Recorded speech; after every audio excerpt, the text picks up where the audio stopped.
Okay. Oh, yeah. All right. Let's do this.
Get a little more here.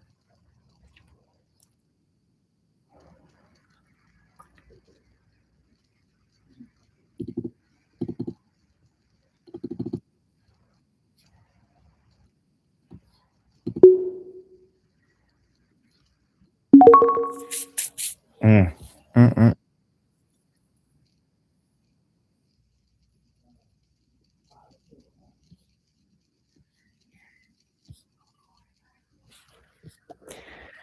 All right, boys.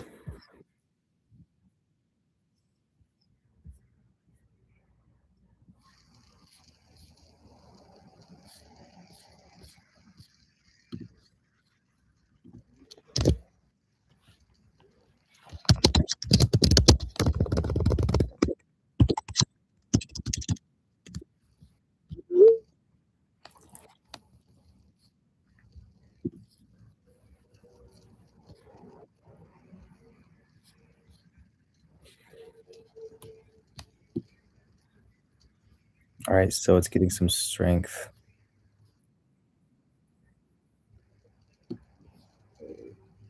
And I only trade overextended candles, so it's the enter.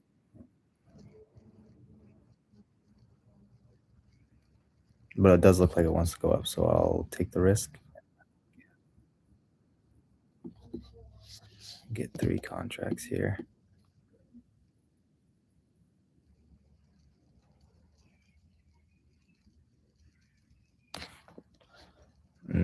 Missed my entry, so I'll go down to 1 contract risk.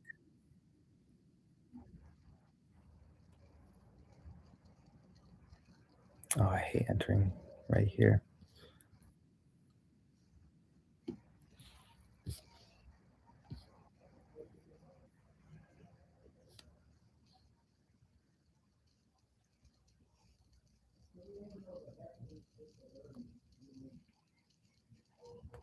Not gonna go in yet. Gotta wait.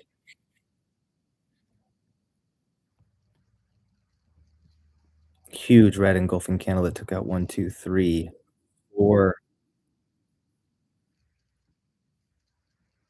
green candles. So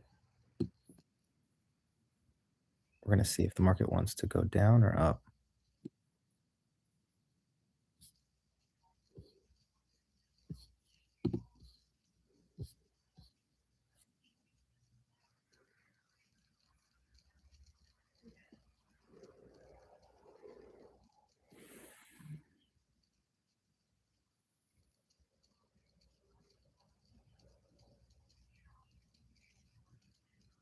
go. Come back down a little.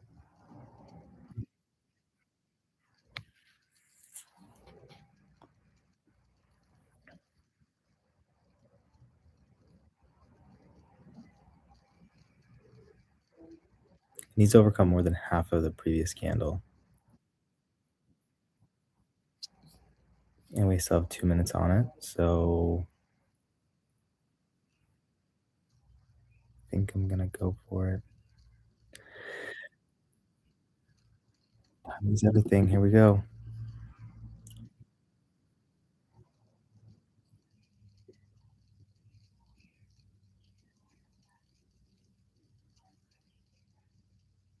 Come on, come down a little more.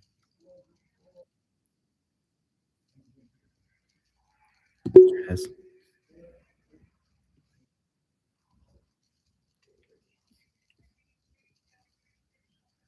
Off by a cent.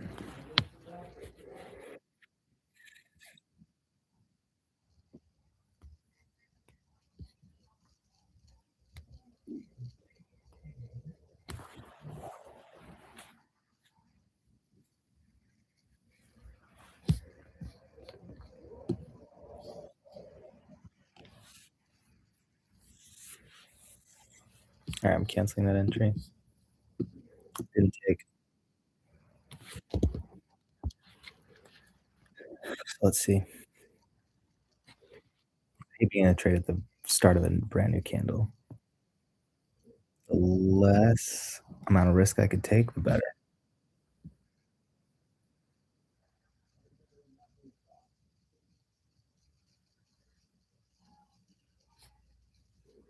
Okay, there we go.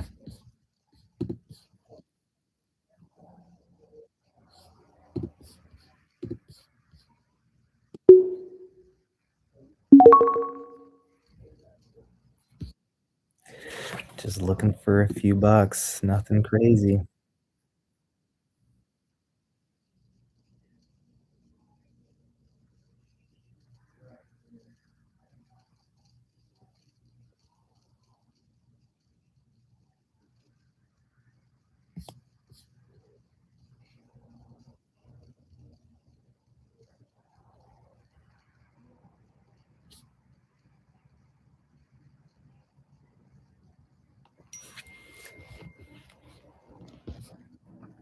Dude, Luke, are you watching?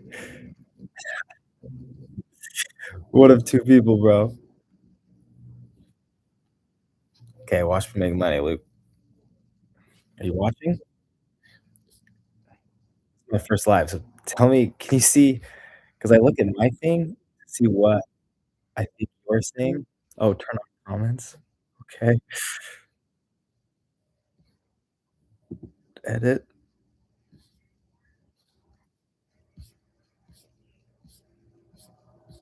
customization.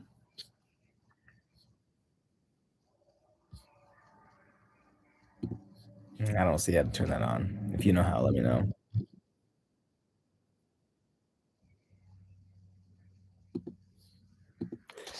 Hello. All right, I put hello in the chat. Can you see it, Luke?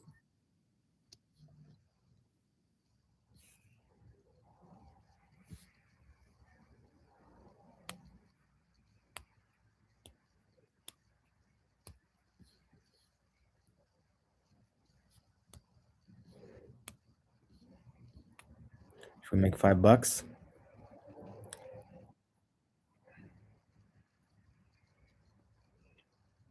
Mm.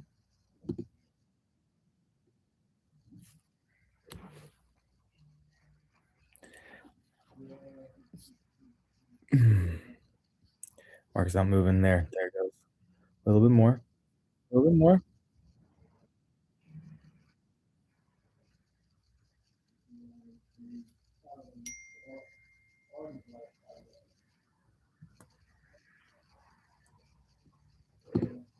You know, the YouTube app. There we go. There we go. How much should I make?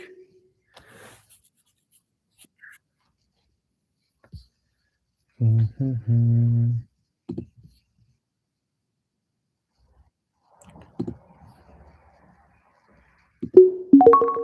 There we go. Oh, another $17.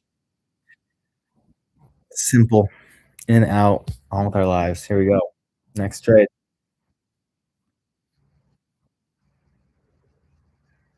Mm, mm, mm.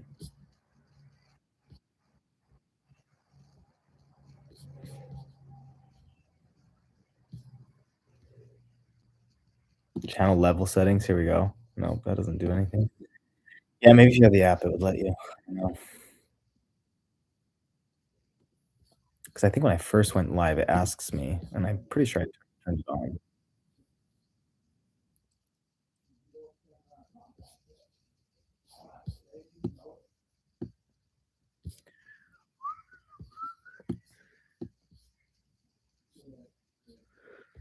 All right, Luke, make an account and 500 bucks in it.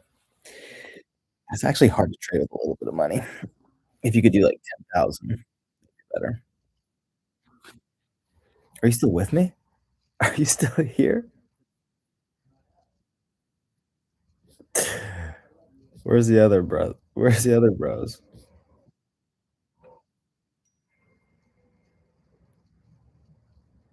You're in and out. Why? Because you're because you're watching the little children.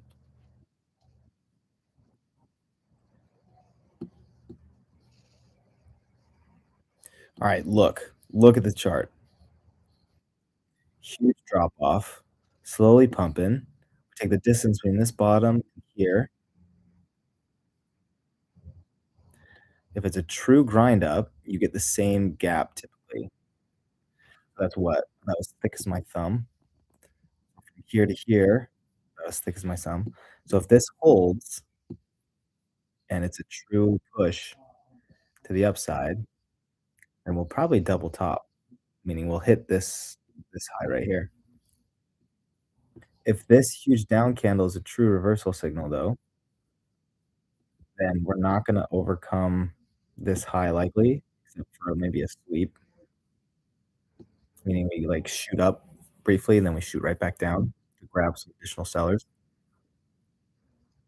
stop some people out of their trades, and then we continue the reversal pattern at least halfway down this push, which we might have already hit, so let's check.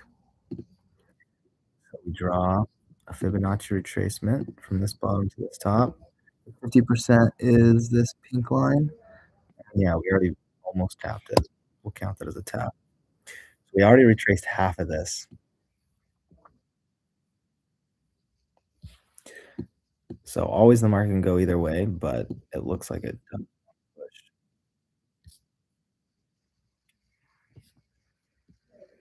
And there it goes. I'm gonna play this mini double top real quick.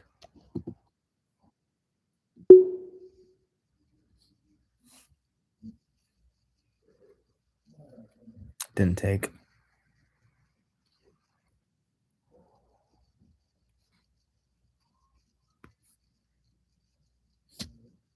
Still have 3 minutes on this candle, but it does look like a reversal. But we're coming into the lunch hour, so it's a lot of times so it'll just bounce up and down, up and down, up and down. It'll range like downward, or it'll range upward slightly, or it'll go exactly sideways.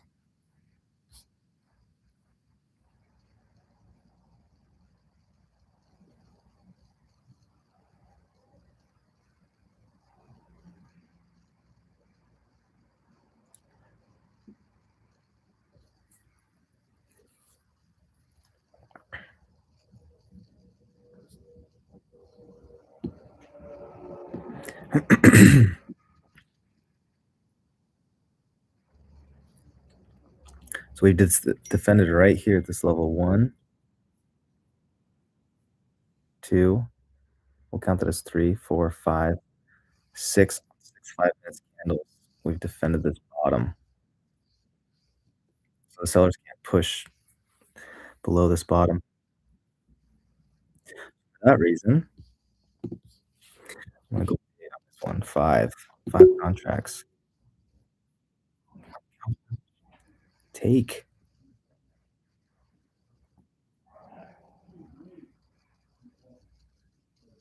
Dude, that's like 3 entries I've missed by 1 freaking dollar. Oh, let's see if it'll dip down and grab me. Alright, I'm gonna de-risk. I'll just I'm gonna need 2 cons.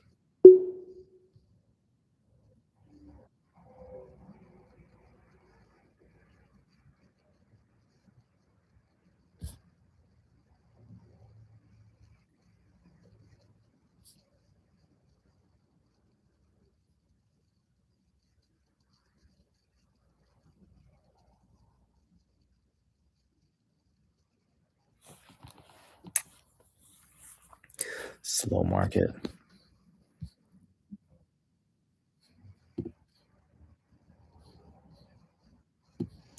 Let me check the 4-hour chart.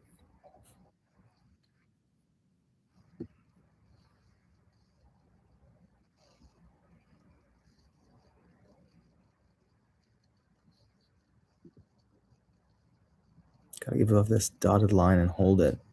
The 4-hour though came up close to 11. So this is the start of the new one. So I can do whatever. I think it'll grind up though. That's my bias. I'll trade it. Keep going, bro. It's nice to hear why you are doing your brain the charts play by play. That's right. That's right.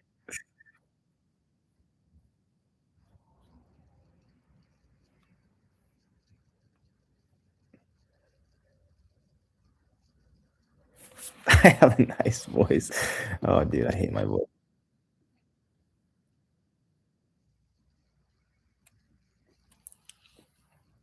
What I need to do is shower, get a desk, prop this up, get a nice background,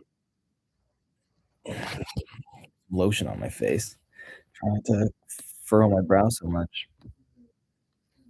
Here we go. I came back down to take my position. All right, plus $4, plus $6. I don't believe in the trade quite as much now, though. So I'll de-risk by getting out really early on one of these contracts. My entries was $1.14.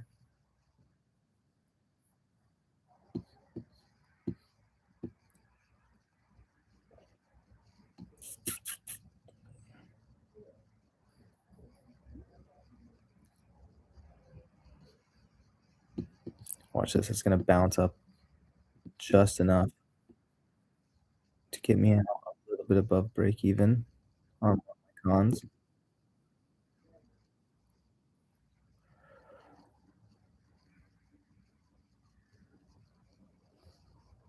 I'll put in the order. So one contract at $1.17. That's a profit of $3, gentlemen. And with the big money. Little wins add up though. I think I'm up 200 on the day. Let's take a quick don't look, 277. Not bad.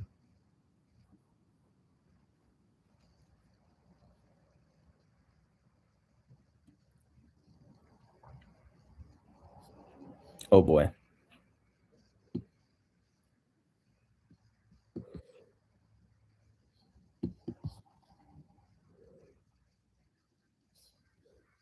All right.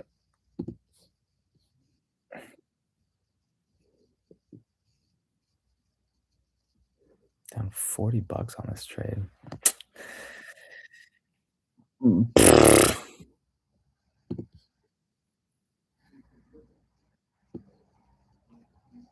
I think they'll defend it. I think the buyers will defend this line.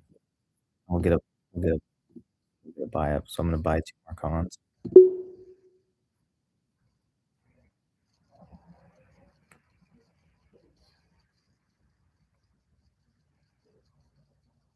Dude, how do I keep missing my oh there we go.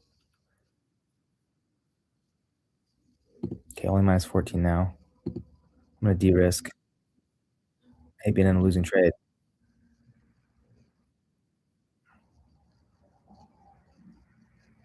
Come up a little more.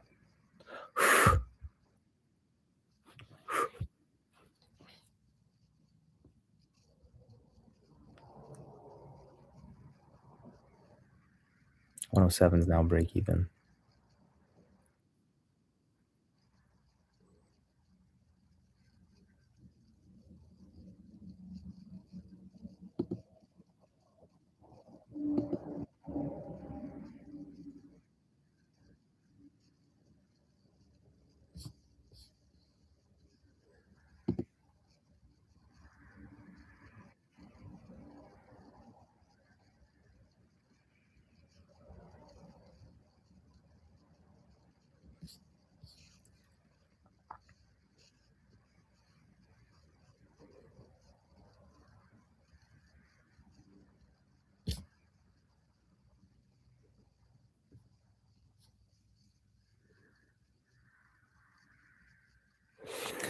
Only at minus 10 bucks right now.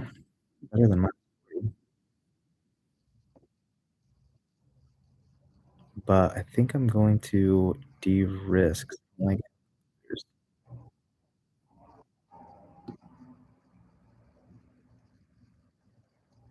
looks like it's gonna go up. This new 5-minute candle is gonna poke up. Watch this.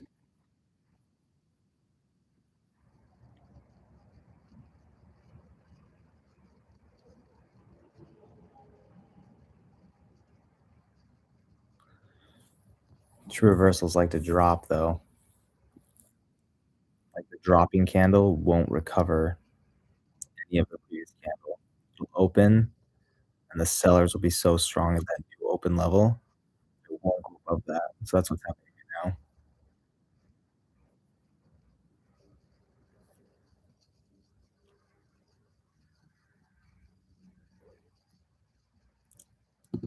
All right, I'll de-risk half.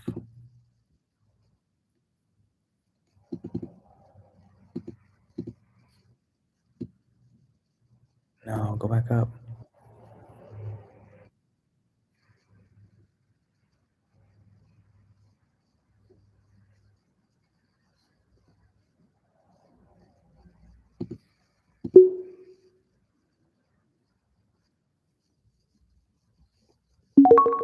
All right, I'm out 2.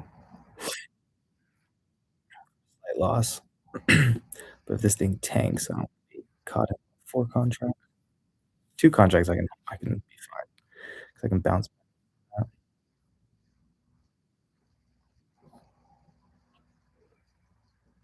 If I was trading with less money though, I wouldn't be able to recover. So you'd have to go on tilt much easier. So I don't like being in big losers with a lot of contracts. I'd rather risk, keep my mood stable.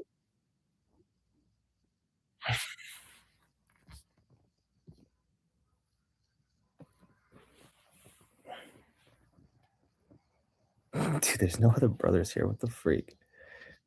Get on, bros.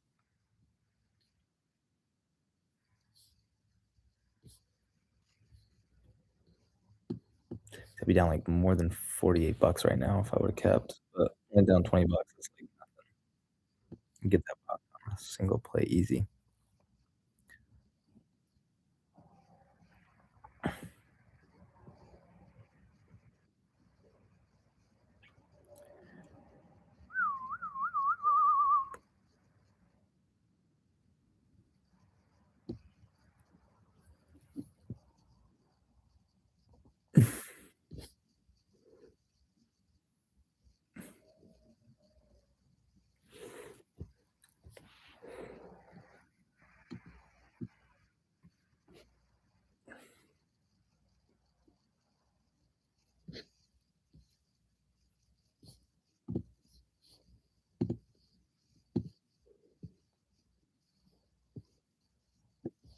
All right, so we defended here. Below that, right now it doesn't matter though because it hasn't closed below this line. And we have to keep in mind that if this is a true grind up, meaning it wants to keep the same rhythm, and that these buyers, these big institutional buyers down here are moving the markets, They will try to fake people out, a little sweep down,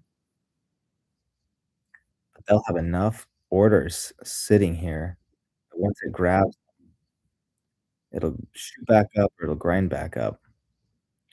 A lot of times you can think about it, okay, if it breaks below if this is a true upward trend, then just like this, green candle, right when it got below this previous candle's low, it grabbed a bunch of buyers and shot up. You could say the same with down here, you could say the same right here at this line.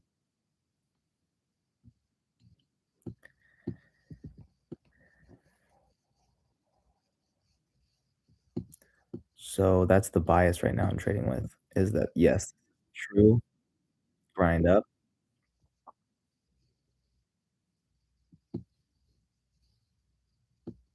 and the buyers are gonna stay in control, and the sellers are gonna let the buyers control. So the institutions that won't sell, they'll just do little sells, this big candle, moving up and down in an intra 5-minute candle. Overall, they won't try to take over. They took over all morning, so now they're cautious.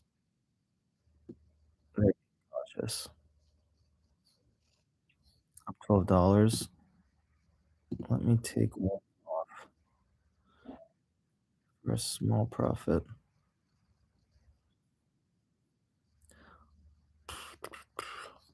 Mm,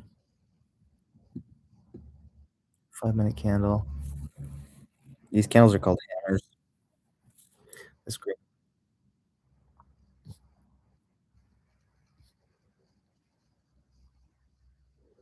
and is a sign that the market wants to keep going up. But institutions have to use retail traders for liquidity. So as many times as this is a true signal of an upward trend, uh, I don't know if it's 50-50, but to get a lot of people to buy into that candle, they'll just grind it down and get all these people that entered right up here. They're like, "Oh, beautiful close of 5-minute candle. Let me enter. It's so strong."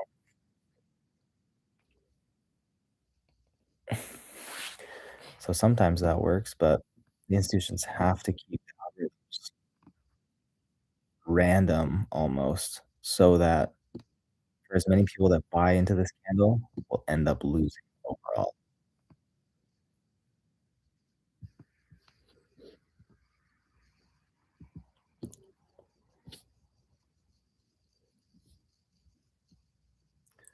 Plus, we're at the lunch hour and all the New Yorkers, Wall Street, are on lunch break. So their algorithms usually go into an up and down phase until they get back to their desks or however it works.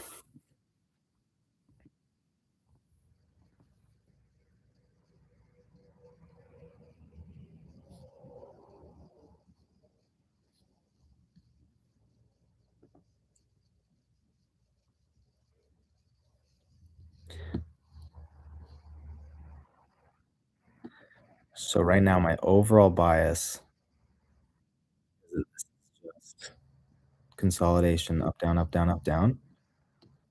Try to get somewhat the close to the bottom of the consolidation to play the small grind up, but I'm not looking to be a hero. I don't look at I'm not looking for the play that shoots this up to double top the morning session. I just want a few bucks, you know? Small wins. Look at this chart. Up, up, up. That's what we like. Small wins adding up.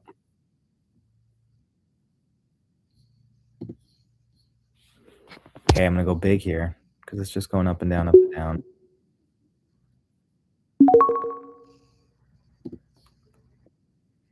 Here we go. I don't think it's gonna break to the downside, so I have to trade my buys.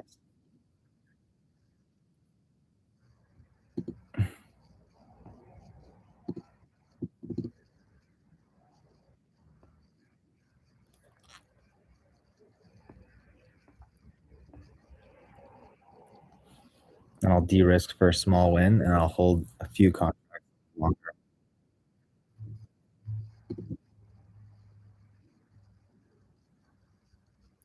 There we go. Sell. That was $20. But 10 contracts at freaking $100 each, that's like $1,000 I put on the line. That's not risking it all, but that's why it's easier to trade with bigger money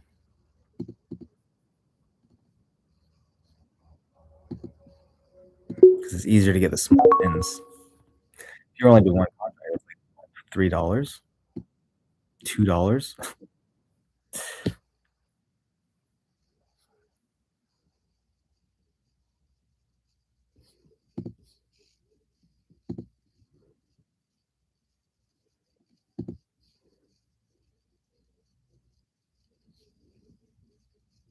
Alright, sell for $1. Alright, one last contract.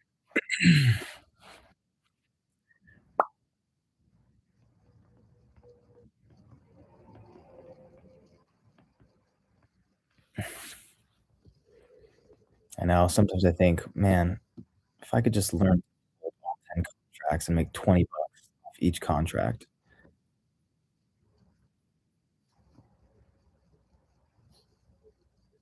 I'm getting there. Slow and steady.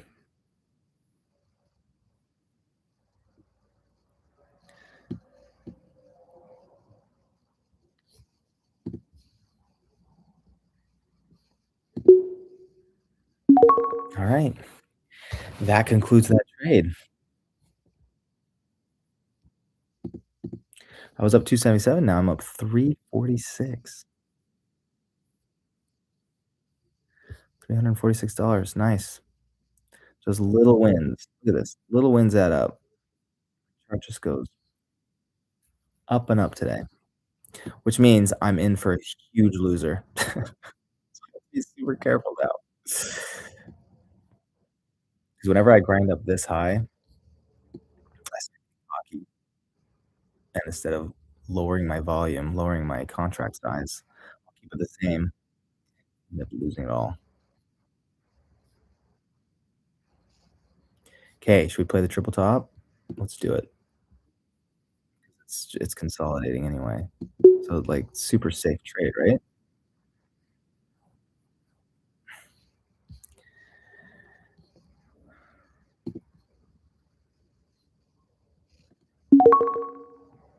Alright, in at 23. Just 1 contract on this one. 10 contracts, jeez Louise, look at that, easy win. Oh, no. I sold for 132 and it was at 138. Too soon. Way too soon.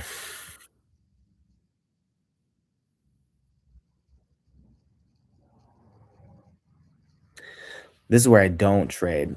We're in the middle of a 5-minute candle.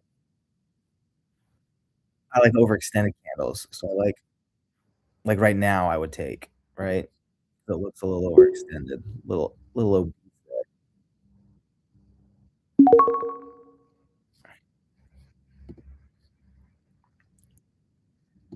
We're still below that 4-hour line. Does that coincide with my and that coincides with the yellow line. Looks pretty strong though. That's why I only did 1 contract because this could be a loser.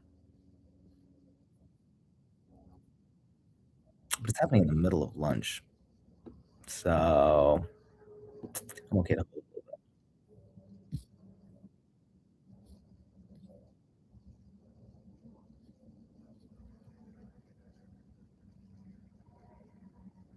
it. Sorry, I didn't see that you guys were chatting. Holy cow. I just read them all. Guys, engage with the audience. Okay, Luke Chatel 9025. What do those numbers mean? There's that many Luke Chatels in the world? You gotta be not number 9025? Dude, Josiah, if you wanna start, just open a Robinhood account, and then and then you have to get, like, level 2 trading or something, so you can do options. So when it asks you how long you've been trading, you just have to I think you have to lie and say you've been doing that for, like, a year or 2 years, and they let you. 'Cause level 1, I think, on Robinhood only lets you do stocks, but you can't make jack shit with stocks. An option represents 100 stocks, right? So for $100, I can get a contract that represents 100 shares of a stock. So if it moves a cent, 2 cents, 3 cents, I make money. Instead of making, 5 cents, I can make $100.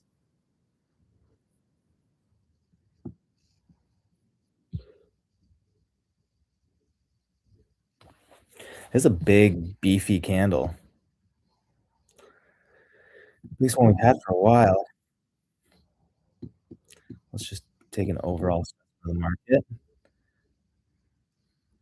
Because if this is a true consolidation phase, usually it ends up being like a bull flag. You could say this is a bull flag. You could draw a line like this and saying, "Okay, it broke through the flag. Here's the flag pull from here to here." When it breaks through, it likes to repeat the pull, which would mean trace it from this bottom here. You make a new line that's as long as this flagpole. It's just how the market likes to move. It doesn't mean it has to move that way. It doesn't mean it always moves that way. But if it's a true bull flag, a true, repeat of the pull, put that there to see.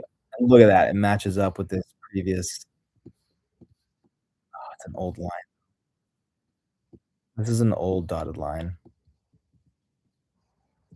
a resistance area. Maybe it's really down here. Either way, you kind of have an idea of like, "Ooh, if I take a trade, I'm super biased, and I'm able to hold, I could have that as my profit target." If not my first profit target, then it's like my final profit target after I sell along the way, because you can make money all while it's grinding up.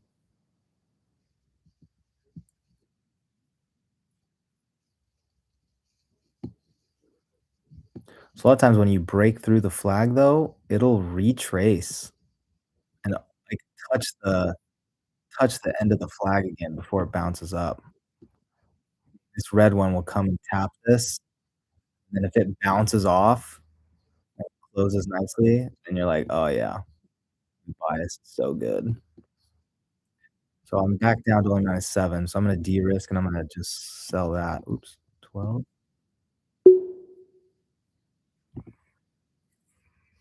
and I'm gonna switch directions. I'm gonna go the other way. I'll go 3 cons. I'm not super biased towards it because it's still lunchtime. So you could easily get this to drop and just be right back in this range.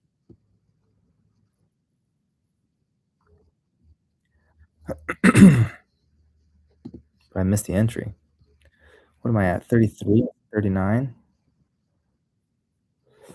Oh, I hate missing. There we go. It took, came back down. Look at that. Sometimes patience pays. P-A-Y. Patience.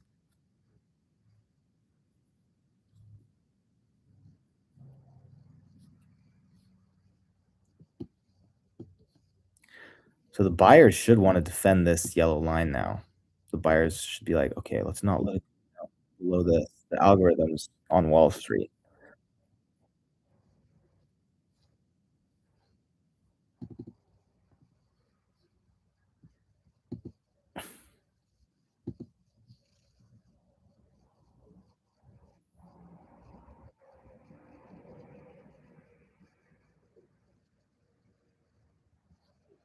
Alright, where do I sell my first contract?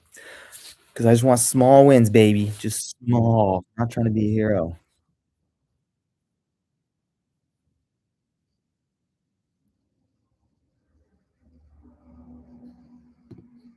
And it's back down below my entry now. Still got 2 minutes on this 5-minute candle though, so it could yoke back up. We could tap like this EMA, for example. There might be some buyers waiting at this pink line, especially since it's coinciding with this flag here. So if I was a trader and I didn't do this as my entry, this yellow line, wait until they come down. Obviously, people are entering and exiting all the freaking time. That's why it's always bouncing up and down like crazy. It's where the institutions wanna place their bet, and then when they buy here, they buy all of them that they can, overcome the sellers at this level, they overcome the sellers at this level, plus 5 cents, plus 5 cents, plus 5 cents, or 1 cent, however it works, and so they end up entering, like, a lot of positions. They buy up all the sellers here, here, here, here, here, here, here, here, here, here. That's why you'll get these candles that just yank in one direction. But these users are smart because they might yank it up to here, and then they'll place a ton of sell orders up here too.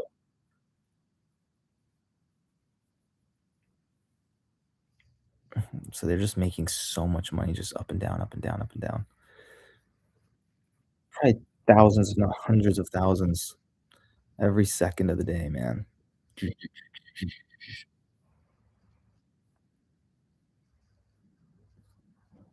LDS Church, for example, has 56 billion in investment portfolios, and if they're doing 3% a year, they're making like 50,000 a day.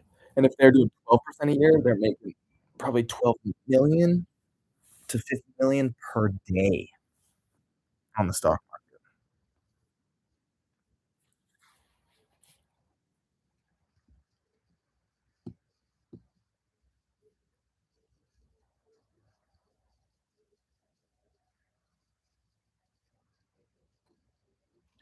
Okay, there we go. Beautiful. Beauty, beauty.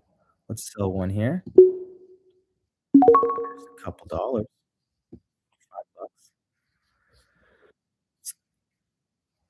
$5. And let's sell another.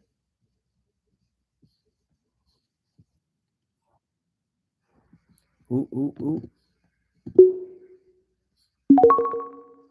Alright, let's see if the flag plays out, bro. If this flag plays out, I've already de-risked, so I'm just have one contract left. But now I'm okay to hold it.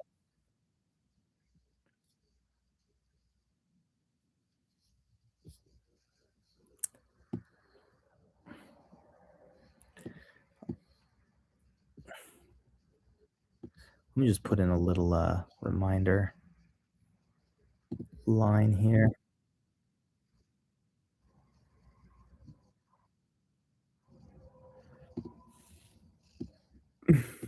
So that's like my true target. Oh, yeah, baby. Dude, my computer's so hot. I've never streamed before. It must take a lot of energy.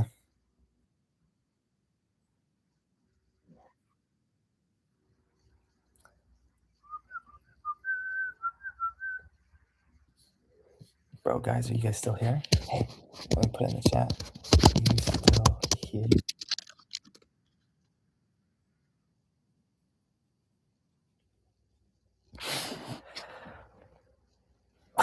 Look, why do you have a crown and a number 2 by your name? Oh, Josiah has a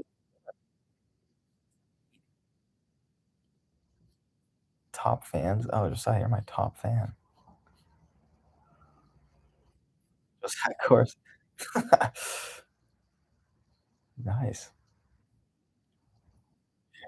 He's are you teaching a private lesson right now? You're checking your phone? You got your one earbud in so you can hear your student talking about back handsprings while you also listen to my market analysis.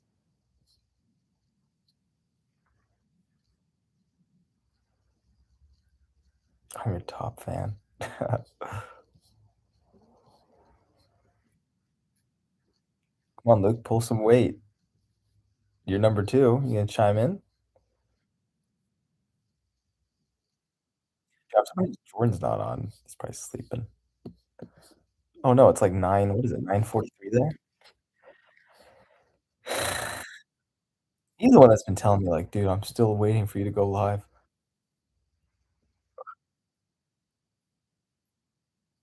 When I finally do it. Yeah, Joe Dog.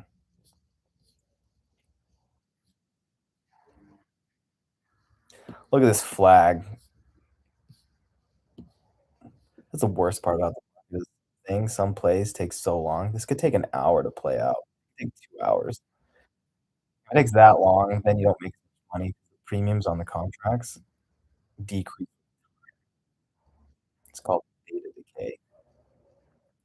'Cause you're betting I have a 621 call, so I'm betting that the market is gonna go above $6.20. It's, like, barely above. That's why it's only worth $132 right now. But look, if it goes way above by a couple dollars, look at the value of these contracts. It'll start getting into that area, and the sooner it does it, the quicker it'll hit those numbers. So, if, like, if the market goes to and pushes this to 620, right now, let's see. Oh, yeah, 'cause it's opposite, doi. If it gets farther away from these numbers down here, the farther away it gets from these 620 or 619 call, then that's and the sooner it does it, the better. Oh, man, maybe 3 here. Oh, okay.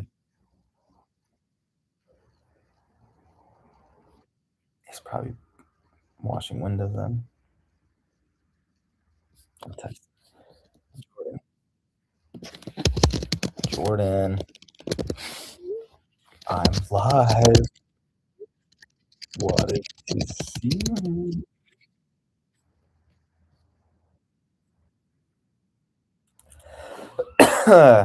Josiah, did you get you already have Robinhood. So on your phone app, you just open it and you, level 2 trading, I think it's called.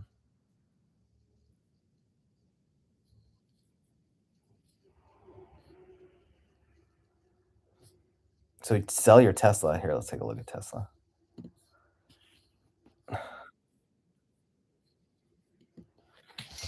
Tesla. Dude, I told you to sell. Oh my gosh. Bro, I literally told you to sell right here at this top. That was during Christmas, right? Yep, the 24th. Oh my golly. 4th, and then I said, "You can always get back in." Oh, bro, I'm sorry. You just lost, what is that, $50 on that? No.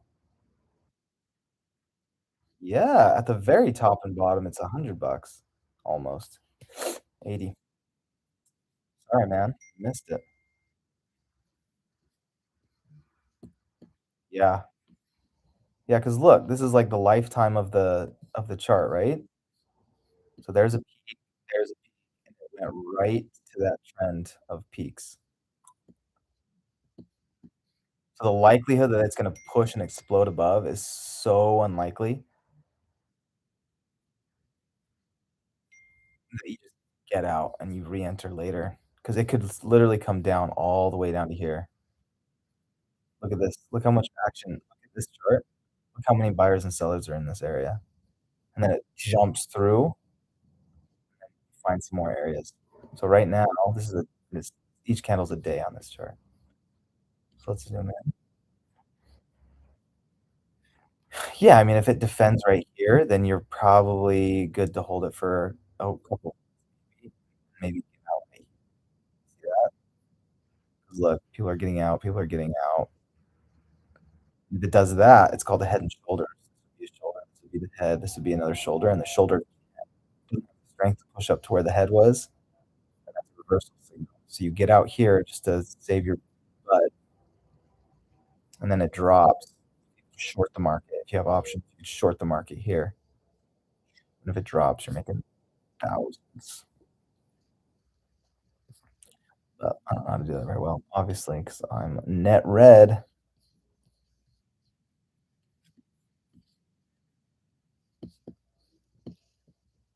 This play's working out though. Kind of. Alright, I'm bored. I need to click more buttons. Let's enter another trade while we're waiting for that one. So let's see. I don't wanna double down on my play. I'll probably go the opposite direction. Question is where? Where do I get in? There's a mini trend line here. Every time it touches that white line, it bounces. So maybe this next candle come down, touch the white line.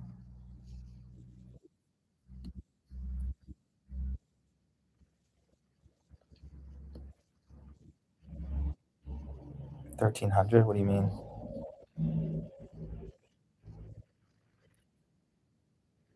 It's still up 800 from when you bought it. Yeah, it was at 1,300. Yeah. You got quite a few shares. 800. Yeah, so the question now is, do you get out? I guess you could keep it as like a long-term investment with dividends. Does Tesla give div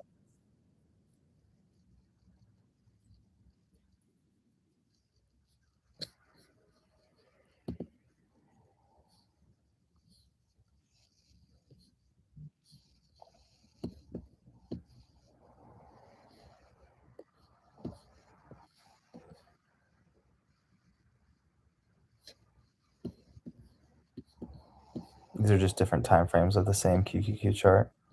So I'm looking at the hourly. Next lines I'm careful of. We have a downtrend that I want to be cautious of. Daily trend, cool to push all the way up to this dotted old area here. Yeah, bro, I know. I saw a double top. I was like, now you should get out, de-risk, get out completely. Always make the 1,300, wait until it gathers some strength down lower where there's more buyers. Yeah, double tops are like reliable play.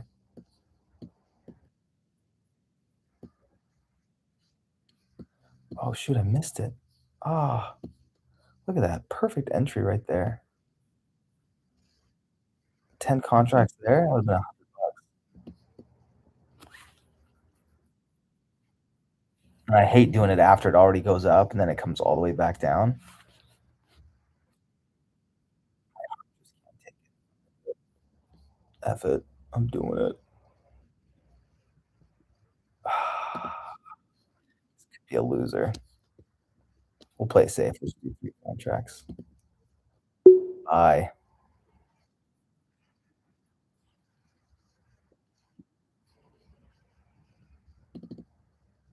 Oh.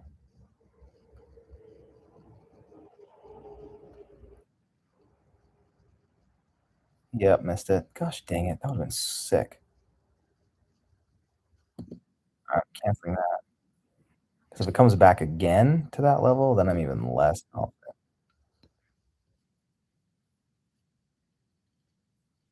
I'm gonna put in an order to sell this one just in case it spikes up again. Mm.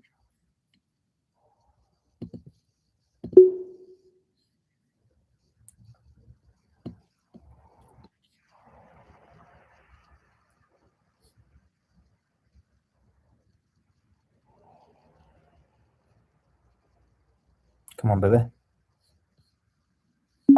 Oh, yeah. Out.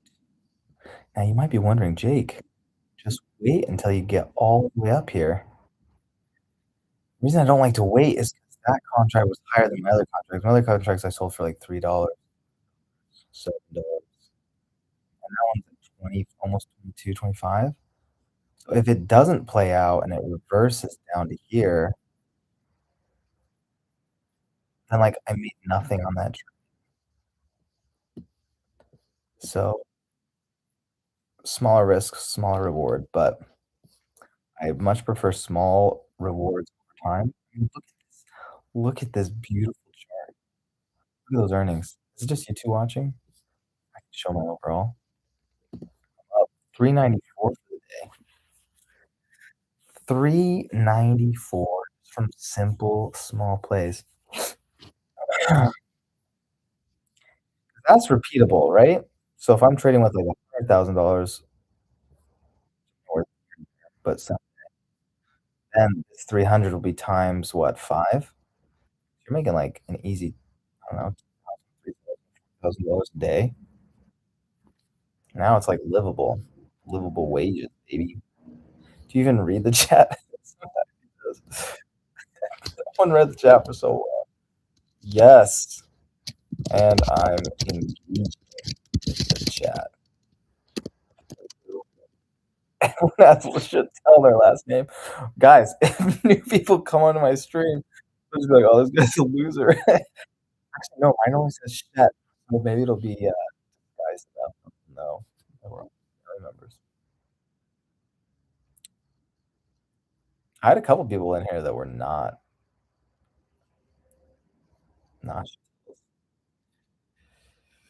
but they didn't enter the chat at all. They dipped in and dipped out.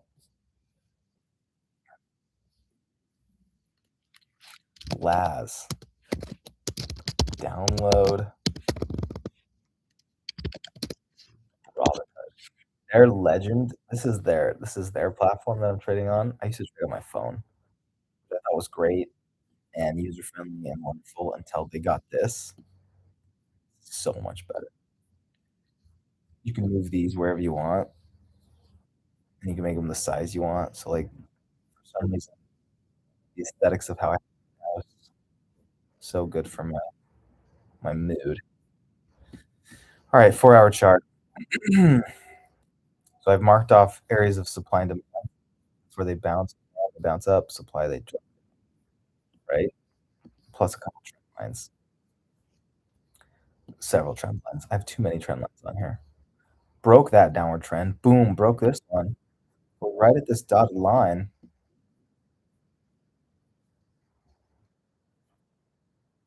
So I think we could go up to here by 3 p.m. We just broke it. So usually the market likes to consolidate for a little while. Doesn't just move up, just stays in the general area. Like, this is an example of institutions effing with the market. They know they're gonna drop it, right? They're loading up on, shorting the market, betting that it's gonna go down. So they load up for hours and hours, and then boom, they drop it hard. They make a nay. So if they really do wanna pump this, it's possible that they try to get as many purchases as they can, and then, because we're still going off of Trump's Davos speech and backing out of using force on Greenland. That's what this huge candle was. Not only did it coincide with, like, 1, 2, 3, like, 4 trend lines, but it was also right when Trump he's not gonna use force. So the market just exploded. So anything could happen. Trump could tweet something stupid and the whole market crashes.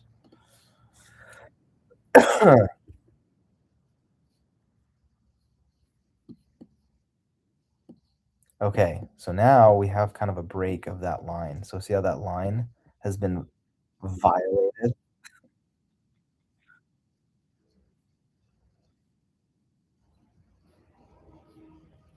No, dude, download it, you son of a gun. See how this has been, look, I don't like to use the term rape. Look at the violation of this line. Dippy down. There's a lot of people that are trend line traders.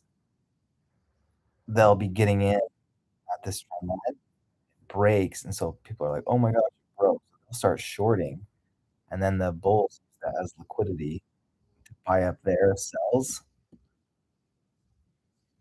and then they push it higher. So this is a fake. So this would be a fake out, right?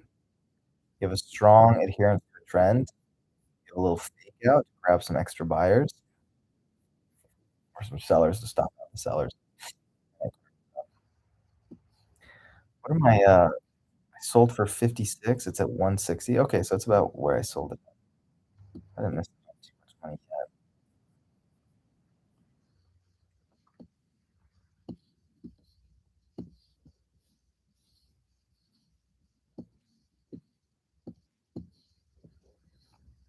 Dude, it does not look like it's stopping though, right? It totally looks like it's gonna make it all the way up to here. Gotta bounce and hit the gym. In your ears. Ears. Well, you live. I'm just kidding.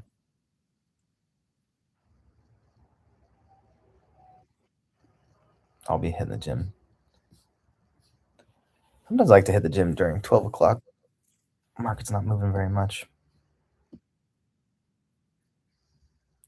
Okay, a little sign of weakness. We're getting into this area. This is not legit because it's only 5 minute candle. Some people would see this area as an area to sell. If this was like a daily candle or maybe a 4 hour candle, it'd be more legit. Five doesn't play out very well. But this is like an order block, meaning there's sellers just sitting here ready to take the market again based on that previous candle. And that's what's happened so far. So sometimes on a 5 minute, it is legit. It just doesn't bounce very far. You'll see a huge red candle here. You might just see like a pullback like it's doing now.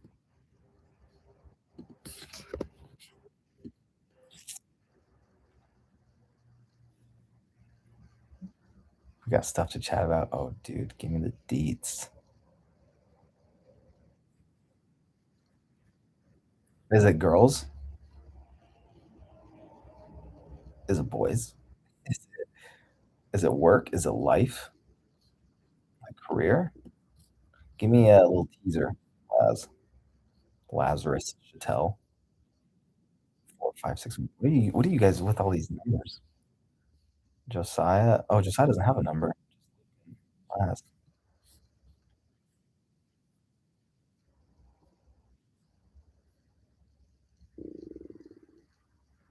Is it better our new mommy? 52-year-old. Dude, Laz, were you did you know how old she was? The dad's like almost 20 years older. How old's dad? 69?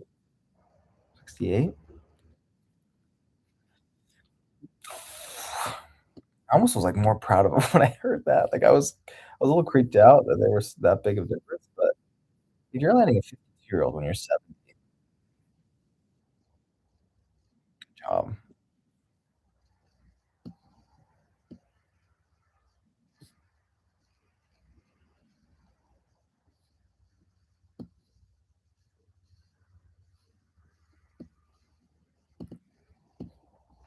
All right, let's move this trend line. Boop.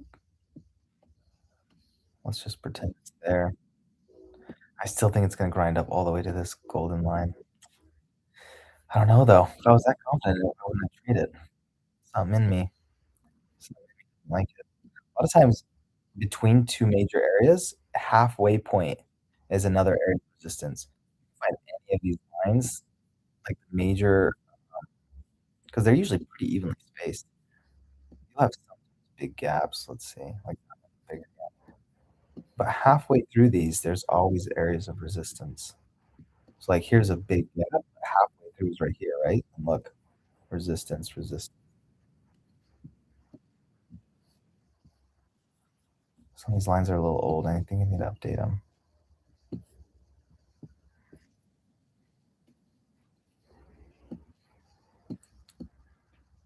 I don't know. My win streak is so good today. My reward straight up. So that's why I'm hesitant to take a trade right here.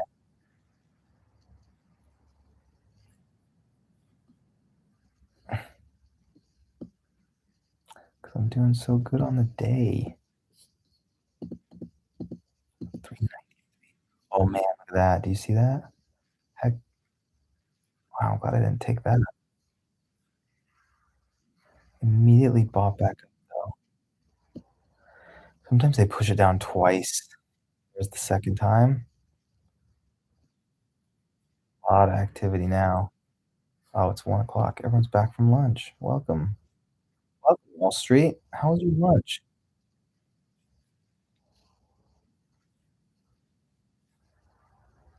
Look at this activity. My golly. All right, I gotta join the party. Bounce for me one more time. There it is. How much you gonna give me? $8? I'll take it.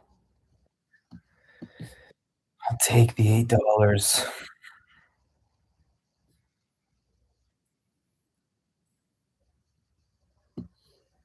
Question is this a reversal signal when there's that much activity? I mean, it is slowing down with this doji candle. But a lot of times after a doji candle, you get continuation. It is a candle and a sign of maybe reversal. A lot of times people just fake. Those are the worst trades to make is right in the middle of a doji candle. Because like it's win lose. It's like 50% win lose. Overall, if you were to look at I bet if anyone was to look at their history of doji candle trades, they would be a break or net red. Not a good trade. 2 doji candles in a row, but we're still maintaining somewhat of this line. This one better. No, it'll give me a bias that we're going down. Just gonna erase it. You have to be biased somewhat, but you can't be so biased that you just hit it. But I think that one was tilting me a little too much to puts.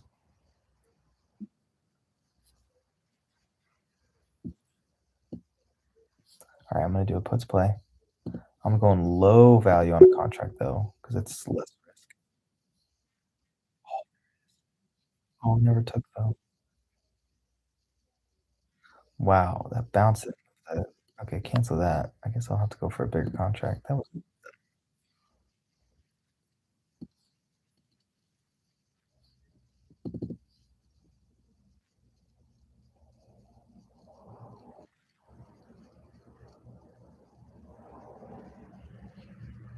hmm.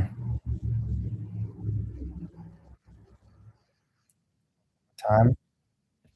Dearest market.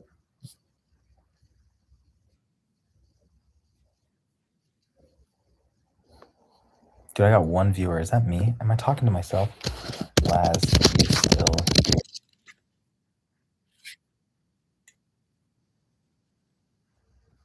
Is it Jordan? Jordan, have you joined me? Whoever you are, just say something in the chat. So I know if I should stop talking or keep talking. If you're not Laz, identify yourself, mate.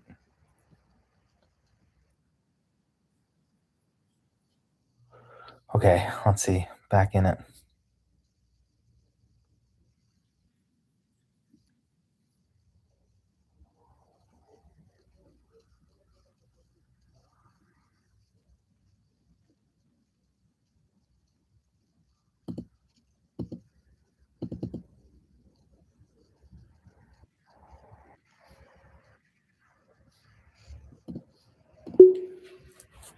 No. The screens go fade to black and I don't like it. I have to re-enter the tab.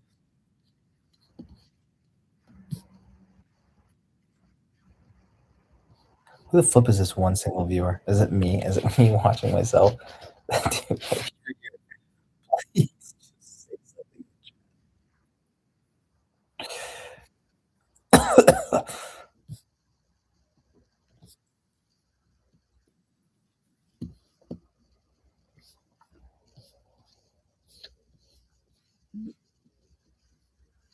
Wow, I'm surprised it never took. It was right in between the bid and ask.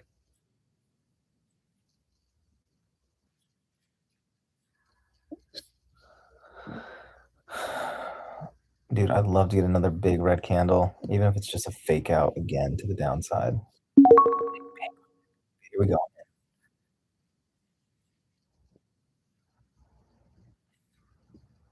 What's my entry? 32? Terrible. Terrible.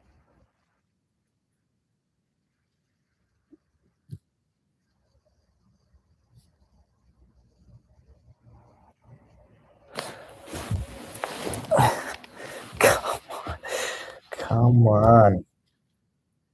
Show me yes, yes, yes, yes. Come, come, come. Do I wanna be a hero in this trade? I do wanna be a hero. I want $3. Give me 10 to $20 on this one. One contract, you can do it.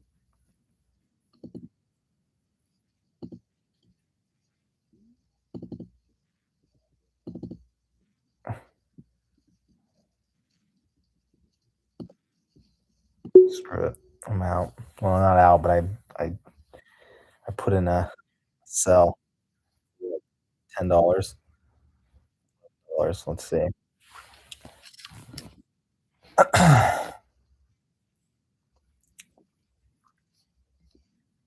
think it's gonna take it. I think it's gonna dip down.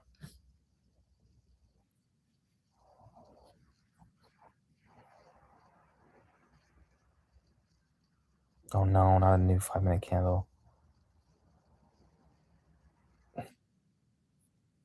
I hate waiting for the formation of a new 5-minute because sometimes you get crazy volatility on new 5-minute. It's like it could just ramp up and never come back to this level ever again. But hopefully it's like these consolidation candles where it's high highs and high or low lows and high highs. Here we go. Come on. Come on. Here you go. I'm surprised that didn't take. Come on. 1 cent off. All right, I'm gonna replace my entry. 42. I'm out.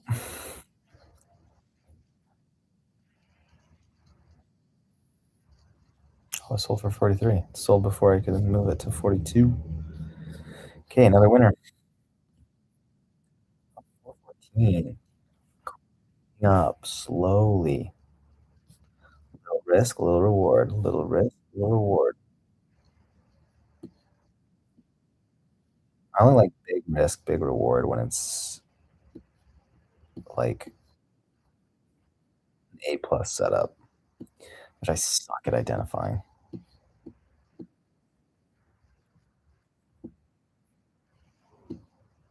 All right, I think they're gonna yoke it back up. I think. Let's go for it.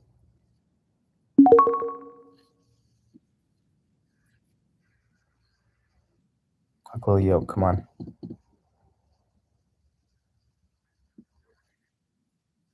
There we go. Further.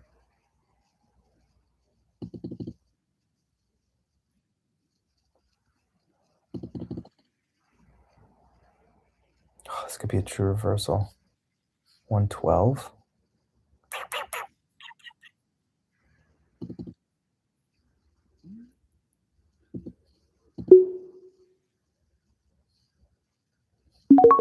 Came out. Hmm.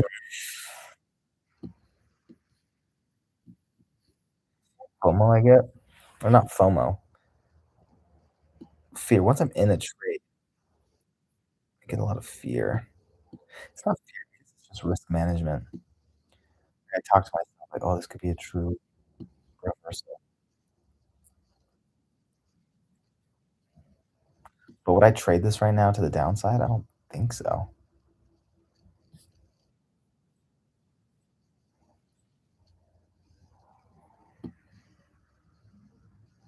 But we didn't get the full length of the flag.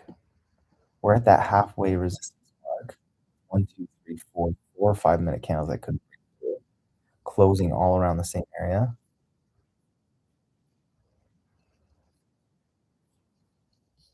2 minutes left on this 5-minute candle. I was hoping it was gonna come all the way back up and form a doji. I wanted like $20 on it,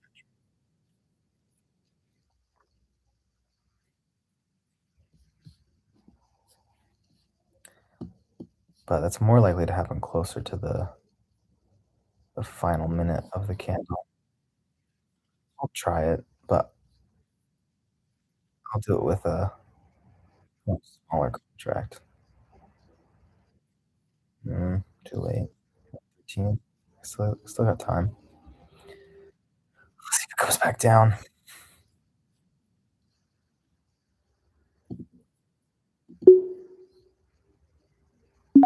Hey, it took. Wow. Should have put it lower. Dollar's low. Hmm.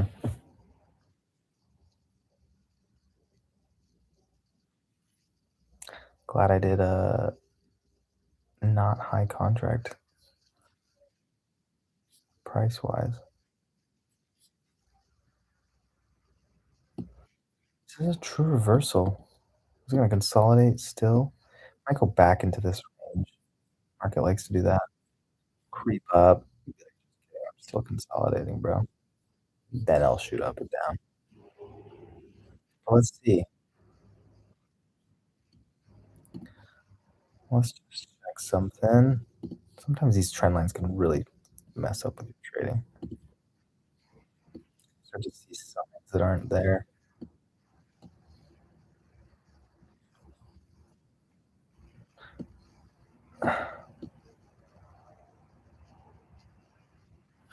Hmm.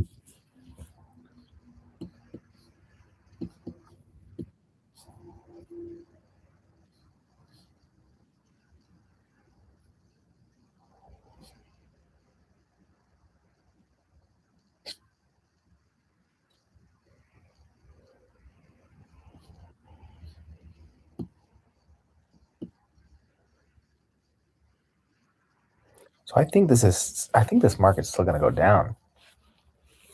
That's my bias. My bias. So if it recovers up to here, I'm just gonna make like $1 on this trade.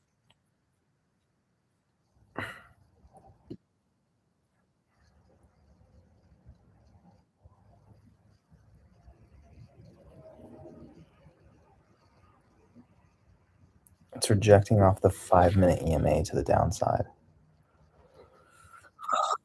It is bearish.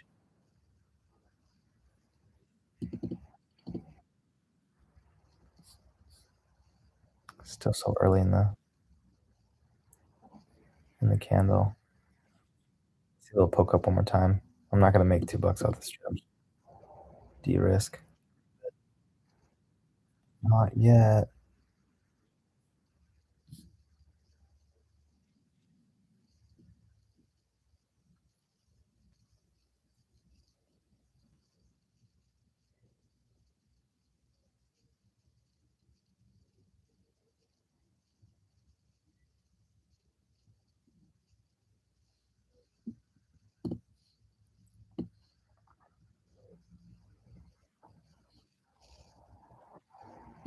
I think this was the halfway. Let's see. Should we give it some room to breathe? Let's check. That's our low. Yeah. We already hit it with that previous wick. So now we're going to the golden pocket. If the golden pocket fails, I don't know. Call.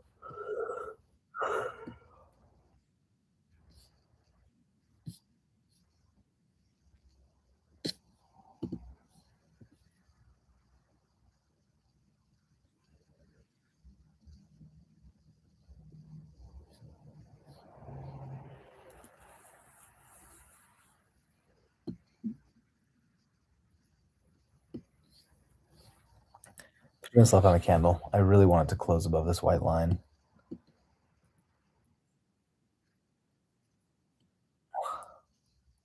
Or better yet, above this golden line.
2 trades at the same time.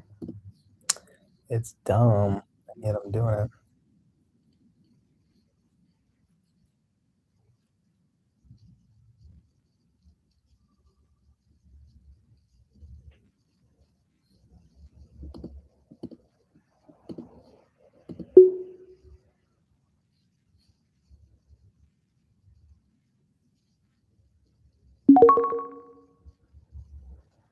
That was delayed.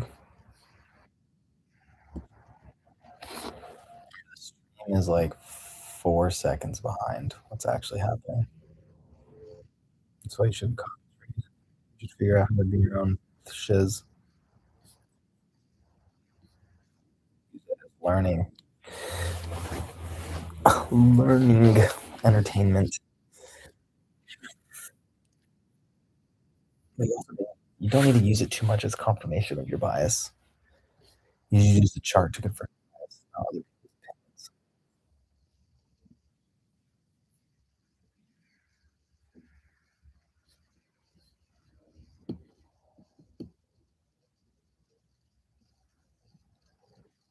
So do I believe in this trade? Do I believe in this trade? Let's pretend I wasn't in a position where I take calls right here, right now. Not.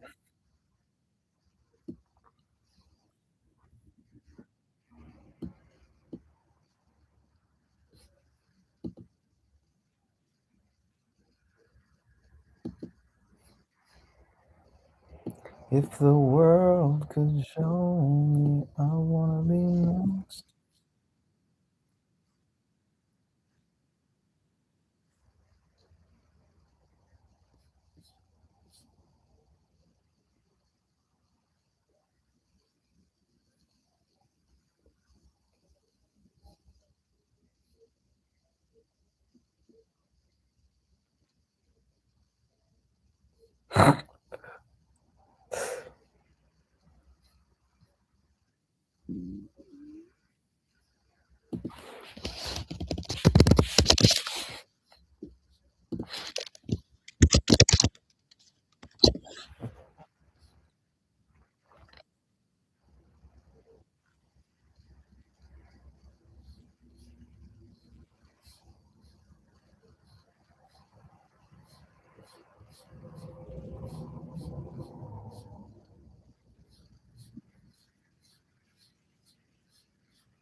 Oh man, I'm looking at YouTube. How far down do I have to scroll when I literally say the exact phrase? Gosh. All right, let's type that in live. Where am I?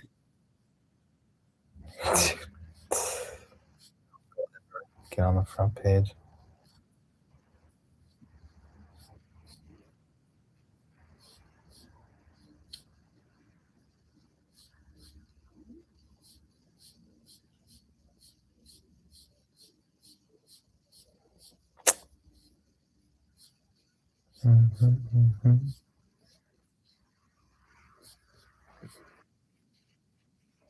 Market's doing okay. Look how bad my entry was. I'm like plus $1.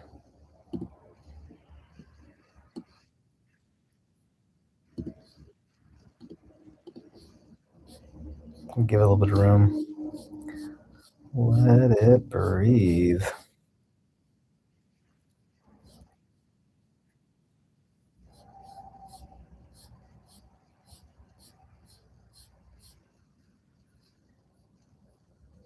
Streamed 2 months ago. Wow. It won't even show an active.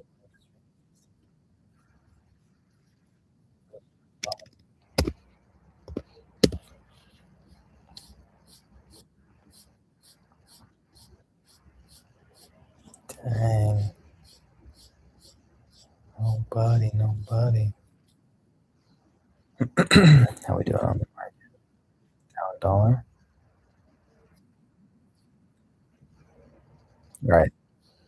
I'm feeling risky. I'm feeling good. I'm feeling like I want to risk freaking.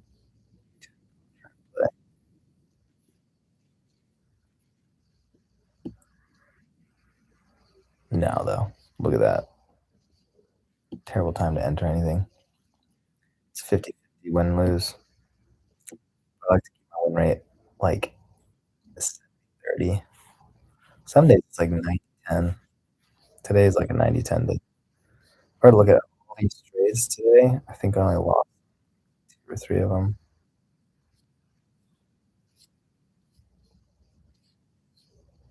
Holy crap, how many have I done?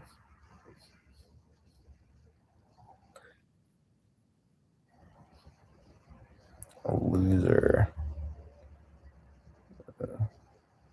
Winner. Winner. Mm, winner.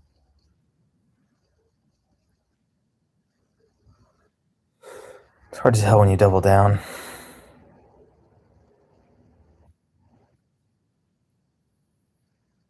Winner, winner, winner.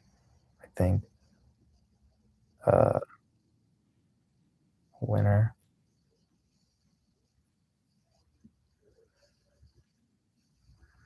Sold that one so slowly. Oh man, should have held that one.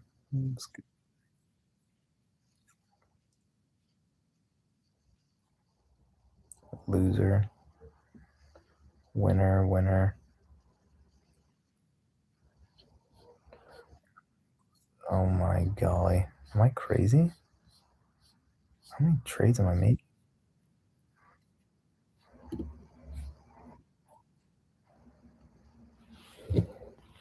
The world could go.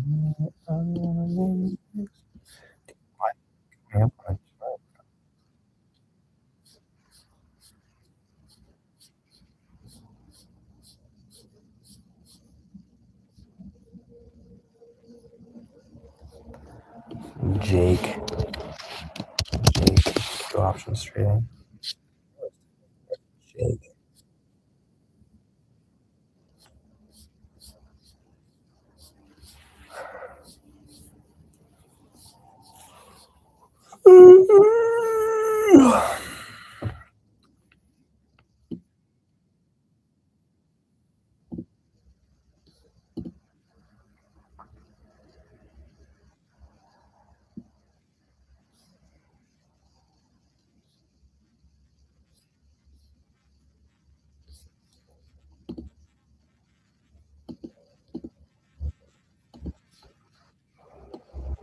Oh, I like that buy up.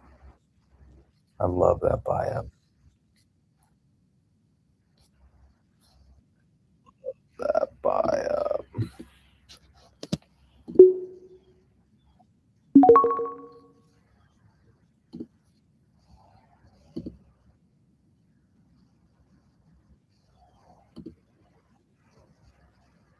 Next candle. Oh shoot. It's up too way too soon. That was the other candle. I wish Legend had a little timer thing I hear like TradingView does. Sometimes I'll TradingView on my phone, double reference it, especially because my TradingView's support and resistance line, these lines are like older, and I'm like to mix things up. So sometimes when they match up with mine,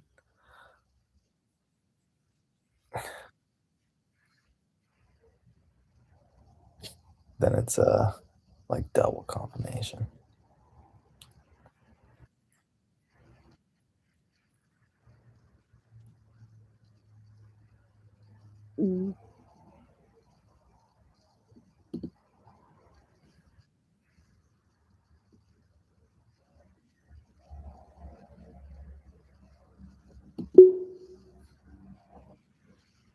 Take.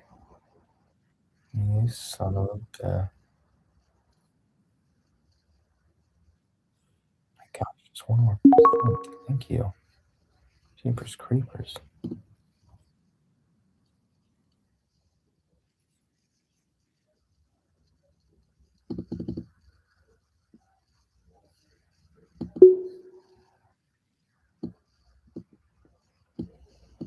So that's what happens on true reversals, obviously. You make this high, you come, you fail hard though because you never know, like, is this a failure right now? Pop up next candle, so it's like, nope, not even close. People use volume profile, they see the volume picking up, but, like, I've never figured it out.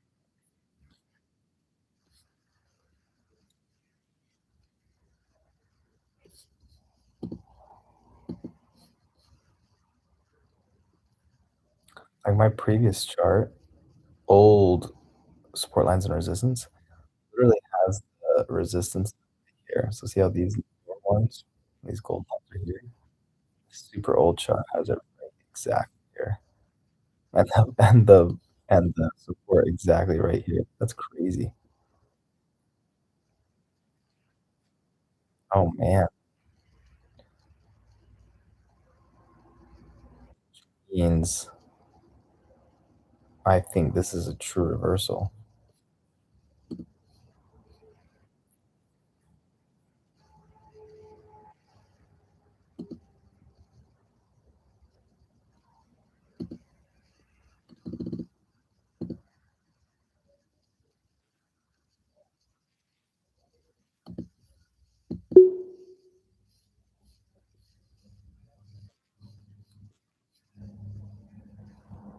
Did it not take? Oh my golly.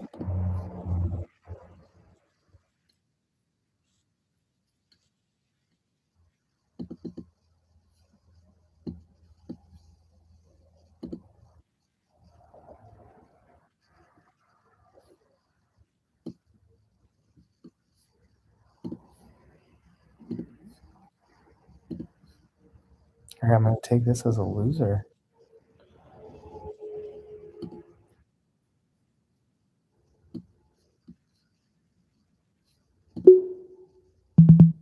Why didn't it work? Oh,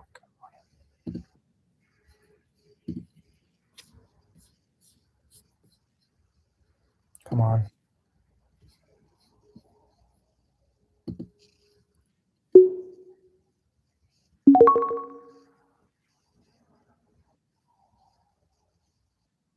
Man. Oh, I gotta plug in my thing, that's why.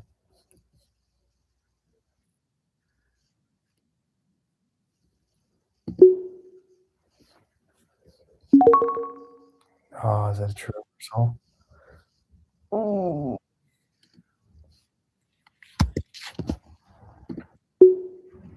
No.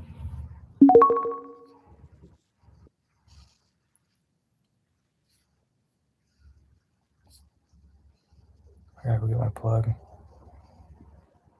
See, now it's like so undecided. I have no idea what's gonna happen, which I hate. Maybe.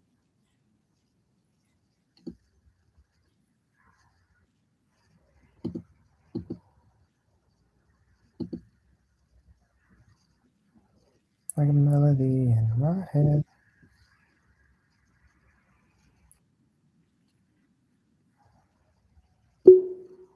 Alright, let's enter that while we go get the plug. Just in case it's like some risk.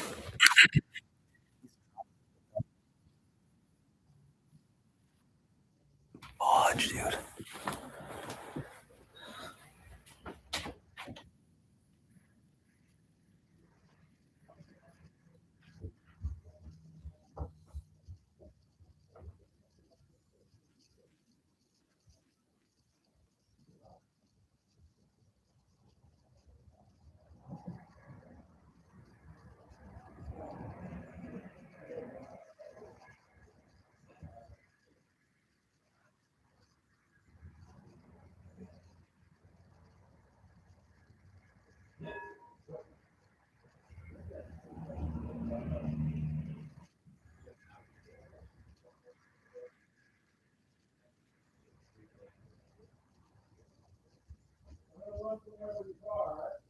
Yeah, that's fine.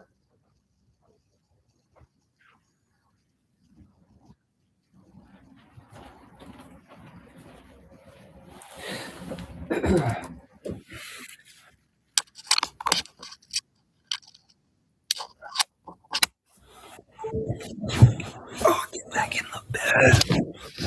Okay, let's see. Wow.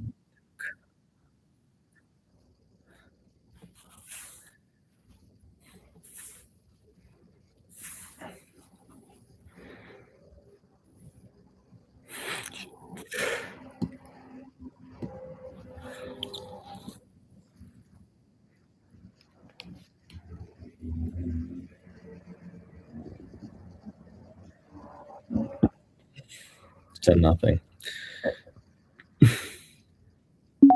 There we go. De-risk, small profit, new high over the day.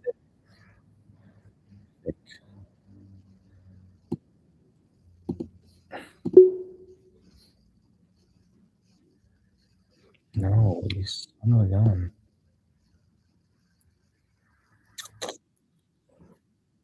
Hmm, 135.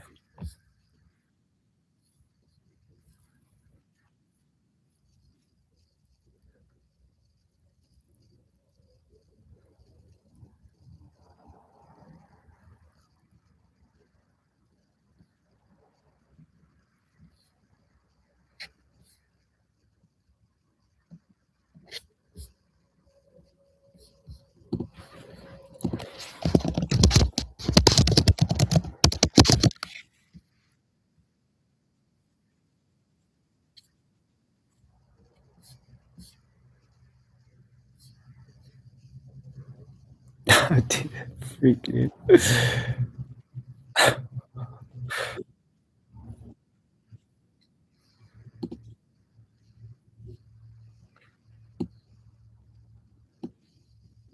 Oh my gosh, this market is so. Look at these tiny, tiny moves. As expected, though. It's totally fine. I hate when streamers are like, "Oh, this is so like not typical for the market." Like, what a crazy day. Why is it always, why is it doing this? It's so choppy. Oh my gosh, the market's so choppy today. Bro, it's freaking choppy every day. You can't just be choppy because once in a while it's not choppy and it's just like almost straight up or straight down. Because you have to, just like gambling, the house needs to make the money. Sometimes a few people will make money. Oh, you keep gambling your whole life, eventually you'll be net red for most people. Especially if you keep risking more money. You hear about the people that like build up $1 million in gambling and then they lose it all in one day. So the house wins. So the house is willing to have losers for weeks, months, years at a time. Because eventually it'll get you. So the market's the same. Eventually it will bleed you dry of all of your money. The people that are making money, they walk away with small wins. Like look at my chart today. Nothing crazy, just small today.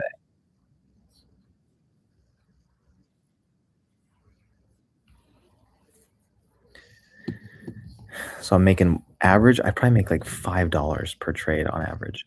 $5.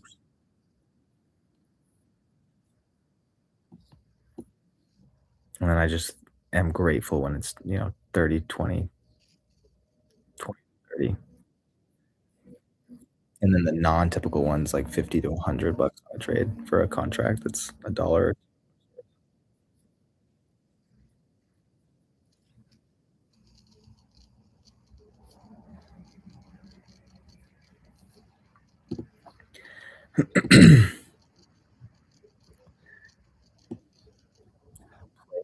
Baby, and I'm out. Sell. Come on, take it.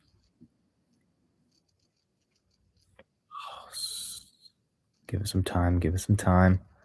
I want one more dollar because it's only $3. Oh my god. But I'm up like 422 for the day. 4, yeah. Small winners, small winners. I don't know, but it is my goal to once in a while have a huge crazy winner because I will have a day where I'm a huge crazy loser. I'll go on tilt 2,000. And it's rare. I think I've only had it twice last year where I had 2 days where I made more than 5 or 6,000. And I need one of those. My eventual goal is like one a week. I am so confident and I hold it and I don't take profit early.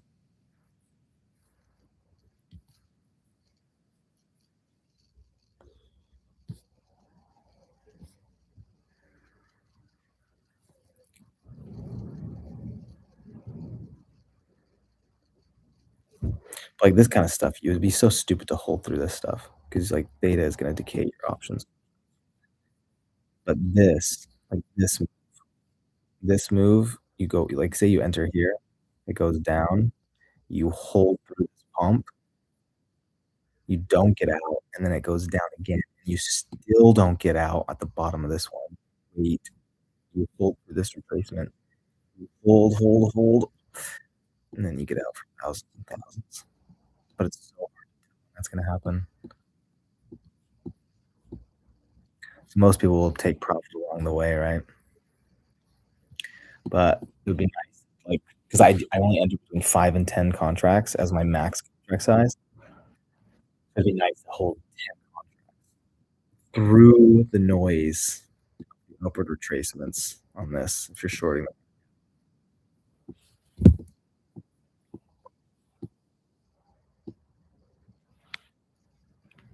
So it's rare. So last year I had like what, 2? So I guess my next goal should be like 1 a month. Because most of the time I don't hold through it. And the few times that I do, it's obviously the wrong timing, and so I end up even on the trade or even on the trade.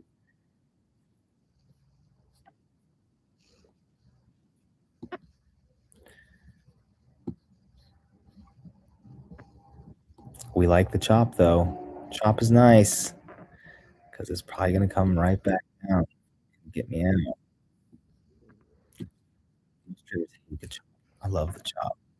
'Cause you can almost enter anything and you'll win. You enter up here. So as long as you don't enter ever in the middle of a candle.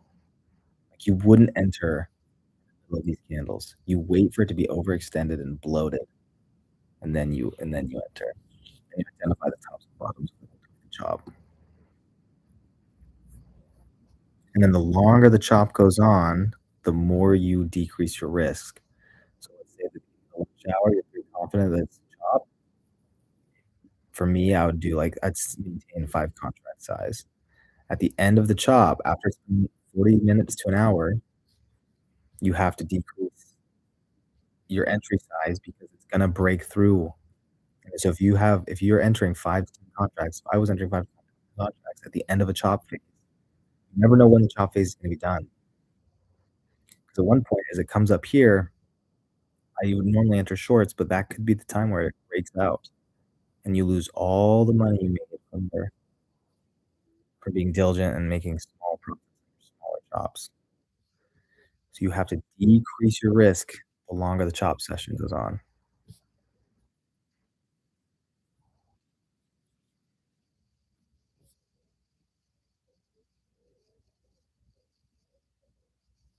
And then if you're a dynamic trader where you're not just trading one type of setup, then you realize it's the end of the chop, and at the breakout, you take your trade, knowing that it might be 50-50 that the breakout's a fake breakout, and it's gonna actually go to the other side, or it's gonna be a true breakout, and it's gonna hold. 'Cause the algorithms have to be such, Wall Street has to put it in, you can't just take the same trade over and over and be profitable. It wants to change the algorithm just enough that even if you're profitable Monday through Thursday, on Friday, that when you do a breakout trade, like, say that's your strategy, it's gonna be a massive fake out, and it's gonna rip so hard the other way before you can get out, that it just takes all your money made for that week. 'Cause they're the house, they're the gambling house. They need you to keep doing it until they make the money and not you. The institutions need our retail money.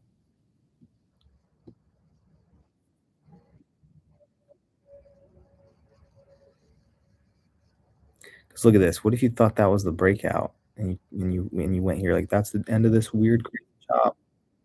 You take a trade down here and never comes back here. You're still holding and you're still losing. Beta's decaying. This half hour, those are the worst trades.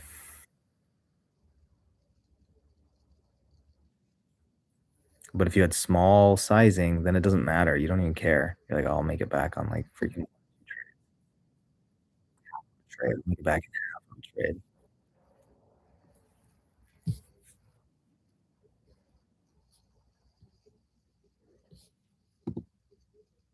425.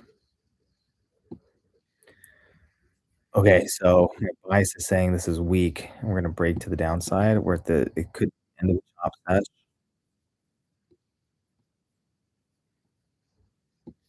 We haven't double top though yet either. I'd love to take a double top play. So let's check other charts.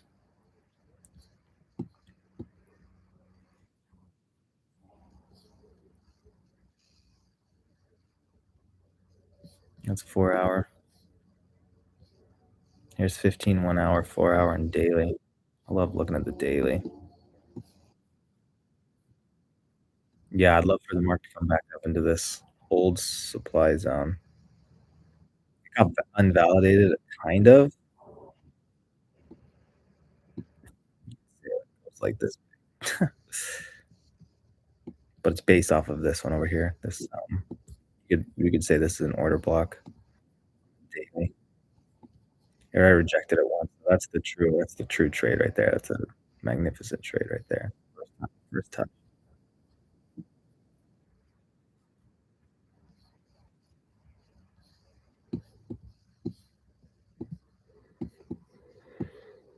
It's the end. It could be the end of the chop fest. So I'm gonna change tactics from chop to breakout now. A lot of people like to wait until it's already broken out, then take the trade, or they'll wait for the candle to close on the breakout. They'll wait for retracement, they enter, and then if it goes their way, it's low risk. I don't like that. I do that sometimes, but sometimes I like to be a little early on the trade. I like to be a little early on the trade, make more money.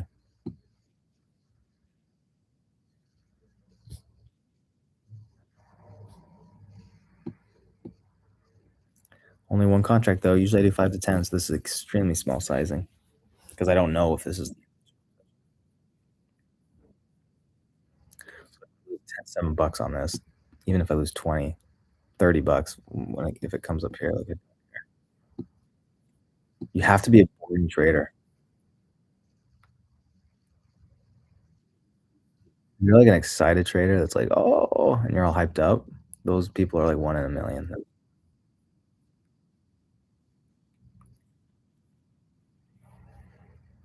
Every trade you enter should be so boring. If you're like oversizing and you're like getting anxious, "This has to go my way. Please go my way." Your heart rate shouldn't increase.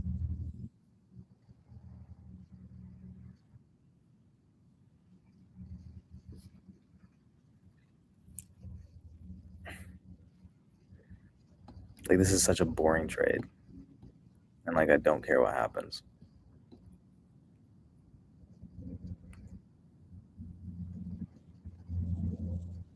And it's thanks to my overall portfolio size and the amount of contracts. I'm in, like, literally 1 contract.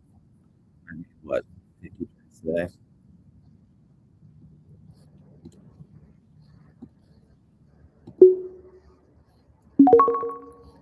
Alright. Double down once.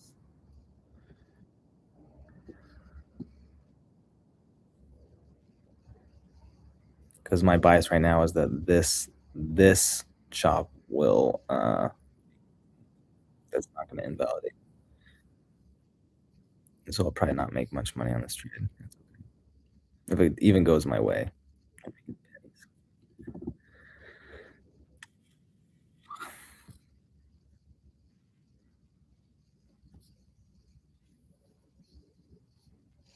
Okay, I'm green. Question is how green do I wanna get? How greedy?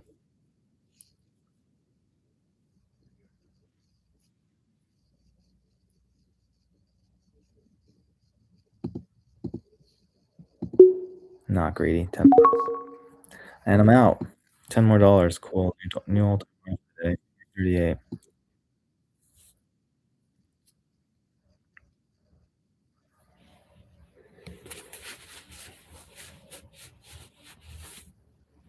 Because I was my bias initially was like, it's gonna break to the downside, and I wanna go for that ride.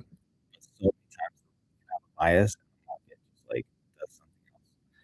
So you have to be like water. You have to be fluid with the market. You can't trade a static decision. Your decision should be, like, updating.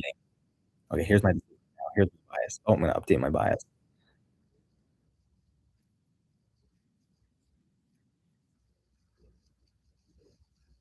And then, like, don't worry about FOMO. If it ends up breaking out and going down, like, it's fine. We don't need to be heroes. But I do like that when that happens, and I want those to happen more often. Or I get those killer wins, like I said, once a month, once a week, instead of these stupid little times. Because if you go on tilt even a little bit and I, like, all of a sudden do a position of, I don't know, 20 contracts, it doesn't go my way at all. I've, like, lost half the money that I made that week, or all of it, or I'm net red that week. Just one stupid play. So the smaller risk, the smaller the reward, and the more cautious you have to be not to go on tilt. Because going on tilt on small wins will erase so much profit.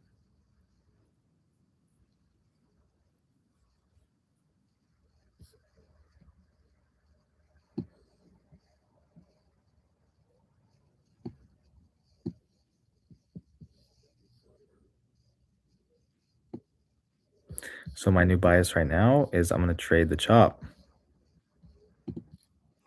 contract going on the upside. Small sizing, could break down, so I gotta be careful. Because if it breaks more, I don't wanna get out before I lose too much money, but it's only one contract, so it's tiny.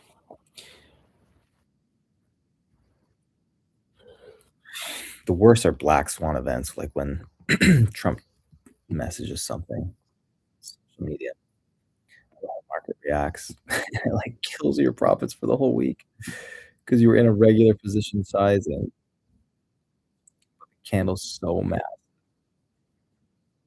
And the market has to do that once in a while because, again, it needs the all retail traders. So it'll use the excuse of Trump tweeting something or whatever, move the market to yoke it one way in a huge, huge direction.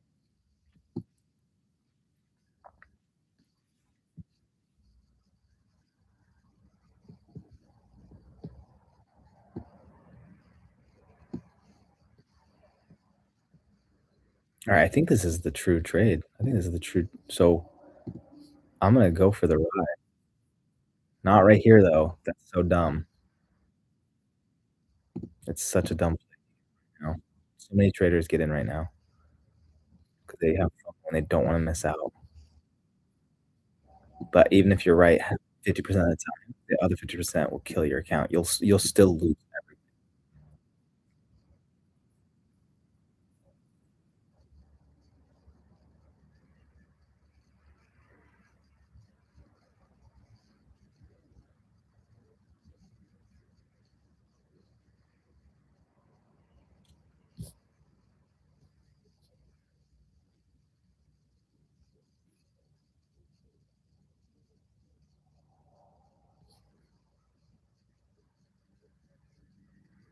So if I had a lot of contracts on this one, I'd probably de-risk right now and cut it in half or something. I only have one, so I can't really de-risk.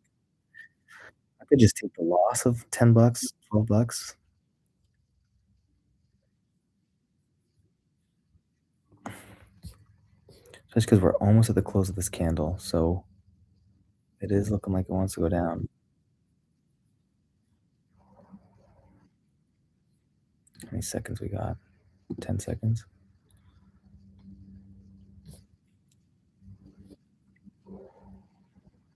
Alright, I gotta be careful here because I do wanna join this for a ride.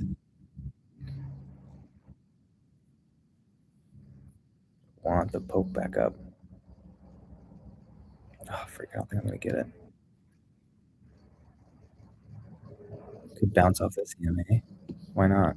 To bounce it off before.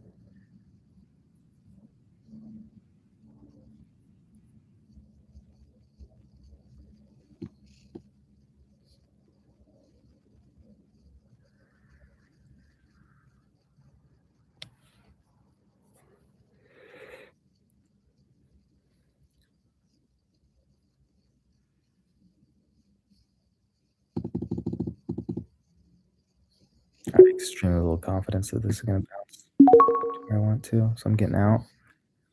And I'm gonna join the ride.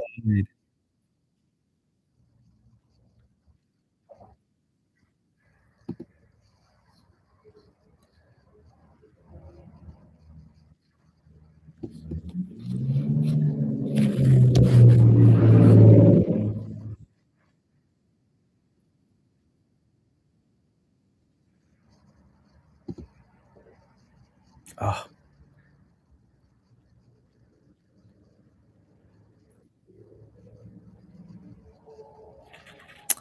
these are usually my worst plays. So many people are momentum traders where they'll exclusively trade this, and they've gotten really good at it. Most of us can't do it though. We end up losing money.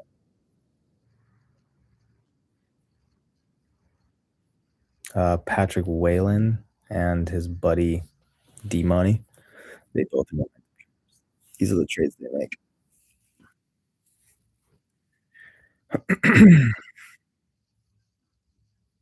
But I suck at them. I suck at them. All right.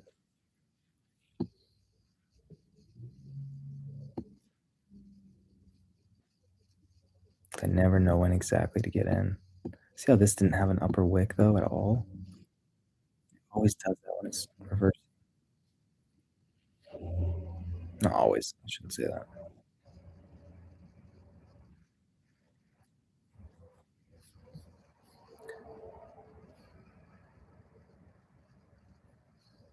Now it's too late.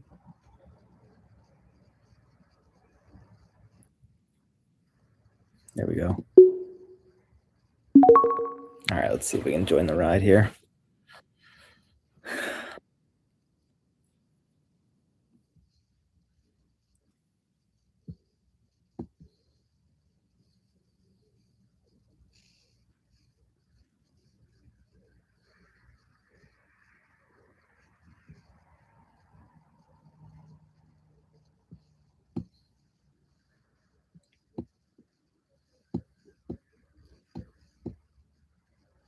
So I have to be careful. On this trade, I can't think of it as like, oh, I need to make back the money I lost on the last trade.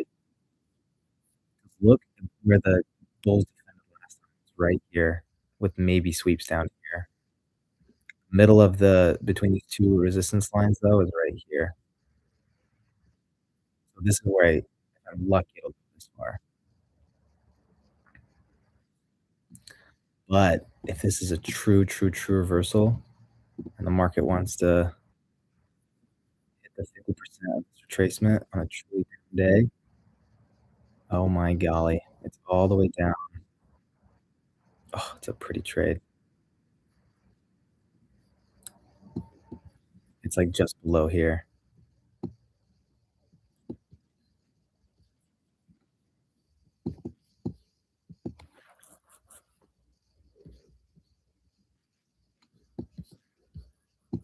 How many seconds? 45 seconds left. Hmm.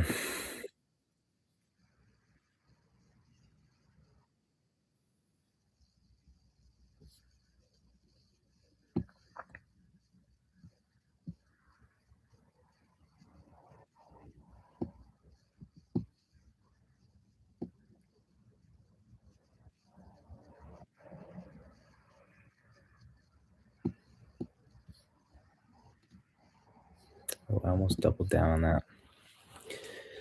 I mean, it's only one on my side.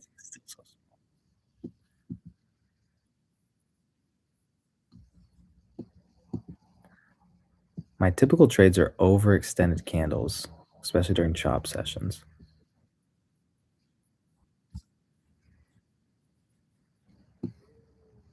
So, like,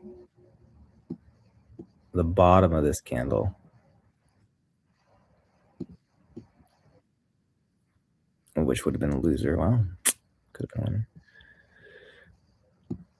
These areas, this is like uncharted territory because we chopped for a while and then we went into a choppy area where people are loading up on their trades.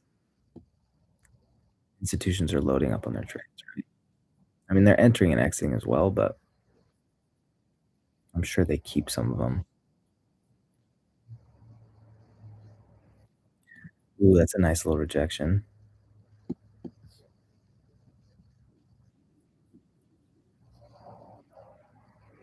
I don't know though. It's already it's just the very beginning. So,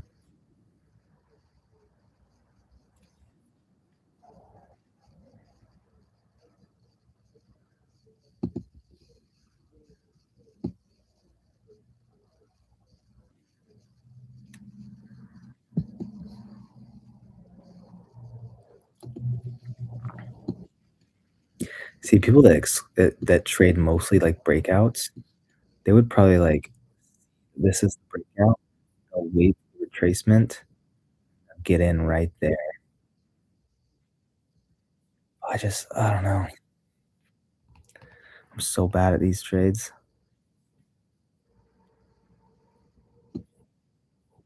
Because every time I try to do that, it just like explodes to the other side. Like this is just a fake breakout, and then it skyrockets. I get in right here, and I just get crushed.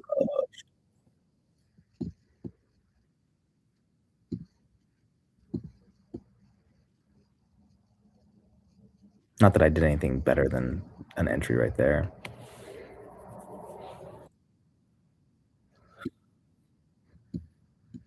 My current bias that I'm trading is that this goes all the way down to here. Is this VWAP?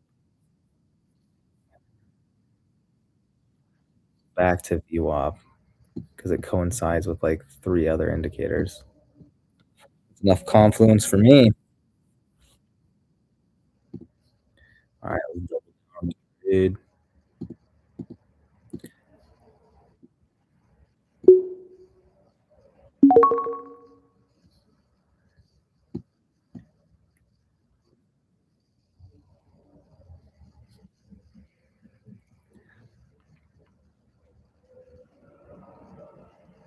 Yeah, I wonder if people that trade this strategy, like if they see it reject and then retrace after the rejection, if that invalidates their trade on this.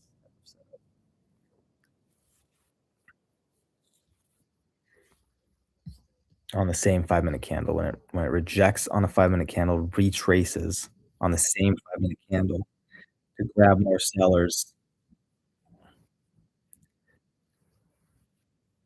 'Cause, like, it didn't even come all the way up to the EMAs. Oh, there it goes. Maybe that's better.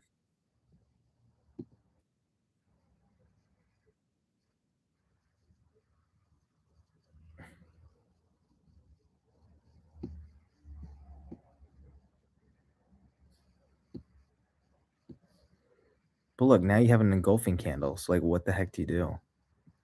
You have an engulfing candle. I mean, these are 2 pretty good candle sizes, and now this one's bigger. If it closes, you just exit. 'Cause we're trading this. I shouldn't even take those trades.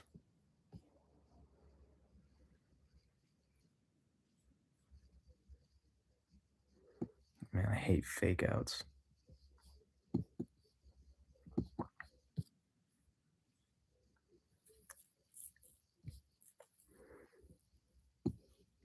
Like, look at the size of that one compared to these ones. Obviously, they're not as big as the morning candles, but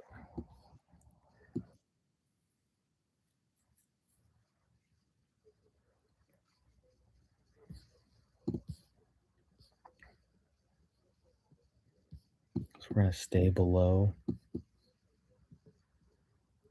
this line.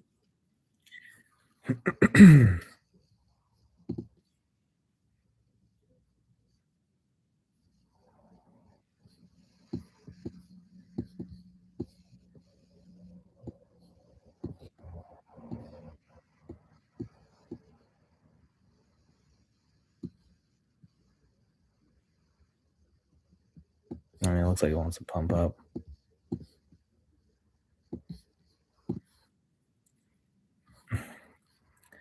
But I'm also in a losing trade, so I have terrible glasses on.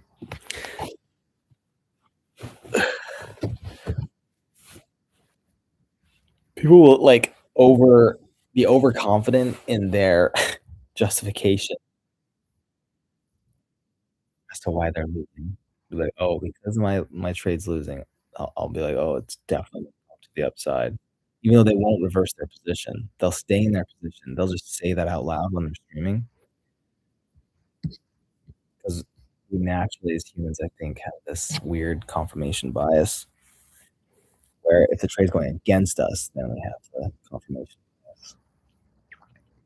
It's the opposite of whatever trade we're in.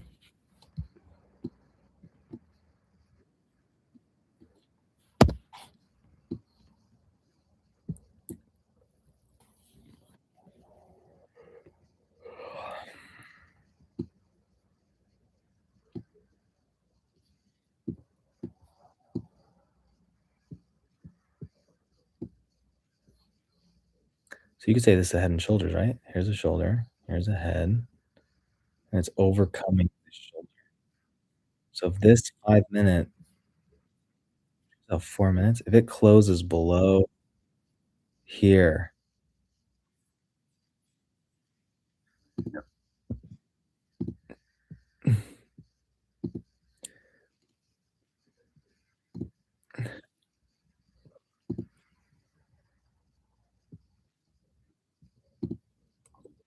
oh,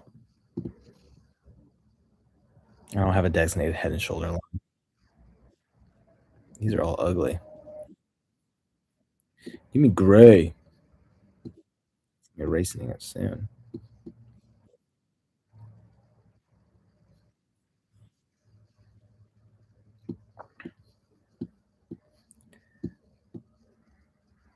What you gonna do? What you didn't do when the market comes for you? Oh, yeah. Come on. Save my trade. Save my terrible trade. I think I still have plus $8 on it, on my trade. It's 5, which is usually, like, what I'm aiming for. Trying to be a hero.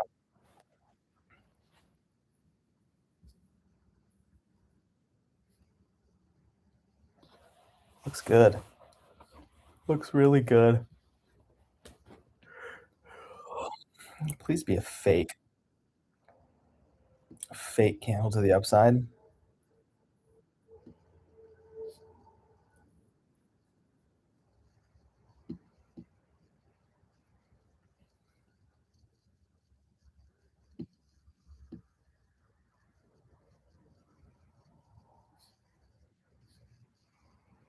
I should be at the gym working out.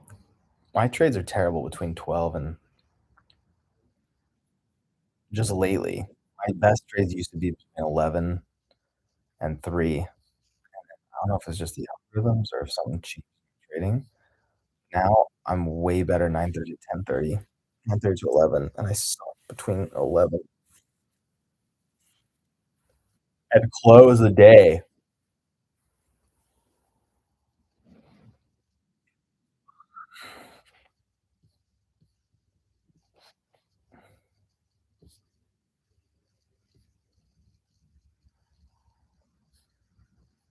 But I could be wrong. I don't actually journal, so I don't legitimately know. That's just my intuition.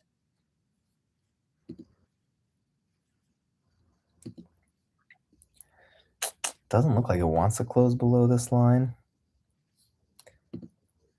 We've only got 10 seconds left. Miracle, here we go. Even if it does, it still doesn't confirm nothing. The next candle, who knows what the next candle will shoot up. But I wanted to justify staying in my position.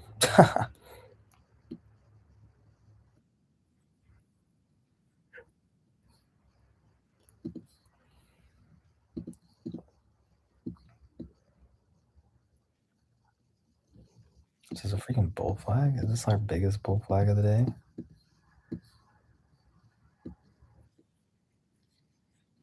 trade this as a bull flag, my golly.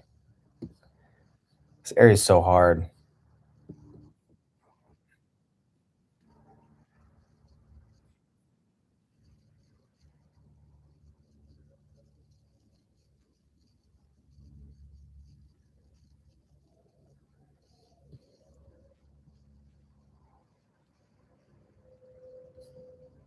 I don't know, maybe the chop will continue, and we'll stay in, like, a chop channel.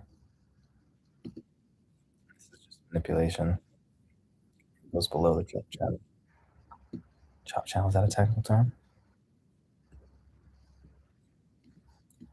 Consolidation zone? Chop channel? I like chop channel better. Consolidation zone. Chop channel. Chop ch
Come on.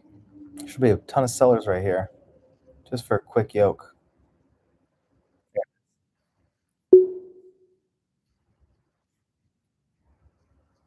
Oh, did I miss it?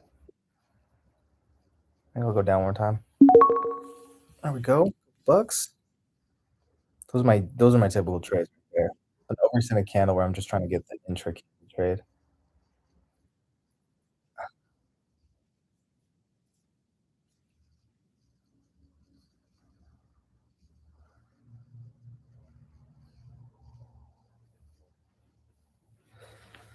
Nice if there was more sellers there. Come on, sellers, let's step in. Come on, come on.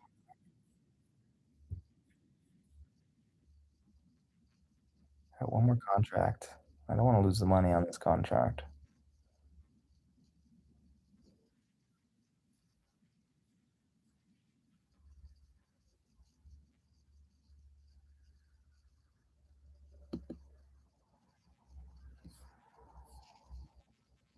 There we go. Oh, that's the one I wanted. What happened so late? Dang, right at the end of the candle close. Tough, tough, tough, tough. Oh, mercy. Oh, man.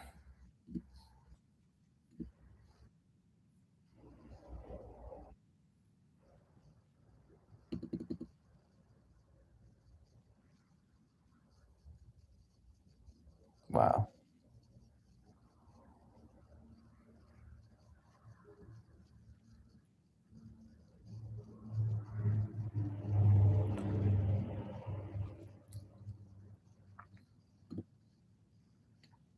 Look at this though.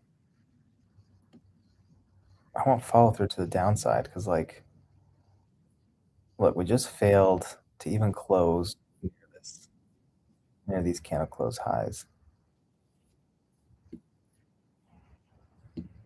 I don't know. So much manipulation.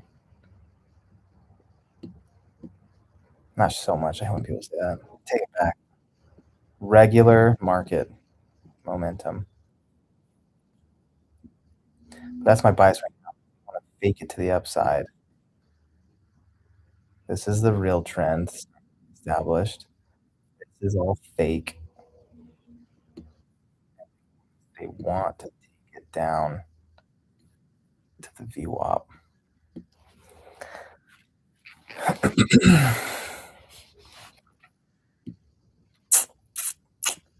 But if we close higher, then I am reversing my I hold the right to reverse my position completely because the market is extremely dynamic. So you have to just change your mind all the time. It's the hardest. Strong opinions held loosely, quote unquote. Strong? Who said that? Opinions, some famous dude. Loosely held. It's a mindset. Decisions, humble and flexible. But who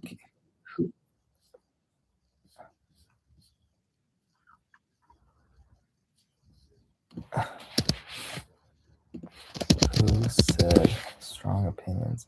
Paul Sappho, a futurist? The phrase strong opinions weakly held was coined by futurist Paul Sappho, emphasizing forming clear viewpoints, but being humble and flexible enough to change them with new information. A concept popular in tech for decision making under uncertainty, often associated with figures like Mark Andreessen and Jeff Bezos. Oh, there you go. Dude, I thought it was like some old, like Moby Dick type of quote.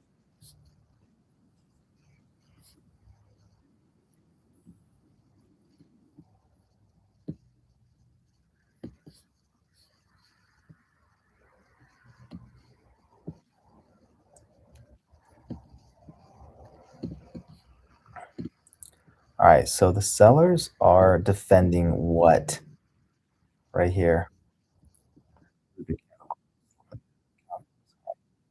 So here, we don't care about sweeps above there. We care about candle closes.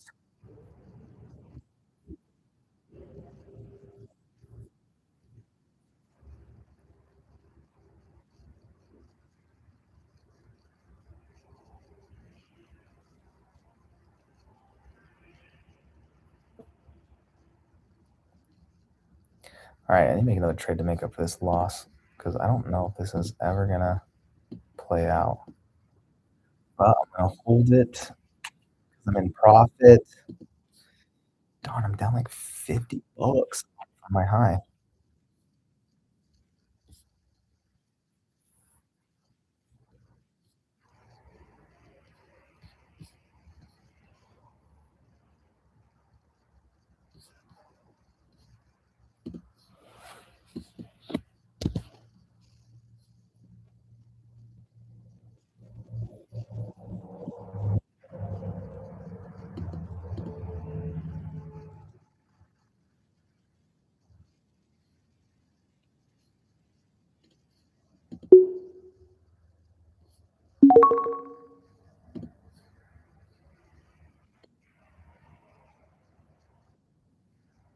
Oh man, it's my market. What's going on? Oh, I was at the end of the candle. Dude, I'm the worst at that. I'm double checking when is the candle closing. I hate taking a trade at the beginning of an opening of a new candle.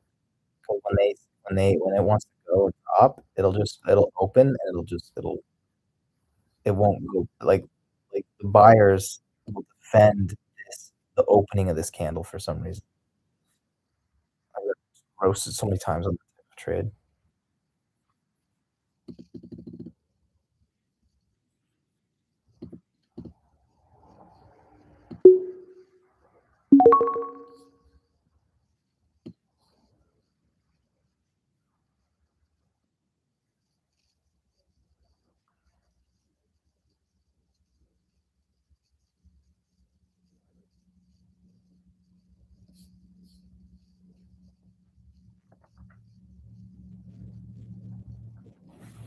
I don't like when it yokes back up so early in the candle. Like, I wanna see this candle come way down here before it gets yanked. My last contract, obviously, I sold right away because not trying to be a hero. I want this candle before it yanks. Look at that. Yank. I love those trades. It's just you just hide the 5-minute candle.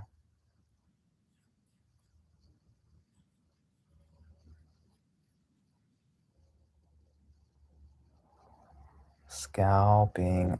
Now I don't believe in it though.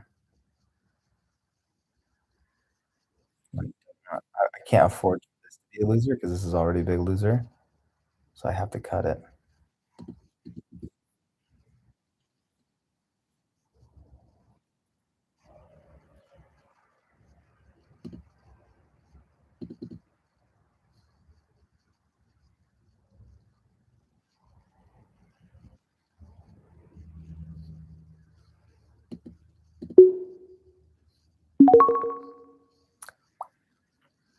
If it goes that way, that's fine because I still want it to for this one, but it's just too trading's all about risk management. Doing the emotionally difficult things, like I should have done this a while ago, but I'm trying to make money while I give this time to breathe. The problem with giving it time to breathe is it's an option contract. So it's losing not only the value of the contract from the premium, but the data is also wrecking it right now.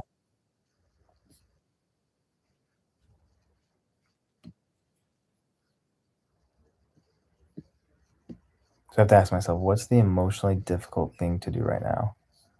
And it'd be to cut this huge I think that emotionally that'd be hard, just get it out of my conscience and move on to the next trade, but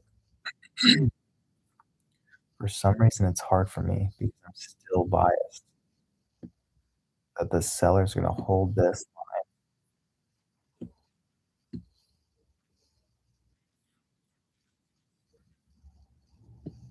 and I'm gonna get a huge down candle. Because break even on this candle is probably what? It's probably, like, way down here. Jeez Louise. Yeah. You get paid for doing the emotionally difficult thing.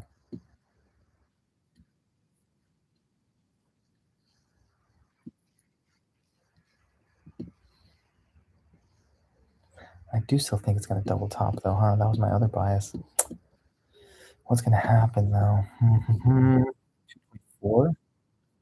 Down 100 now in one trade. Terrible. Alright, let's take risk. Let's take one.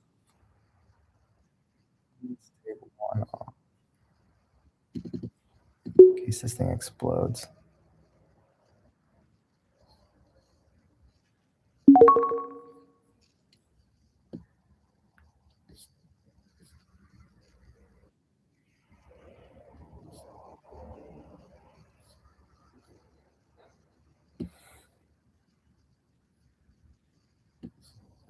Okay, we got what, 10 seconds left? The stream lags behind like 5 seconds. Maybe more. Alright, done. It did close above. It did close above.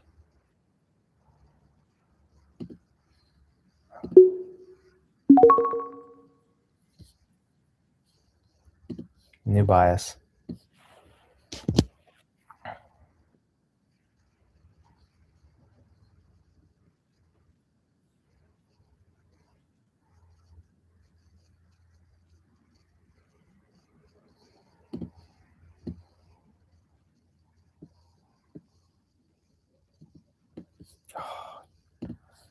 So hard to take this trade.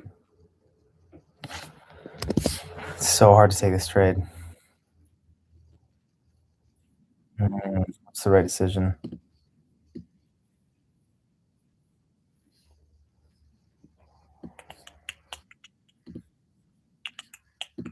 Because my thinking is, even if it does want to go up, it would probably retrace the 50% of this upward trend. So you'll get red down here, and then it'll go up. There's a lot of people that need to be um, stopped out down here. I'm guessing. But just in case that's not the case, I'll do one. I'll do one project.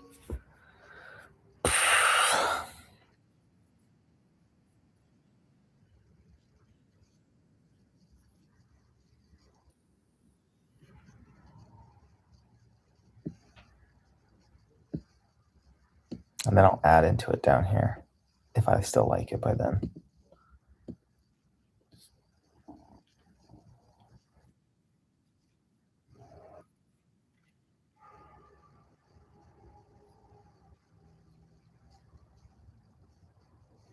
But if this is in one single engulfing candle, like if this goes all the way down to there and it engulfs these two candles, then I don't like it. But if it's like a full flag, it flags down like this, then I'll like it. Especially if one of the tails like whips down, grabs some buyers down here, back up. Ooh, then I'll really like it. Just in case it wants to explode now, I'll try to be in for the ride. Right here. And that was my biggest loser. I tried to join the ride right down here. Even lower. I only saw like $5 to $8 on that winner. Yanked back too fast.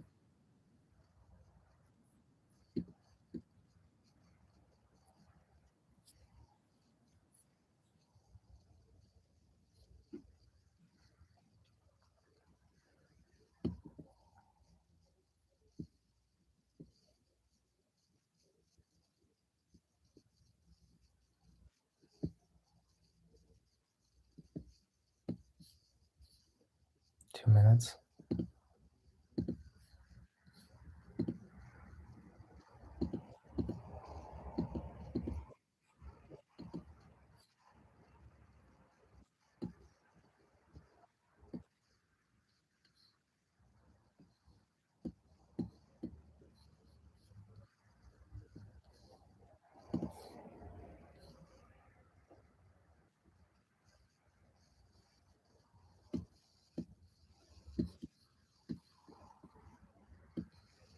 Yeah, like why not? Why not have a daily candle that touches this before it rejects if it does want to reject?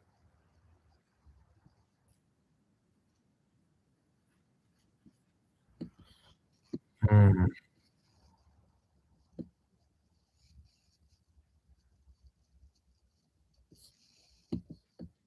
Check the 15-minute. Man, everything looks bullish.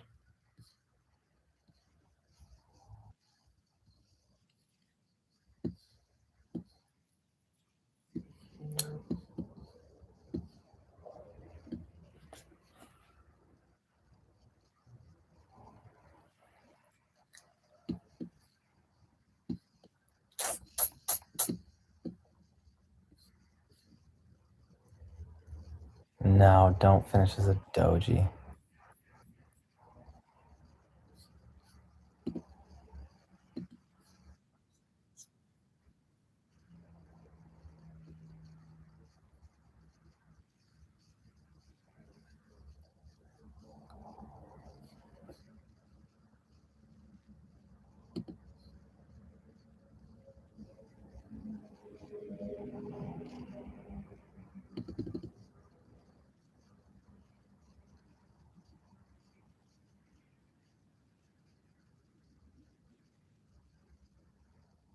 Looks like it wants to, huh?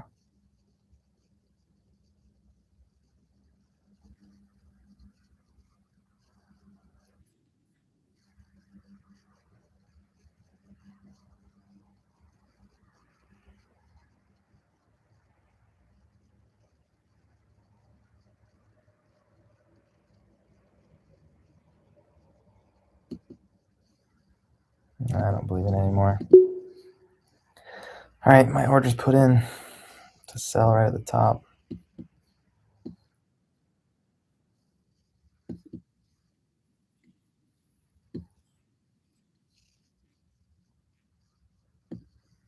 Oh gosh, is it gonna come all the way already? No.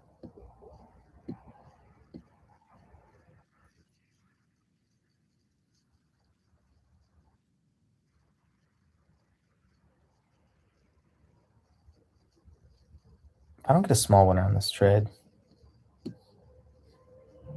Now that my entry's put in.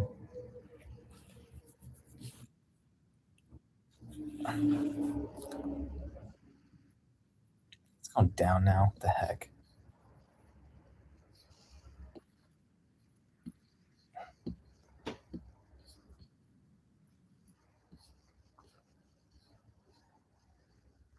Oh.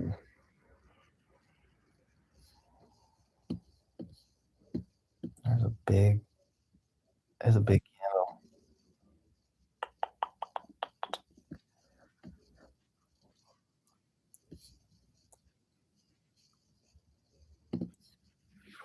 All right.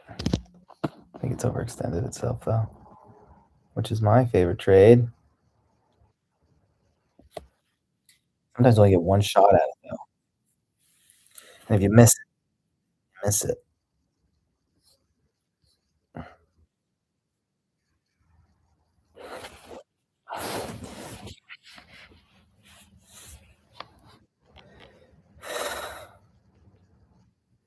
Come down, come down.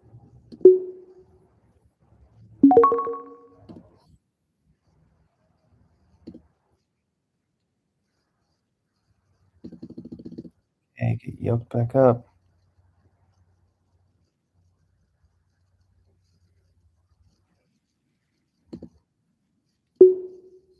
Oh, did I miss the sell?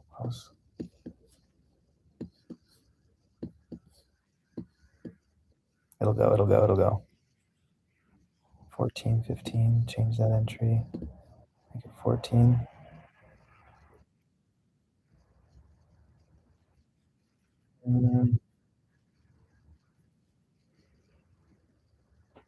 Yeah, 14.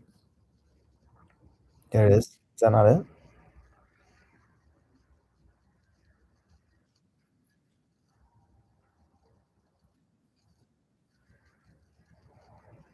Dang it. Missed it by $1.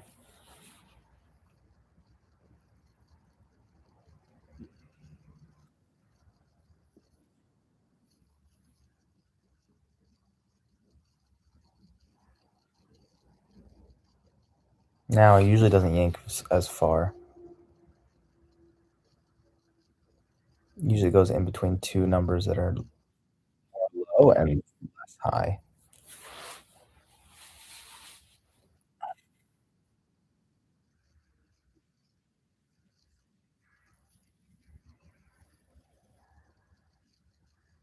Until one of them breaks. So that's what I'm relying on. Because if it breaks, if the upper bound breaks, because it'll go back and forth for a little bit. Like that should be it. That should be it. How did the premiums drop that much? Maybe my entry was worse than I thought.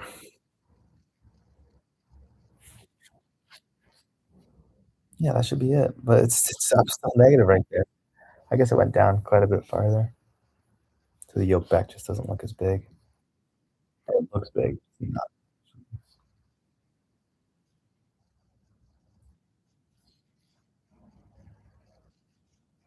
I'm gonna de-risk.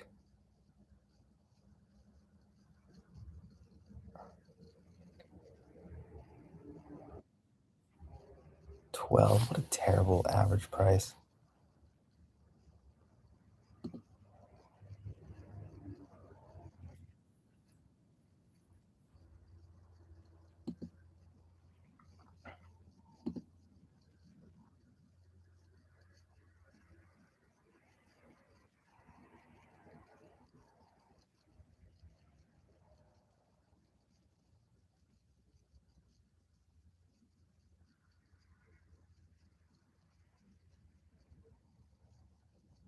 Well, that's not good.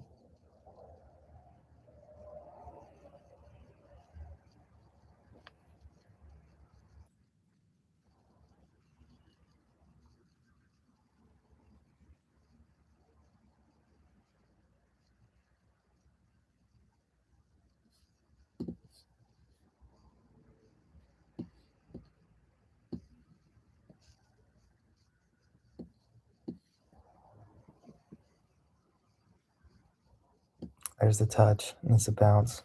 Big bounce.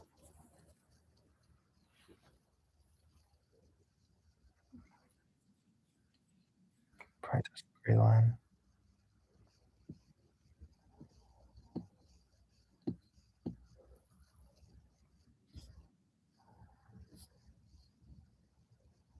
Oh, why do I suck at afternoon sessions so bad? Another minus 100. That's crazy.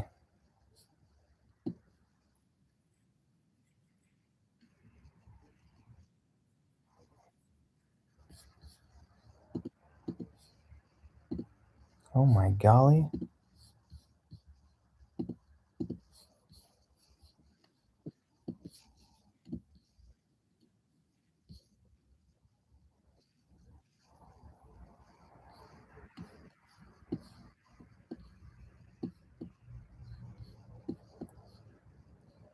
All right, gotta stay cool. Gotta stay collected.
I can feel my body tightening up.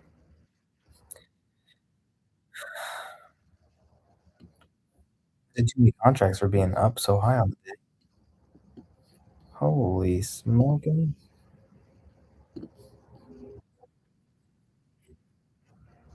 All right, these two huge engulfing candles.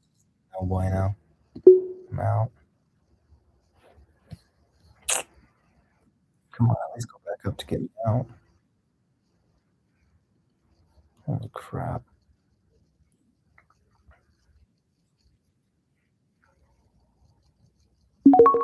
There we go. Ugh. Is that half of the day? Yeah, a little bit more than half in two terrible trades. Oh, oh, I'm so bad at the chop fest. At the end of the chop. I like the chop. This stuff, this manipulation, like manipulation on both sides.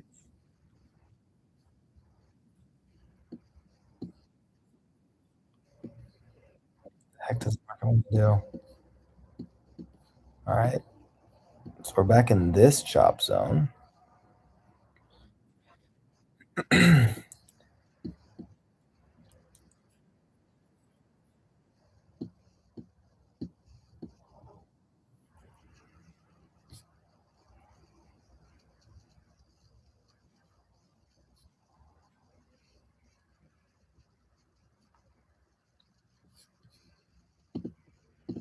Damn.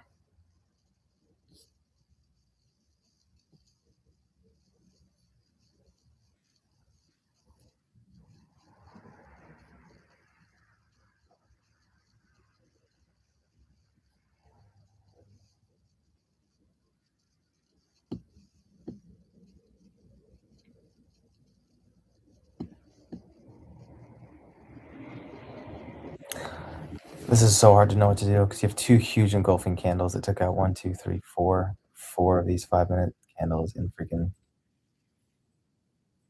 2 5-minute candles.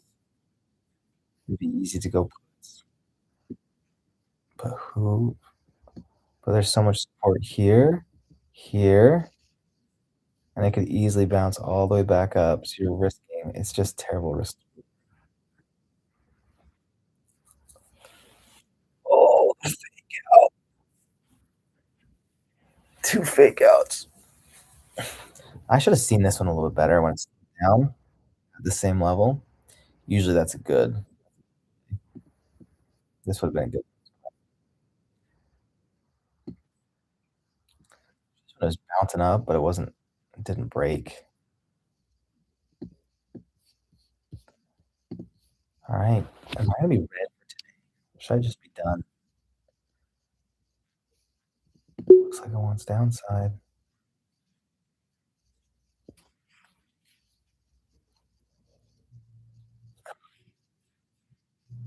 How did I miss that entry?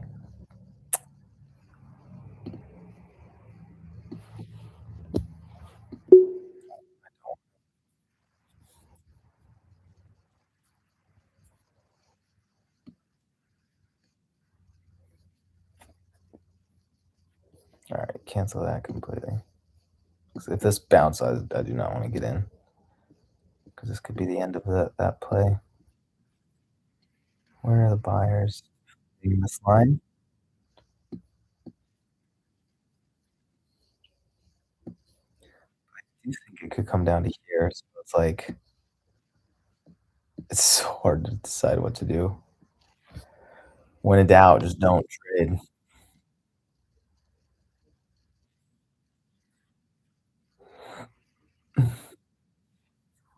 Hmm.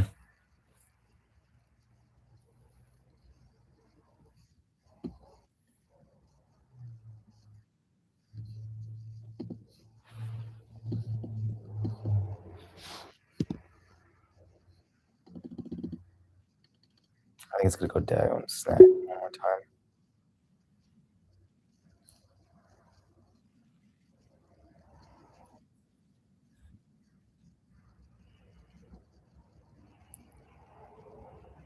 There it goes.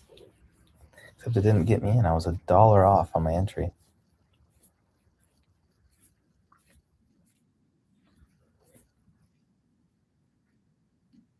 Cancel that. Alright.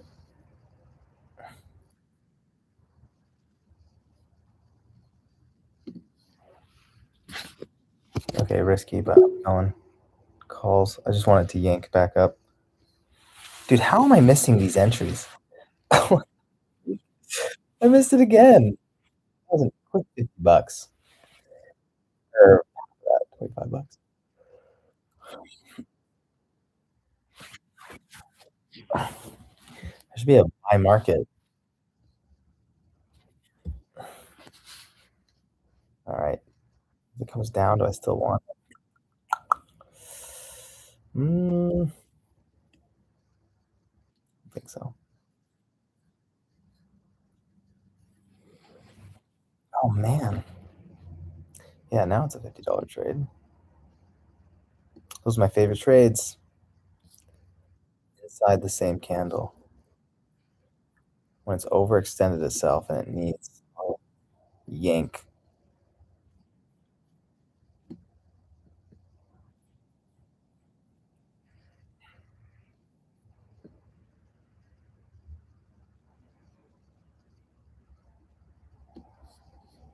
Alright, I'll do one contract to the downside.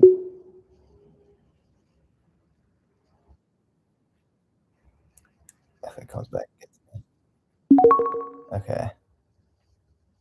This could be a huge loser. Right at the bottom. But sometimes they'll do this. They'll do a big candle, small candle, then the next one won't have a top wick. It ends up being the biggest of all of them. That's what I'm going on here. I want it to come all under here. I want it to be the biggest. Oh, it did 11? Whoa. My bad. Oh, man. Whoops.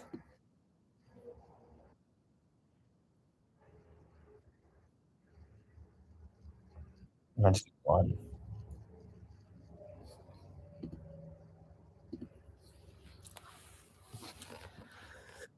Yikes. That was like $100 though, wasn't it? 28 to 40. 10 times 10, yeah, over 100.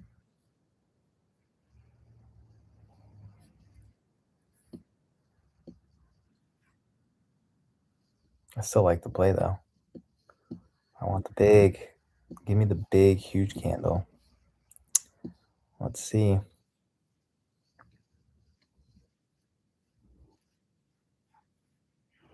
Look at the size of those. Mother. Jeez Louise. I guess it's not that even that big relative to the morning session. Where was that area I was saying before? I think down here. Hit 50% retracement from the day. Markets love 50% retracements. There's some traders that will just do the second 50%. So they won't trade this downtrend. They won't trade this trend to the 50%. They'll trade that. They'll get into that one. So it'll go here, and then this actually makes 50%. But the top of this one down to here, they'll trade that 50%. That's a cool. That's a cool trick to make. You don't do the initial. You don't even do the second bounce back. You do the third. That's a pretty safe trade.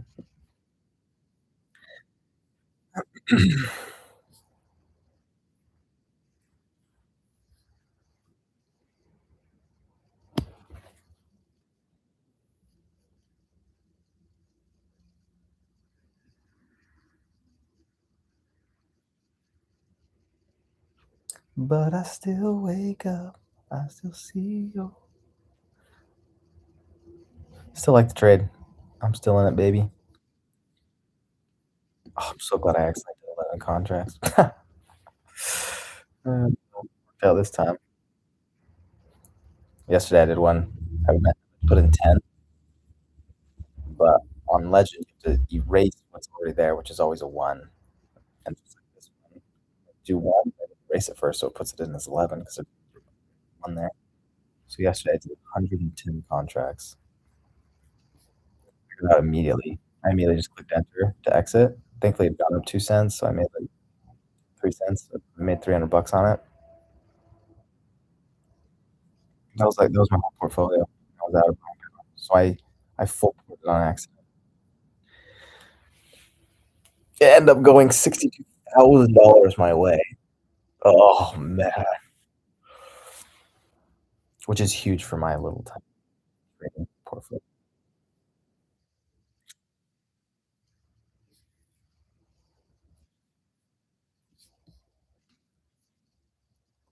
So I think I saw a high of 430s.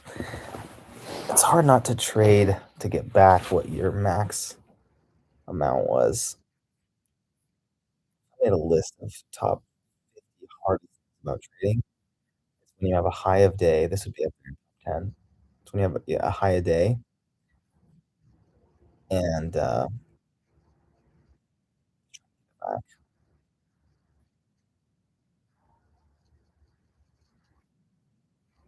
by oversizing. We're just taking dump trades, getting in too quick, blah, blah, blah. Top 10, one of the hardest things to avoid.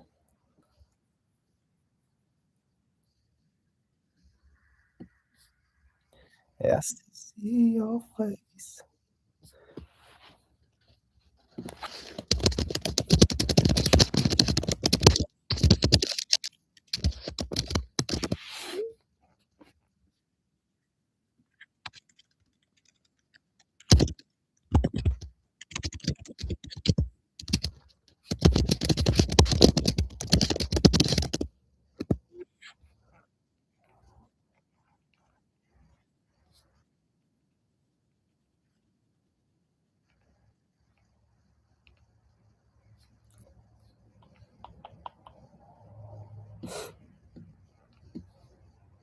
to like the trade.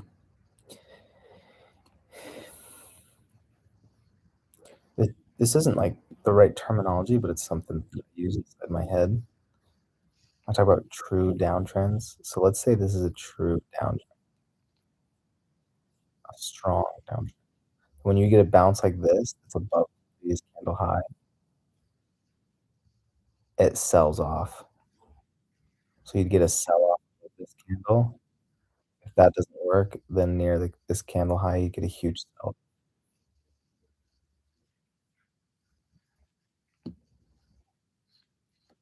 Like, let me see at the end of the day had it. Yeah, where you bounce, this next candle almost doesn't can't even it's not even strong enough to make it to the high of the previous one, and it goes down. I mean, that's a super strong trend. Same with that one. It doesn't have the strength to reach these sellers that are sitting here. And the sellers that has were sitting here, they waited till this hit, and they got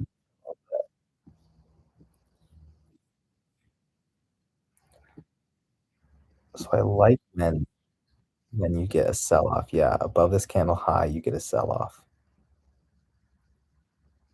or above this this one's hard because it's such a huge hard to beat that candle.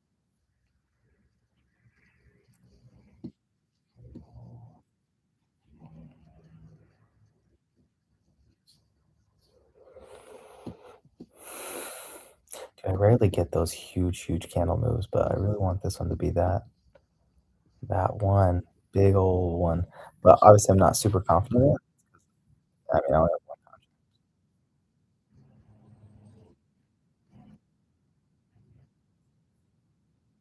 contract, but it did bounce. So this is also, 2 confluences. You have a sell-off above this candle high, and you're underneath the EMAs, you touch the or whatever this is, 1, 9, the 9 EMA.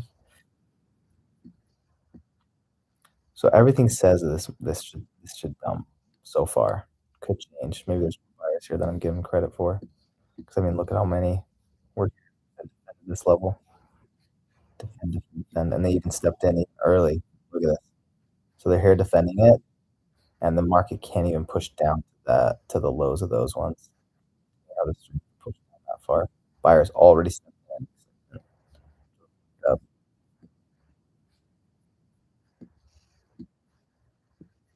but because it's already been we can call this a tap. So because those buyers have already been tapped once, usually there's less left over or new come however you wanna phrase it, come in right here. So you count this as a tap here, this one, and it bounced all the way to here. Sellers are this is a true strong downtrend. So even though they only pushed up to here, the sellers like new sellers are jumping in. They're like, "Yeah, this is a true good downtrend. I don't need to wait for this to tap up and to bounce here because it already bounced, right, and got to get all the way up there, almost size, not quite strong enough. So now the sellers step in way early. So there's a lot of people here that are confident that this is gonna go pretty low. Now and we've already tapped it once, so we've already used up a lot of these people that were sitting there. So I wanna break these lows, a strong break, not one of the sissy ones that barely go below and then tap up, because that's a sign that the buyers are sitting here, they're just a little bit below this line. We want these buyers to get wiped out. At least down to the VWAP, if not, then somewhere in this area. Come on, I want this to be the biggest trade of the day, percentage-wise.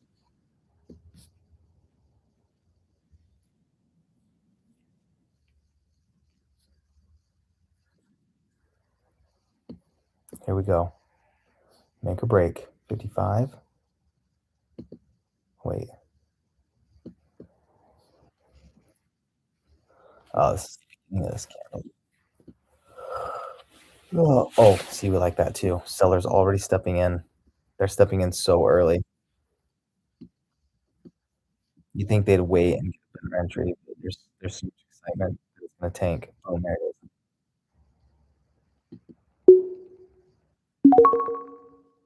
40 bucks on that play, that's good.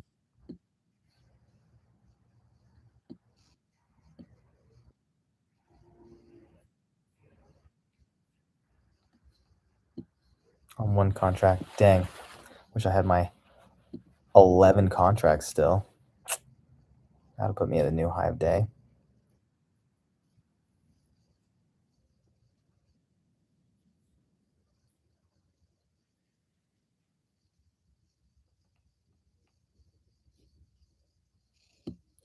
Okay, who's sitting here? Are there people sitting at the VWAP? Like, where what's going on? Is this an overextended candle? Sometimes I'll trade this for a little pop, but it's so hard to pop because you have the VWAP. You do that play? Do you wait for this line, or do you go down, or do you go to the golden zone down here on the 50, in the 50 and the 60, whatever it is, 66?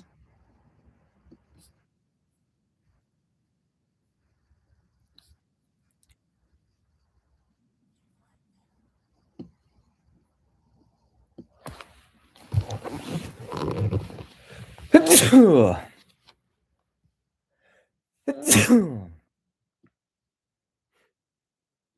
right, let me check my old.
All right, distraction. Where we at?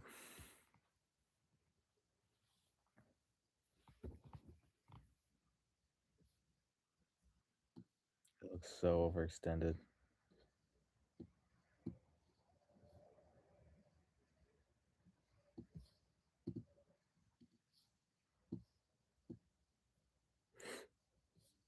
So I'm gonna do another short, but I'm gonna do, look at this. I'm gonna do a this is such a super safe play. 'Cause even if it bounces, like this contract probably lose anything, right? Low confidence play. Here we go. Okay, I'm in. Just looking for $5 on a simple.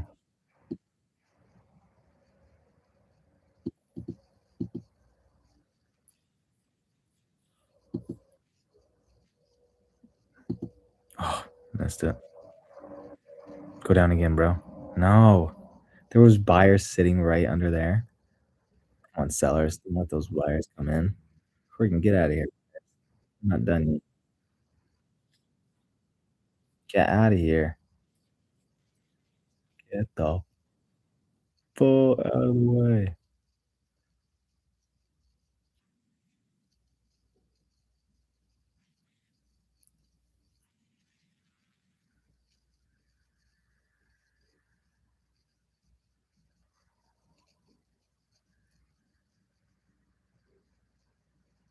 And I still wake up. I still see your face. $7. I can't believe it didn't take. My golly.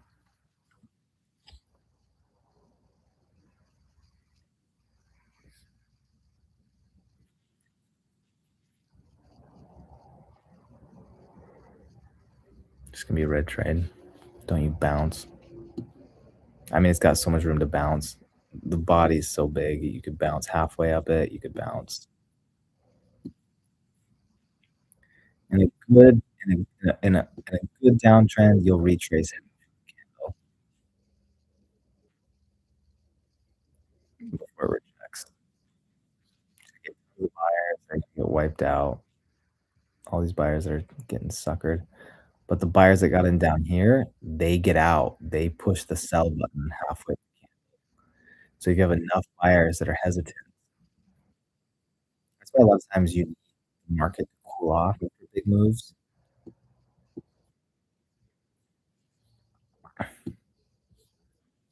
'Cause, like, down here, you don't have an immediate bounce, right? You have this fake bounce where a lot of sellers probably started getting off halfway here.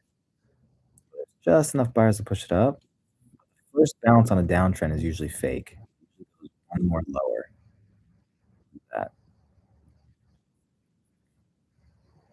So it hangs out in this area before finally there's enough that aren't selling. Like, look, even this candle, look how many sellers still don't believe in this trade. There's enough buyers down at the bottom that they'll eventually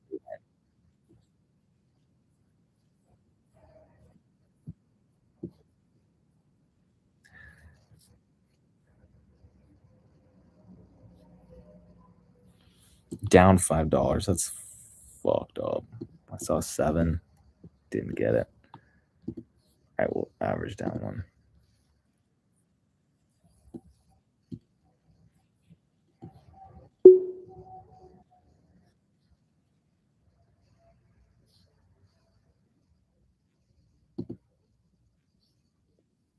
I still see your face.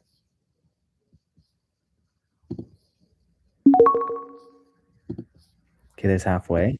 So we should see some hesitancy with some of the buyers. Buyers hold, and they're like, I'm not gonna sell it halfway. I think it's strong. I think this is a strong bet." And it's like, "Oh, man," disappointed. 'Cause there's probably sellers also entering that missed the big candle that still want in, so they'll enter in on this halfway retracement.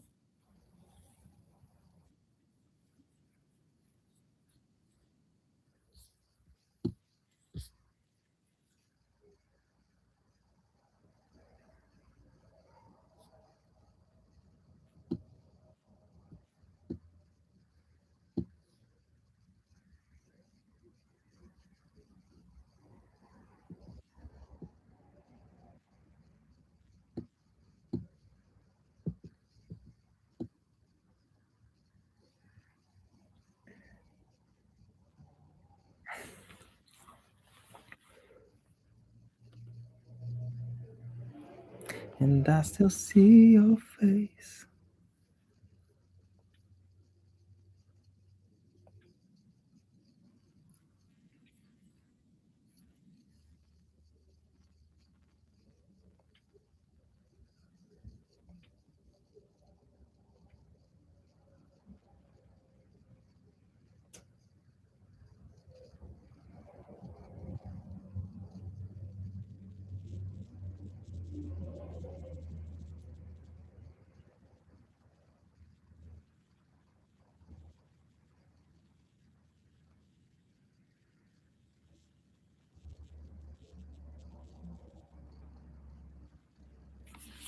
Oh, do I have a sell? I have one for 42? Might be a little too far now. I'm trying to recover my losses.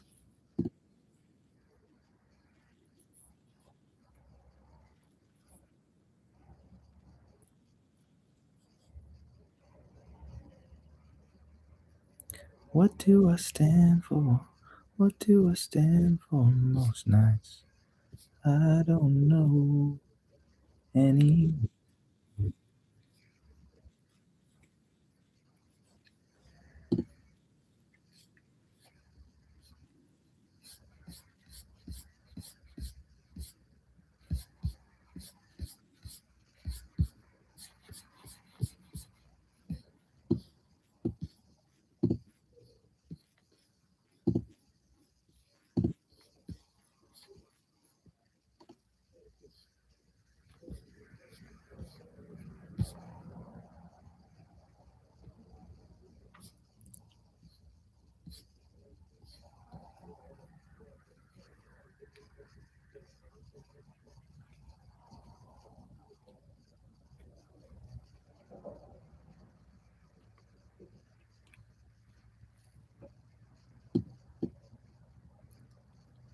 Oh, we did see a bump in volume here.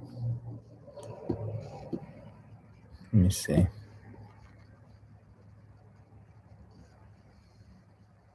All right. So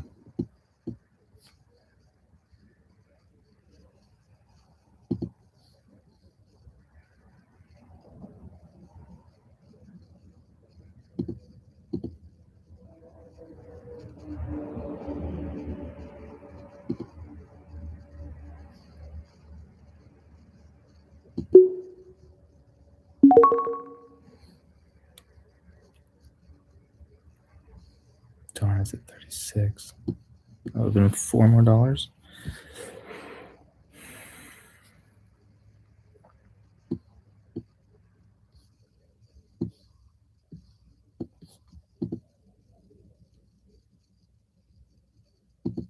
All right, we're back to where we were before our second bad trade.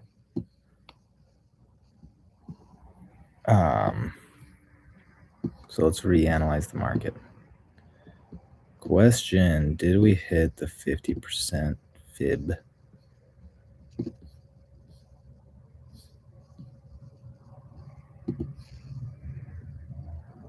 Yes, we did. Exactly. Oh my golly. Exact fib. Let's keep this on here for just a little bit.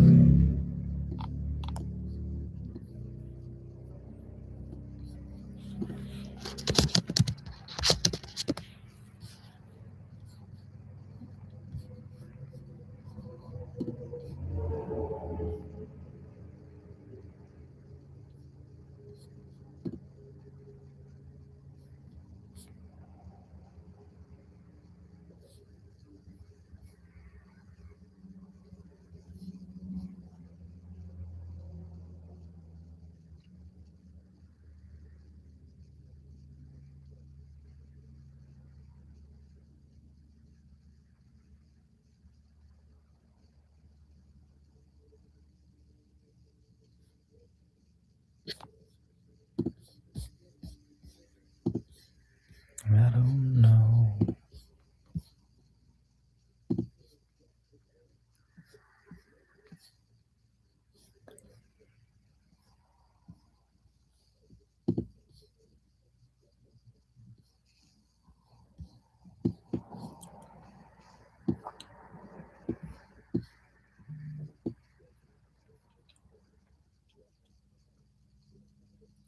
All right, we're halfway between these two areas.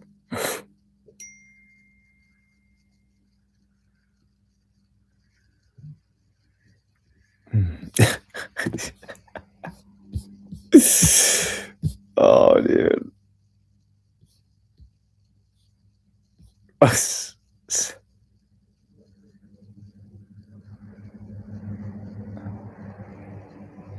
Zero. Dude. Luke. Dearest Luke.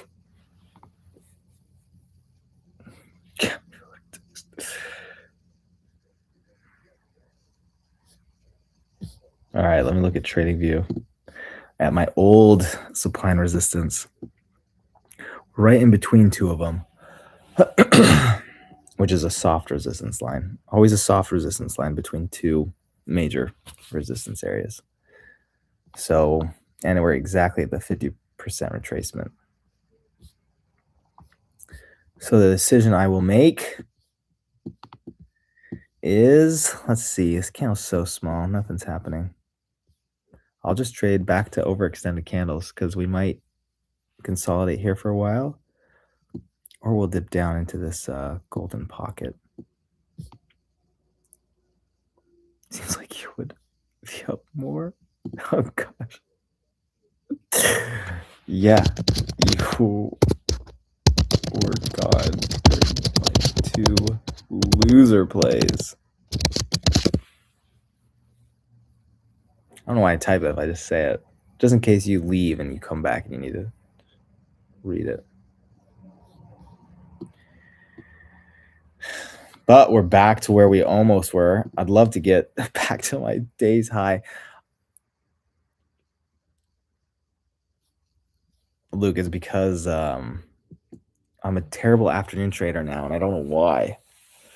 I used to be so good at it, and I think the algorithms changed or something, so now my trading style works in the mornings and less so at night or in the afternoon.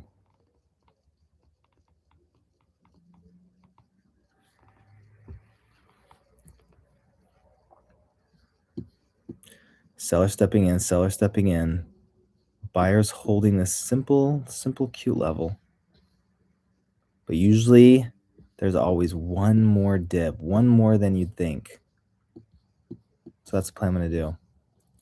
Puts, baby. Not super confident though. One contract. There we go.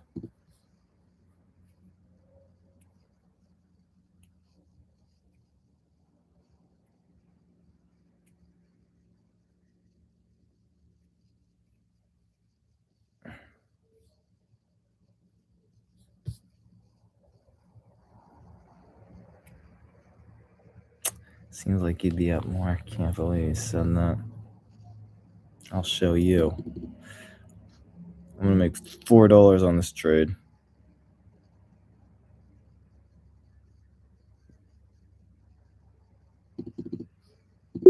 Oh, don't sell.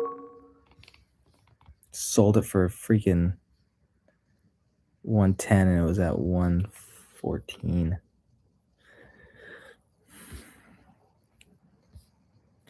$5 richer. $5 richer.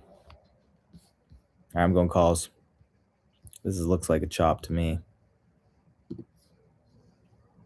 One play, not very confident. Didn't take. Come on, come down one more time. Here we go. Here we go. It took. And let's get it yanked back up.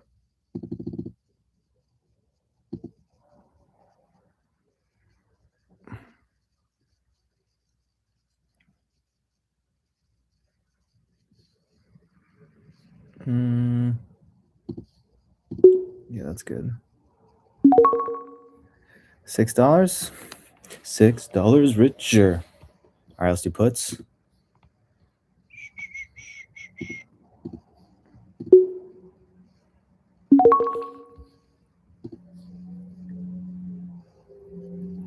Can't do this too long. I'll get burned.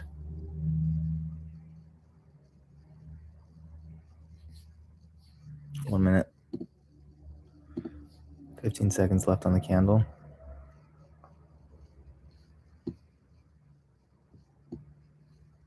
Come on, one more time, one more time.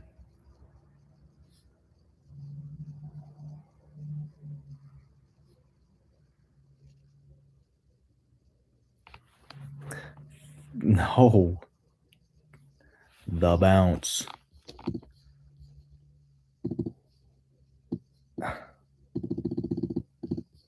Oh man, what a bounce.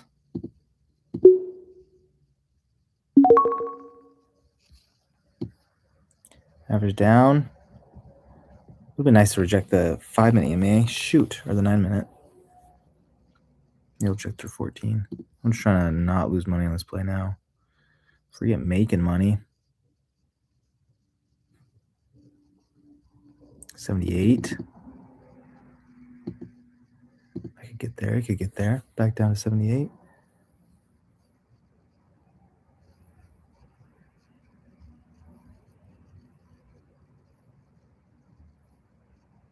Come on, a little more.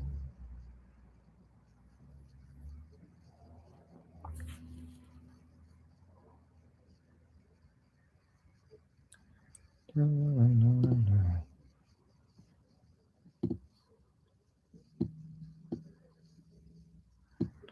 right, we'll de-risk 3. No, trace back up.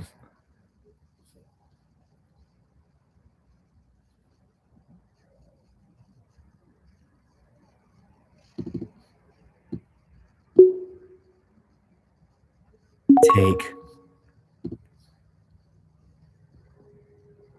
84. Wow, I wish I would have held that.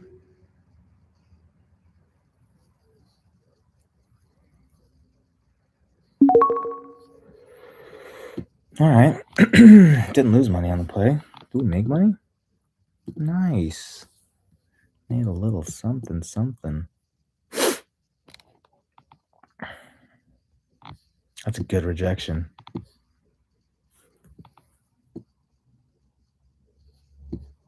But that shows some good strength when it goes up. Closes the 5-minute candle, and there's no wick on the bottom.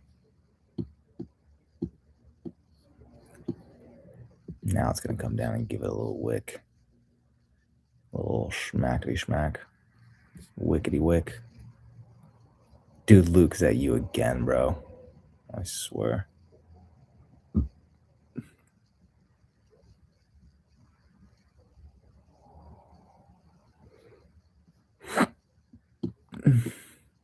No play. No play right now.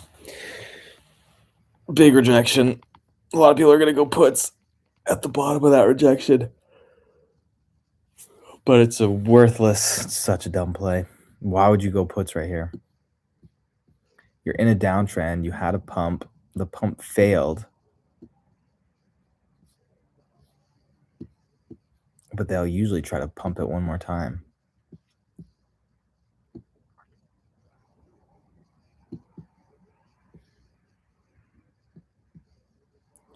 I don't know. I don't believe it. I'll probably change my mind real soon, though, if this keeps going.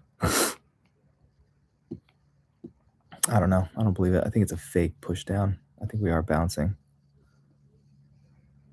And to prove it, I will do one contract calls.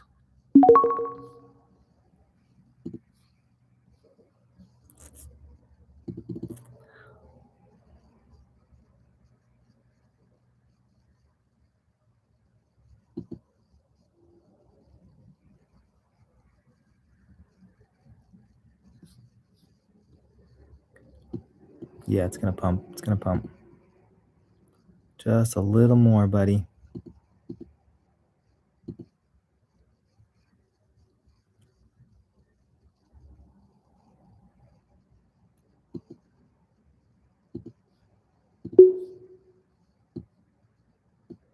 All right, I'm going to try to make $9 off this play.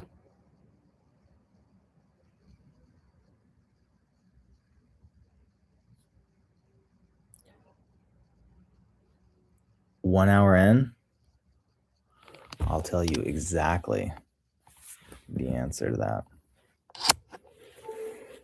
Let me pull up Robinhood on my phone.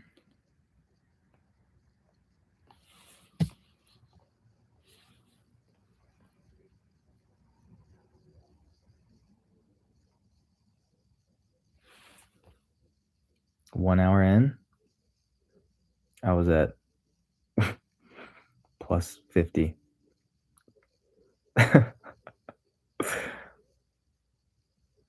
No, that's not true. I probably didn't.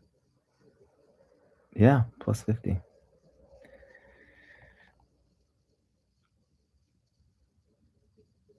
Oh, is this trade going my way? Give me a sec here. Oh, it already took. Nice.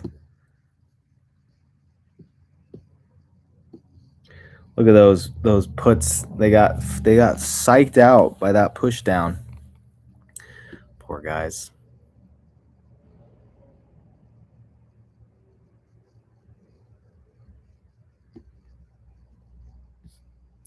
What do I stand for? What do I stand for? I think this is another fake push down. I think it still wants to go up. We still haven't overcome this big candle high, though. This low candle. This red candle's high. But hold on. What do we got here? Yeah, I think it wants to go back in the channel.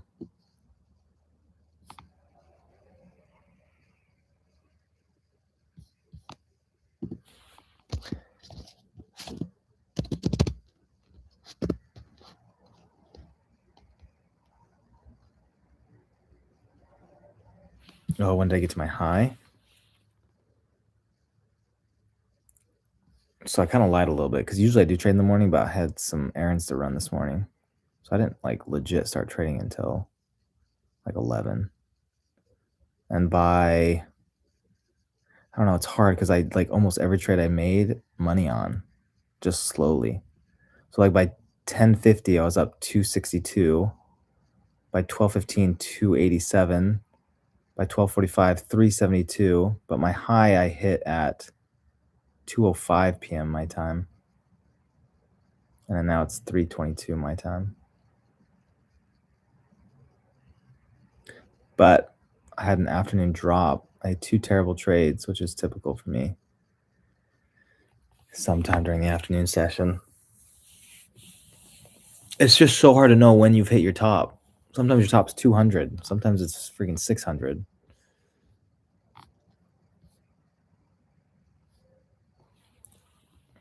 Eventually, I'm gonna trade less for sure. But it's not this day. Not on the day that I finally stream.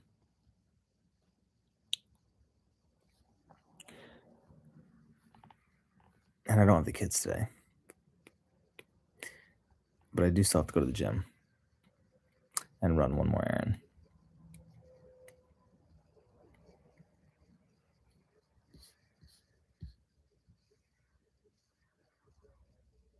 All right, bouncing off the channels low. These channels are basically invalidated. So let's just go off a level. So we have a level here that defended. The middle of these two levels is usually a soft area of resistance.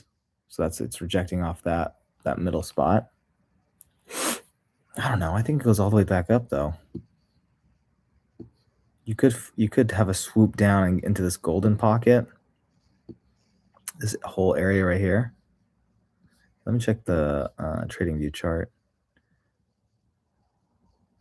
I have a line at 619.64. 619.64. All right, same difference.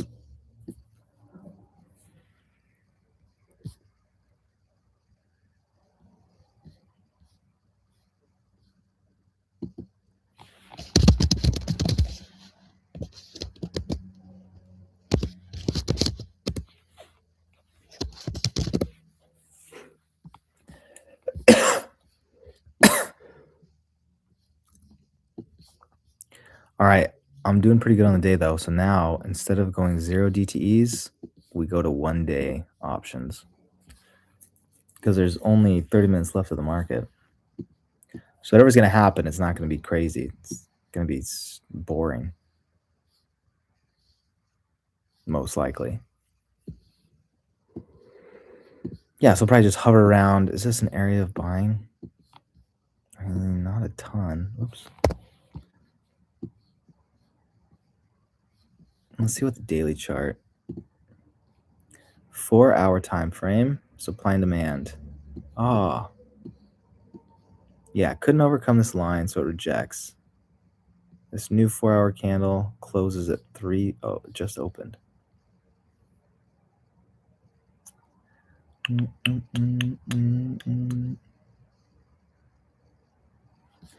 It's not telling. Let's check the daily.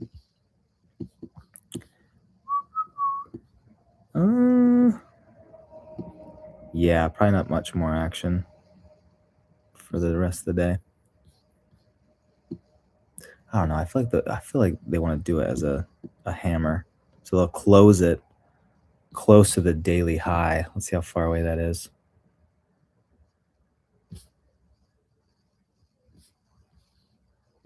No, it's too far. It's way too far. All right, so I think they're going to consolidate. Nope, update my opinion. It's breaking down. Should we go for the ride? Let's go for a ride. Oh, it's a little too late. We'll try it. Missed it. Complete miss. Darn. Okay, we're in the golden pocket, so I think we get a bounce. So I'm going to switch positions once I think it's overextended itself. I think it's got a little bit further to go. I want it to Kinda hit this low here, right below this dotted line. That's a pretty good yoke back, though. Those are my favorite trades right there. That distance right there. And then you leave a runner just to see if it fully reverses.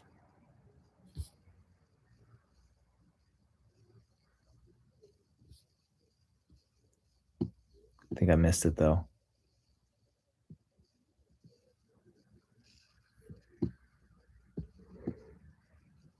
Okay, gotta stay focused for a sec. I'll answer your question in a sec. No, I'll answer it now. Cool. So it's typical to do well from like 10 to 1 for you. I would say right now, my average good time is right now, for some reason, it's between 9:30 and 11. Today, I didn't really trade much in the morning, though. I was busy. But that's my average right now. It used to be the opposite. I used to do terrible in the morning session. Some changed. I don't know if I changed trading styles slightly or what. Today's fine though. Today's afternoon's fine. I mean, I had that dip. I kind of no. I It's true. I got lucky because I accidentally did when you weren't watching. I did an accidental 11 contract play when I meant to do one, and it went my way, so I made like $150.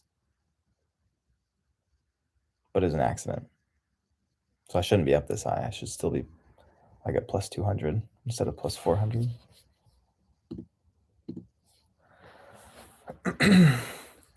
All right. Oh, here we go. Oh, man, I missed it. Okay, I want it to go even lower now, though. I hung out for too long there, so I don't trust this bottom anymore. It'd have to have a new extension.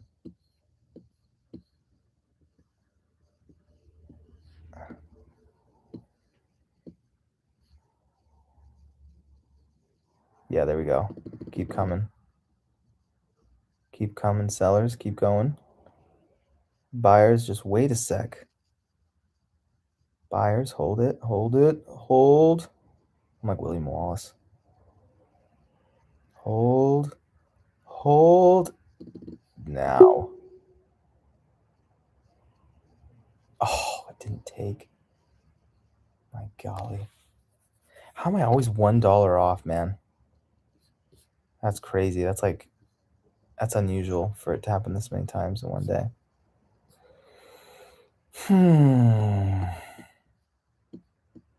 So I missed the bounce. So I can't keep this open. I'll keep it open. One more try. Come on, take me. Take me into your loving arms. There we go. There we go. Oh, it's the close the candle though. Ah, I'm gonna get torched. Forgot to check the timing. I don't like taking trades at the end of the 5-minute candle close because I have no idea what's happening on this next candle. It's such a strong sell-off. You could have another one of those, same height, and just drop all the way to this area. But we'll try to go for the bounce. I mean, it's possible. Let's see.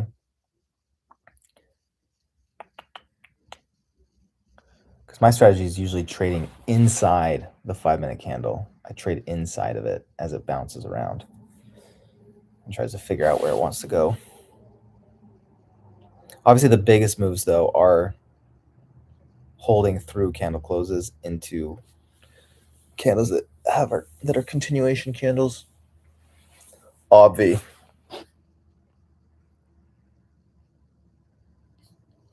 Yeah, on my chart, this chart, they're all 5 minutes. You can change what you want it to show. But I feel like I've mastered the 5-minute. Sometimes people look at the 5-minute, but they'll enter on the 1 minute. Some people like to have a confirmation at the 3-minute mark.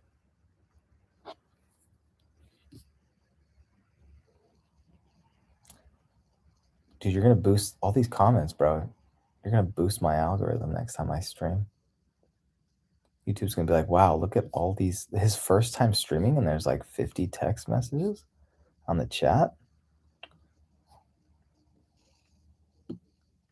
Good thing this is tomorrow's date expiration instead of today. If it was today, this would be down like 20 bucks, maybe more. But because it's tomorrow's, it moves less. Lower risk, lower reward.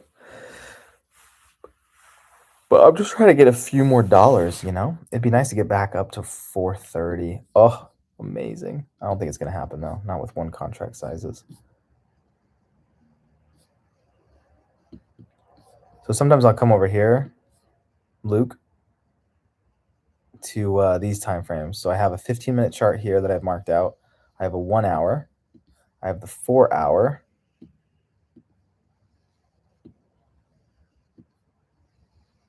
Look at that bounce off of my supply and demand. And then I have the daily.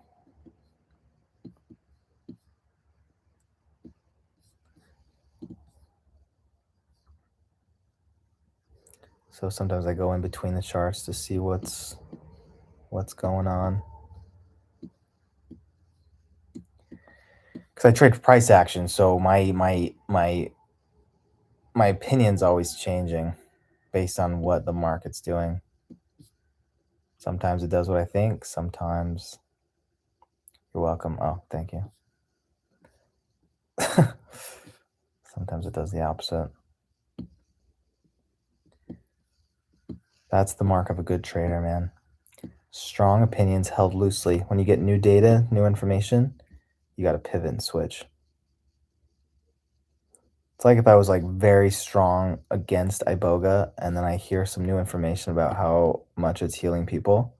I hold my strong opinion that no, it doesn't, but I hold it loosely. So when that new data comes out, it says yes, it does, and here's the evidence, or here's the, people's experiences. And I go, oh, okay, all right, changed my mind.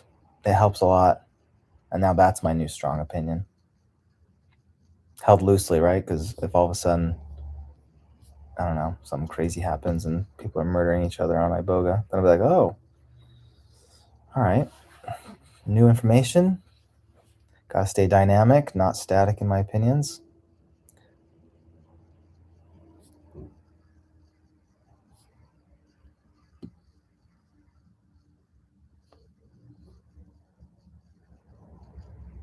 Dude, Steph's boyfriend broke up with her. Are you still here, Luke? Like 2 days ago. Not the guy she cheated on me with. This new boyfriend that I actually ran into a couple months ago. He was 29. She's like, what, 35, 34? What a hoe.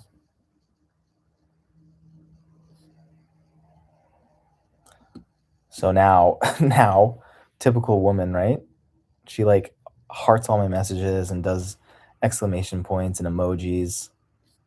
And she accidentally called me babe when she was texting me the other day, which that could be legit. She could have totally accidentally typed that. So sometimes we say it on accident just because we're so used to it. But typing it's like, are you manipulating me right now? Are you kind of lonely? And so you're like showing slightly more affection. Crazy.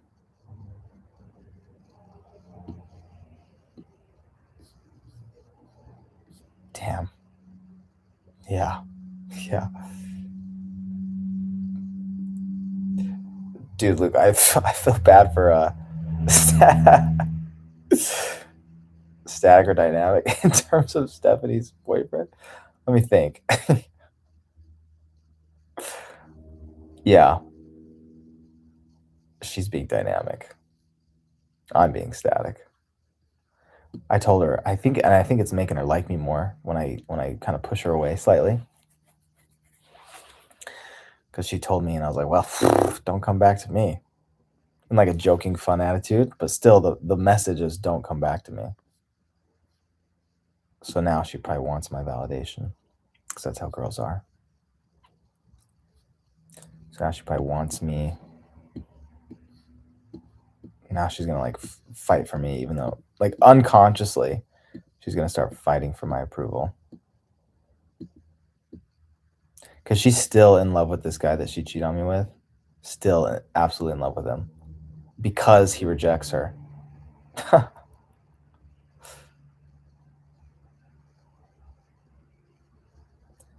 Did I say what with? Did you say that on accident or with intention? What do you mean?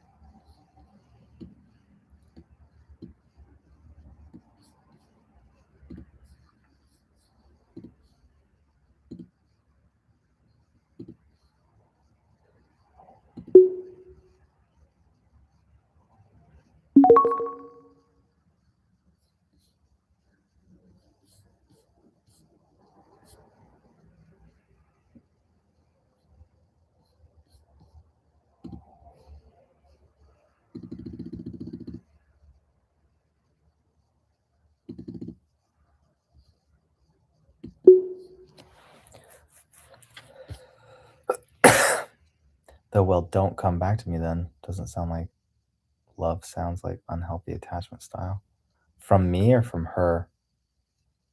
No, I didn't say like, well, don't come back to me then. She was saying, I went out to the car because she was picking up the kids. And I was like, how are you doing? How's your foot? 'Cause she sprained her ankle. She said, oh, it sucks. I can't move. But she was listening to like this sad song and she was reading the lyrics. She looks up to me with a little bit of tears in her eyes. She's like, Paul dumped me or broke up with me. Paul broke up with me. It's like, oh, I'm sorry, Steph. And I rubbed her back. It's like, that doesn't feel good. Did he give you a reason? She said no. I was like, oh, that sounds familiar. That was a joking jab because that's what she did to me. She basically divorced me without a good reason that she's able to verbalize. There was hundreds of reasons, but they're all lame. And so I was like, oh, sounds familiar. But I did like that. I see how there's like a little bit of jokiness in my tone and love. Because I still care for her and I'll always care about her. She's the mother of my children. And she said something else. Yeah, he didn't give me a reason.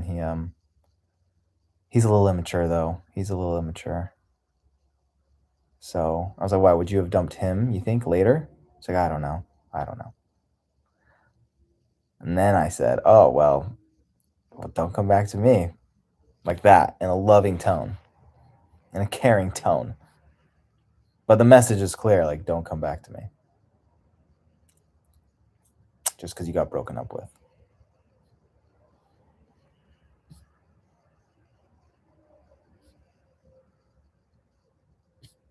Dude, can I give you the mic? I wonder if there's a way I can, like, click on you.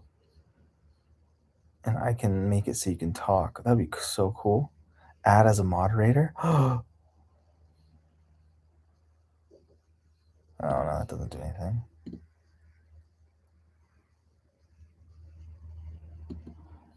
How do people tune in? I've heard that. I've seen streams where people like come in and they start to be able to talk, engage with your audience, start a Q&A, start a poll.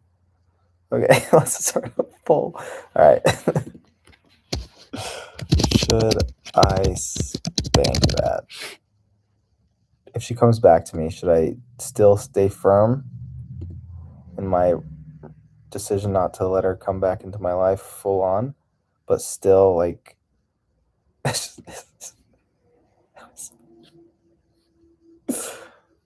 okay.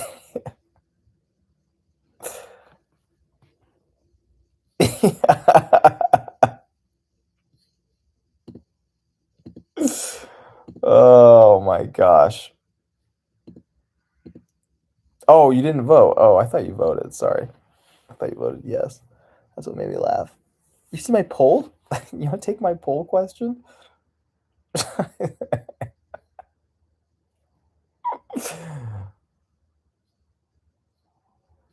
When I was first going through the divorce, I used to see a lot of no. Look at you. What a man. No again. Okay.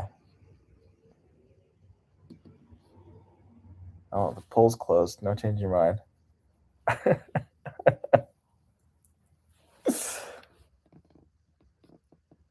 When I used to listen to a lot of how to get your ex back stuff, a lot of it is just like give her the distance to let her do whatever she wants, because eventually she'll miss you. And then just don't screw it up when she finally misses you. Could take a week, could take a month, could take a year. But when she misses you, don't take her back because she has to show that she's changed, she's different, she's grown. She needs to come back like in sackcloth and ashes, wanting to like rebuild an actual life. But as the man, your job is to be available, to have fun. So it's the key that at least this one guy says that a lot of people repeat, but I think he started it was have fun, hook up. So you have to create an environment where sex can happen.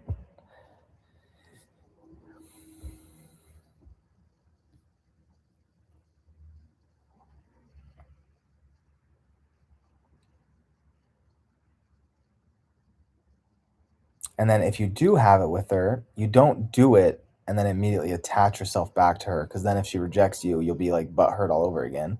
And it's like getting divorced twice. You just do it for fun, basically, and you see where it goes and you see if they keep showing up now. Because the onus is on her.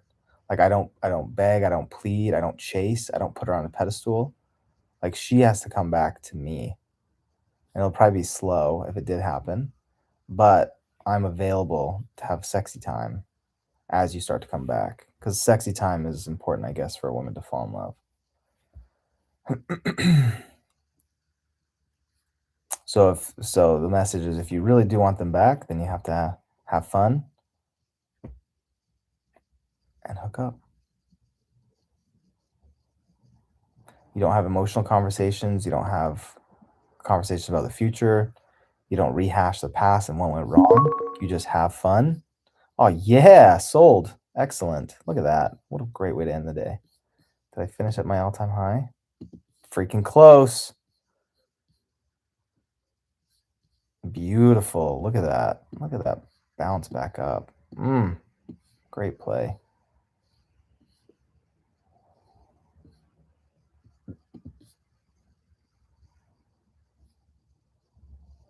Hang out. Oh, that's what the phrase. Hang out, have fun, and hook up.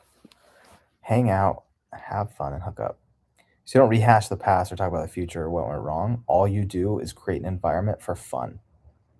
You live in the moment, you're in the present moment, you're not having deep conversations. You're just laughing, you're teasing, you're playing, just like you would if you were dating again.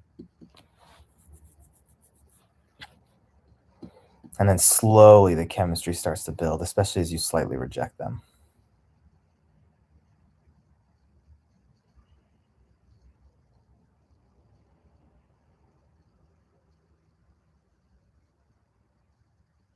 Yeah, exactly.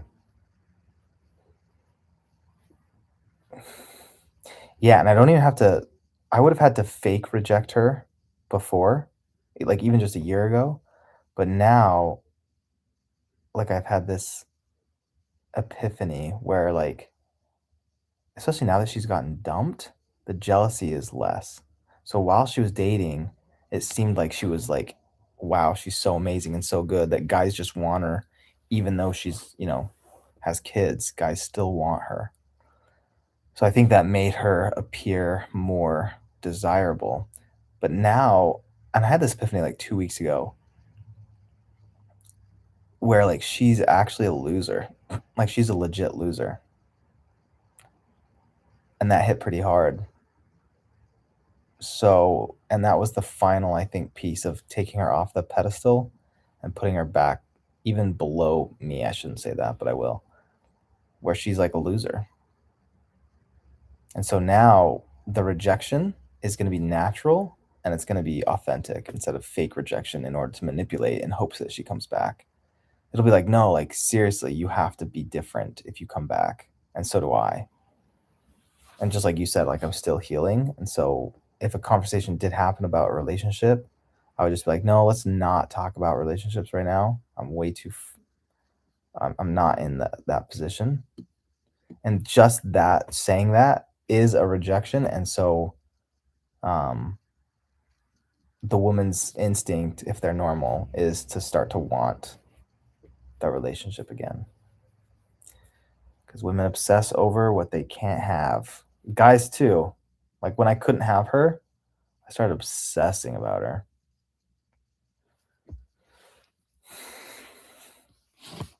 All right, end of day play. Should we do one more? Let's see.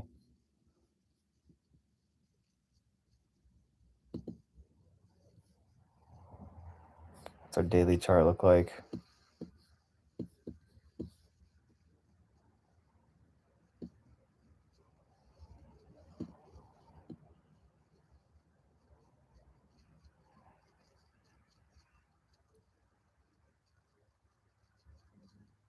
Hmm. Doesn't look like you can make any judgment about what's going to happen. Last play. Let's see.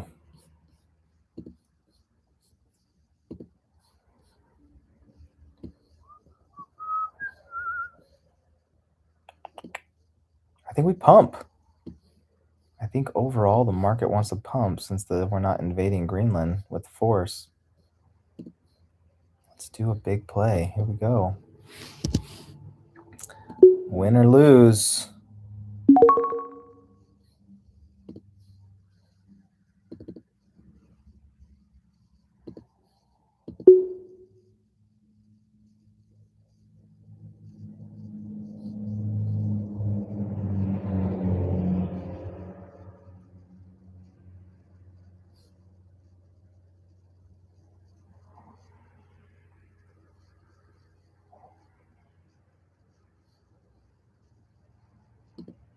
Darn it.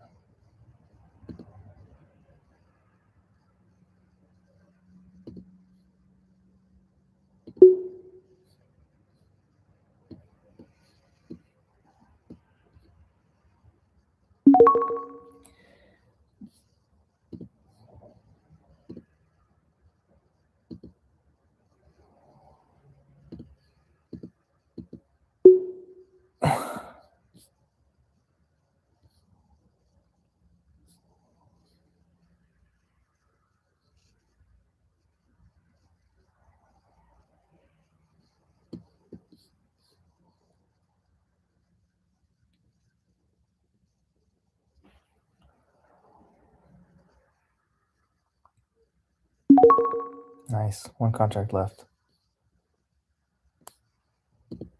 High a day. Oh, $10 off. That's awesome.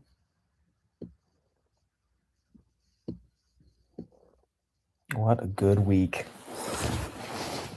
Market was closed on Monday though, so I guess it's only been 3 days of trading. Was I green on all of them? What size is the waist? Let's go in. Oh, nice. Another pump. I missed that. Let's give it a minute. Is your divorce finalized? Completely? No. Because it'll cost at least $4,000 to fully get divorced. She can't pay that. I told her, like, I'm not paying for the divorce. Like, you're divorcing me. You have to pay all of it. But at this point, I think I'm willing to pay the second half. But I kind of like the Medicaid benefits, and she lets me use her Snap card once in a while. So there's financial reasons, and taxes are so much easier. Married filing jointly is so much easier because you have to. If you're divorced, you have to like trade off who gets to claim the dependents. It would be very interesting to see how this would play out for your interactions with her post your iboga ceremony. Ooh, did she say anything else about it? Yeah, absolutely not. She's not letting me do it, which makes sense because I'm already going to Poland, so I've already used up like all my vacation days. If it could have happened somehow the week of, I bet we could have done it.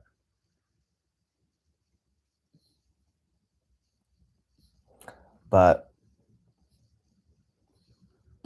it's so pricey to fly all the way there for the iboga just to turn around, fly all the way back because it's like a full day, and like driving to the airport and like parking and oh my golly. Should I just go to a iboga ceremony near me? There's probably so many upstate. There's a lot of yoga retreat places and mushrooms, and people are doing all sorts of stuff.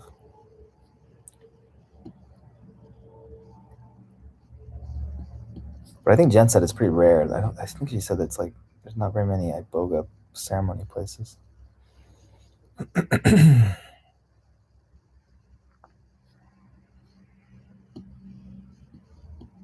What are the major shifts you think you'd want to see in me from a brotherly perspective? I mean, obviously you're not inside my head each and every day, but what do you think? Like, what's the, oh man, what a play, dude. What a play. Wish I had all my 5 contracts still. Oh my golly. Still pumping. Let's get out. Oh, did I make it? Yes. What a great finish. Holy cow.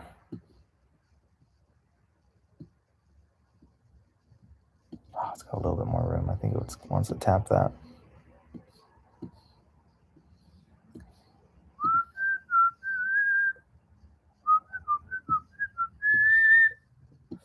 What a good day. Still got a few minutes. I wonder if I should take one more play. Maybe I'll wait for it to come back down a little bit. But yeah, what would you think before and after? What kind of shifts would you hope to see in me based on your experience? And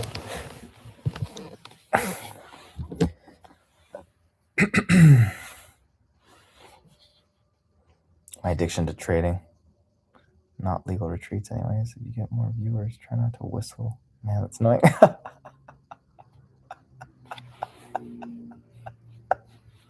Why is that so funny? Man,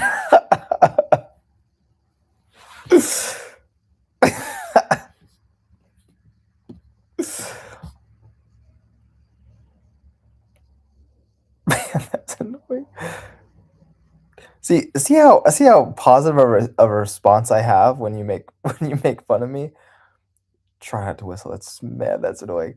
Like I would hope that I would be this way if my future wife or even Stephanie did that again. She would make fun of me all the time, and I'd always take it. Maybe like half the time I'd joke it off, but the other half like it would hurt. But when you and Isaiah do it, like I don't care. Like it's just funny. Yeah.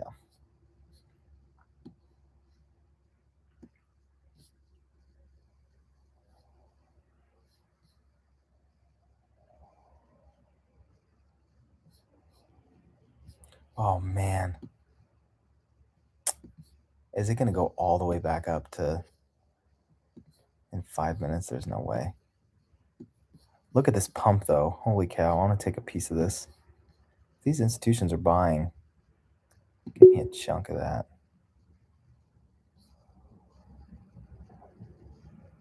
All right, take me for a ride, Banks. Don't sell. Don't freaking sell. No.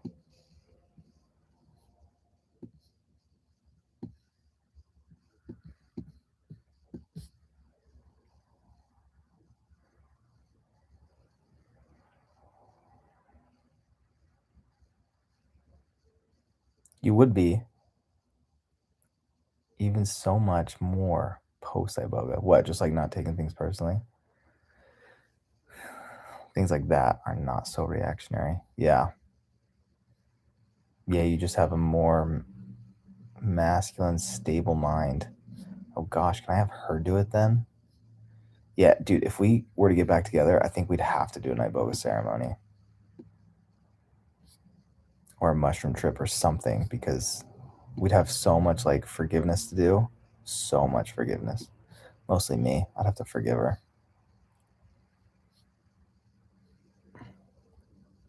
Yeah, and be able to laugh, right?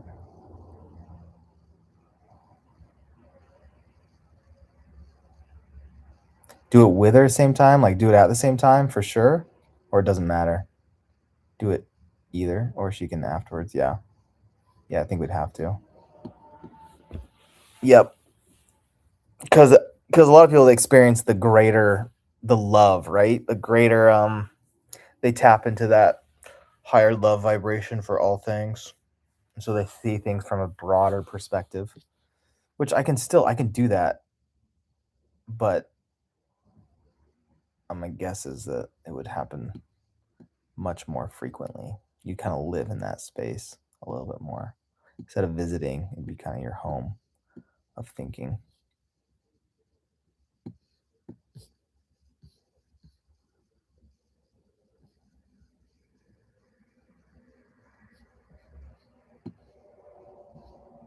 Dude, I told dad never mind, that's a conversation for another time.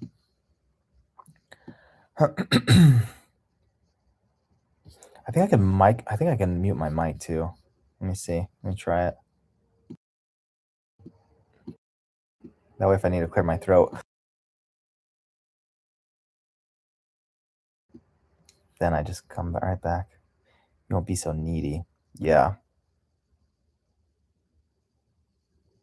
and she'll love that. Yeah. Yeah, I think I've been to the depths of hell so much though that I don't know if neediness is ever gonna be a part of me again. Because I kind of hate women. A lot of these women that I've met that are divorced. Oh, really? What happened? Oh, I don't know. I just didn't feel right anymore, so I left him. Oh, okay. Loser.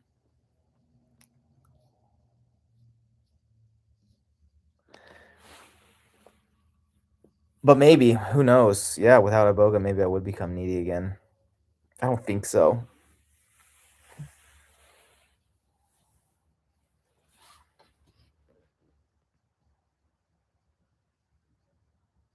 It's kind of different than like LDS thought, or at least what was kind of put into us, or I don't know. Give me your thoughts on this. How you almost like live in order to serve your family. You live in order to tend to your wife. You live in order to please her. You live in order to love her. Then you go through this, maybe you've gone through it too, with and you realize like, no, like the only person that matters is me. I have to serve me. Number one, I'm number uno, and you are number dos. Still love you, still want to take care of you, still want to tend to you and dote on you. But I am my own largest priority now. You are not my biggest priority. But because by making myself the priority, it is your priority actually. Oh, look at this pump. Oh yeah.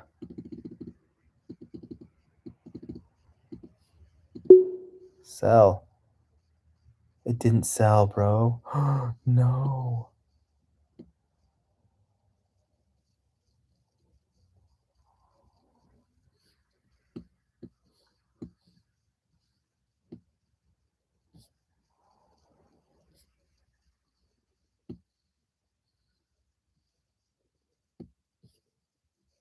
How do you feel towards Julia? Are you like madly in love with her, or are you kind of like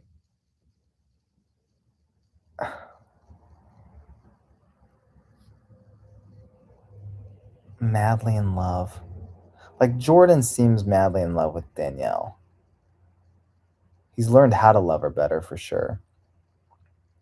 But like, what are your feelings towards Julia? Are you madly? You don't strike me as a guy that's madly in love with Julia.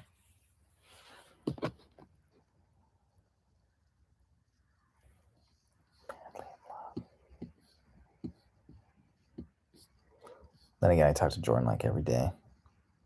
Maybe if we talked more, I'd be like, man, you love that woman so much, it's insane.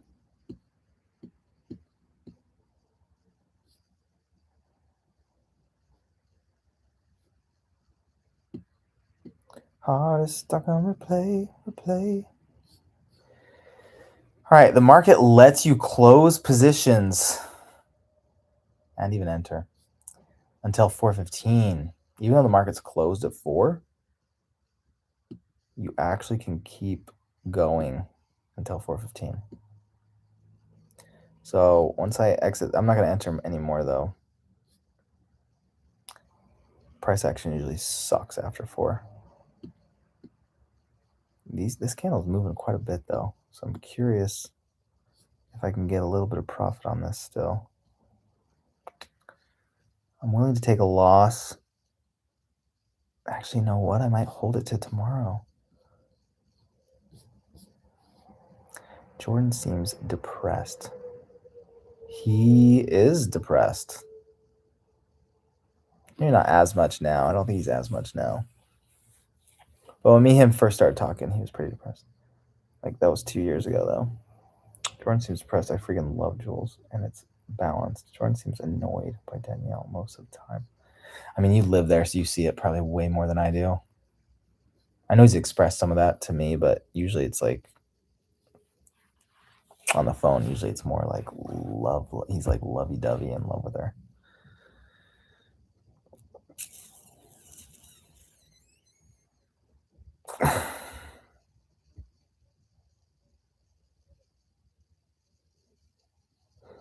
Jordan seems annoyed. Yeah. I don't get to see that side of him as much. You probably get to see it a little more. He's kind of like Jordan. He's kind of like Mom though, where if he is annoyed at her, it's already like in the past. Like whenever you talk to Mom, if she's struggling with something, she's always like coming around to recognizing something about it and seeing the blessings of it and being grateful for it and seeing it as part of a teaching thing for her. It was always a learning experience. She's never expressing, I'm going through this. It's really hard. Here's how I feel about it. And Jordan's a little bit like that too, where even if he's annoyed with Danielle for something, it's usually like post hoc analysis as to why it's fine and he's learning.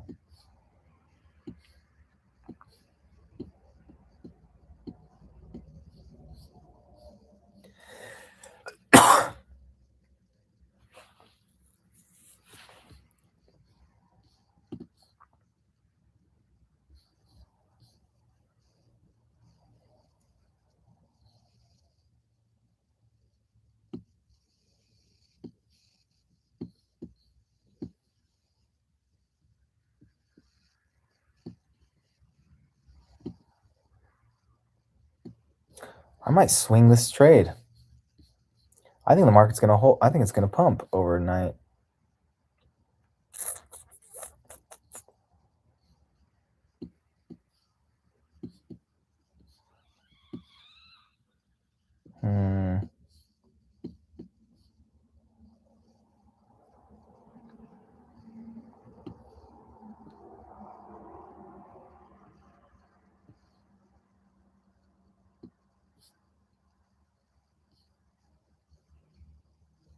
When Jordan and Mom do that, though, it's not healthy. I agree. Healthy sometimes, but not always. Not expressing our emotions fully is definitely damaging. Pump it up. Yeah, I agree. I think I have a little bit of it too.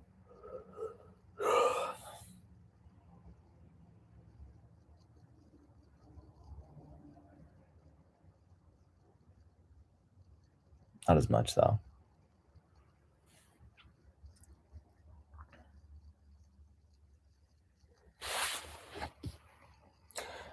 Jordan could also probably just benefit from like very simple, not the supplements as a cure-all by any means, but I think if he gets his blood pressure better, gets a little more stable mood with blood sugar and adequate sleep,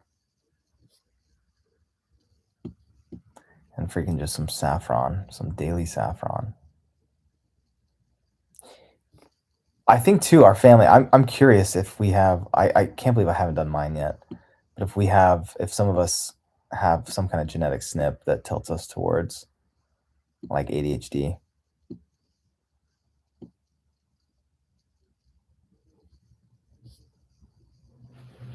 Whether it's a methylation thing or a DAO or a CompT or a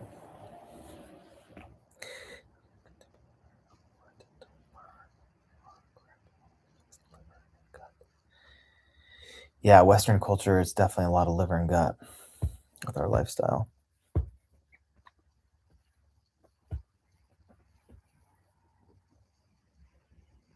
But sometimes it's also just a little bit of neurochemistry. Like you have a really healthy gut, healthy liver, but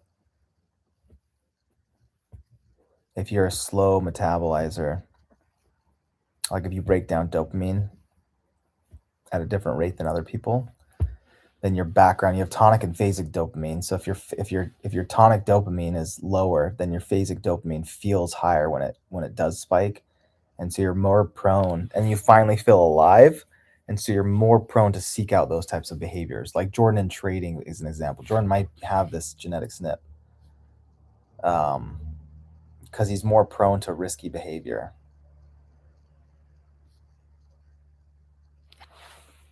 Because he feels so alive when he does do something risky. Not even risky, just like, I don't know. Like he probably gets a bigger hit out of,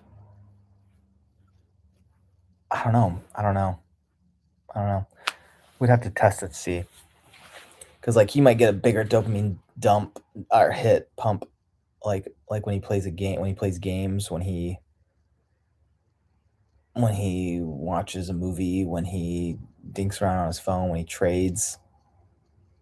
Like I wonder if he gets a slightly bigger dopamine rush than I do when I trade. I mean, we both obviously get it, but I wonder if he breaks his down so quick that his highs crash, and so he needs another stimulus, and so he walks around more depressed.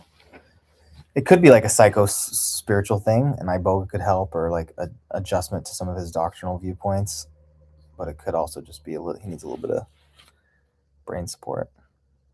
He definitely does, yeah.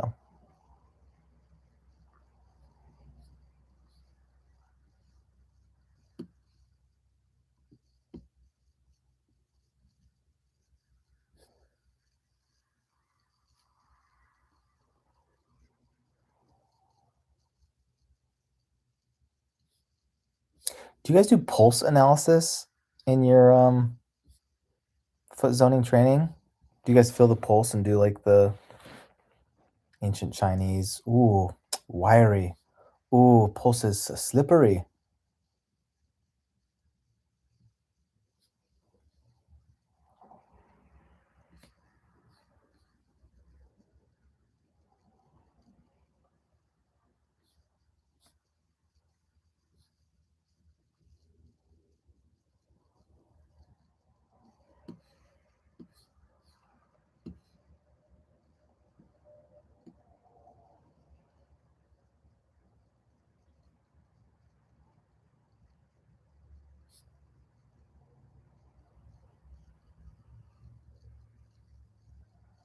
And the answer is no, then. That would have rung a bell right away.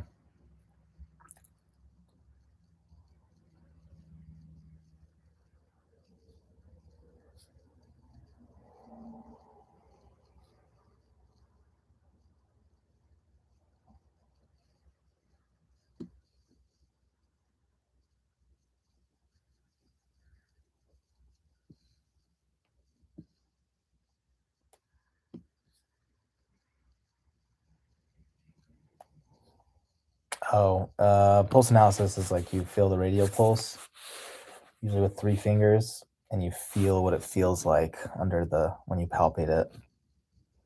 Western medicine, you might say like, oh, strong pulse, or oh, feels weak.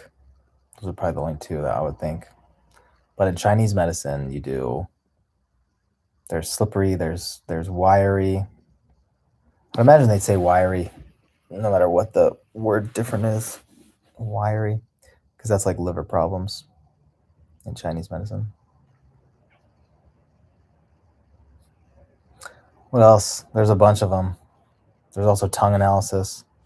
You look at the coating on the tongue. You look at the shape, the size, the indentation. Like if you have indentions from your teeth, that's like a spleen chi deficiency. When things don't move as well as it's sticky and has an energetic block. Yeah, I feel that energy pulse too between my hands. When sinking, oh, it's not when sinking though. Hold on, I have to think. When things don't move as well, it's sticky. You mean the energetic field, or you mean the actual pulse? And has an energetic block. I feel the energy pulse between my hands. You're talking about like when you feel like I can rub my hands together like this, and I can feel my fingers tingle immediately, and I can feel it's almost like magnetic feeling, especially if I think about it and bring awareness to it, and I can start like doing different. I can feel the resistance in my hands. But what do you mean when you sync? When you sync up with a client? Actually, I know what you mean. I've done it. What am I talking about? But I'm thinking about when you sync up during an actual therapy session. I've done it like sitting across from somebody or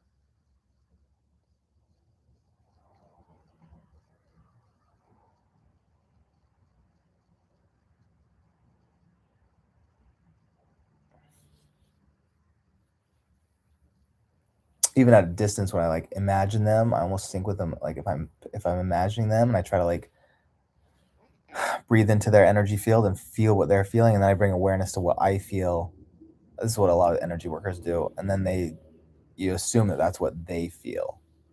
So like you sync up with their energy field and like, oh, like I feel something in my shoulder, or oh, I feel like when I did it for my friend once, I felt like there was these beautiful blue flames coming up from my shoulders. Um and the head, but the heart was like depressed, like it was being pushed down. Meaning he was learning a lot. My understanding of that was like I told him like I think it's because you're logically learning a lot and you're gaining new insight up here, but I think your heart's not fully where it wants to be. That was how I interpreted it.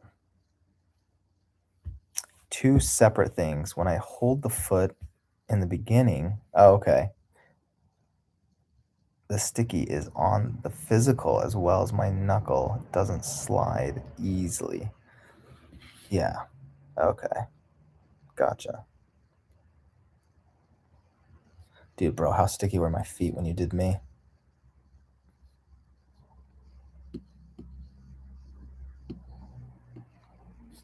You're like, oh, damn, this is the most sticky I've ever felt.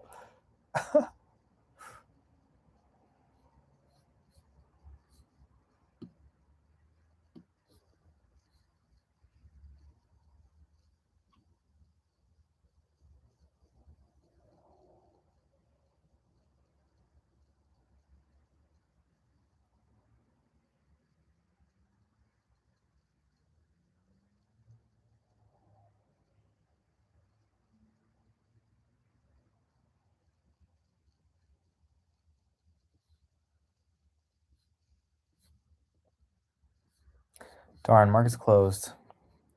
Okay. Guess I'm holding this trade. Good day today. My golly, 422. Beautiful. Simple. Heck yeah. Okay. Another day, another dollar. Done. I'm closing this bad boy down. Make your last comment to my question. How sticky were my feet? And then I'll let you go. And I'll tell you what my rating is this week. Options trading. Monday, 484. Tuesday. No, that was Tuesday. Monday was closed. 44 Tuesday. 326 on Wednesday. 399. Oh, my stocks must have fallen. Oh, they're up by $5.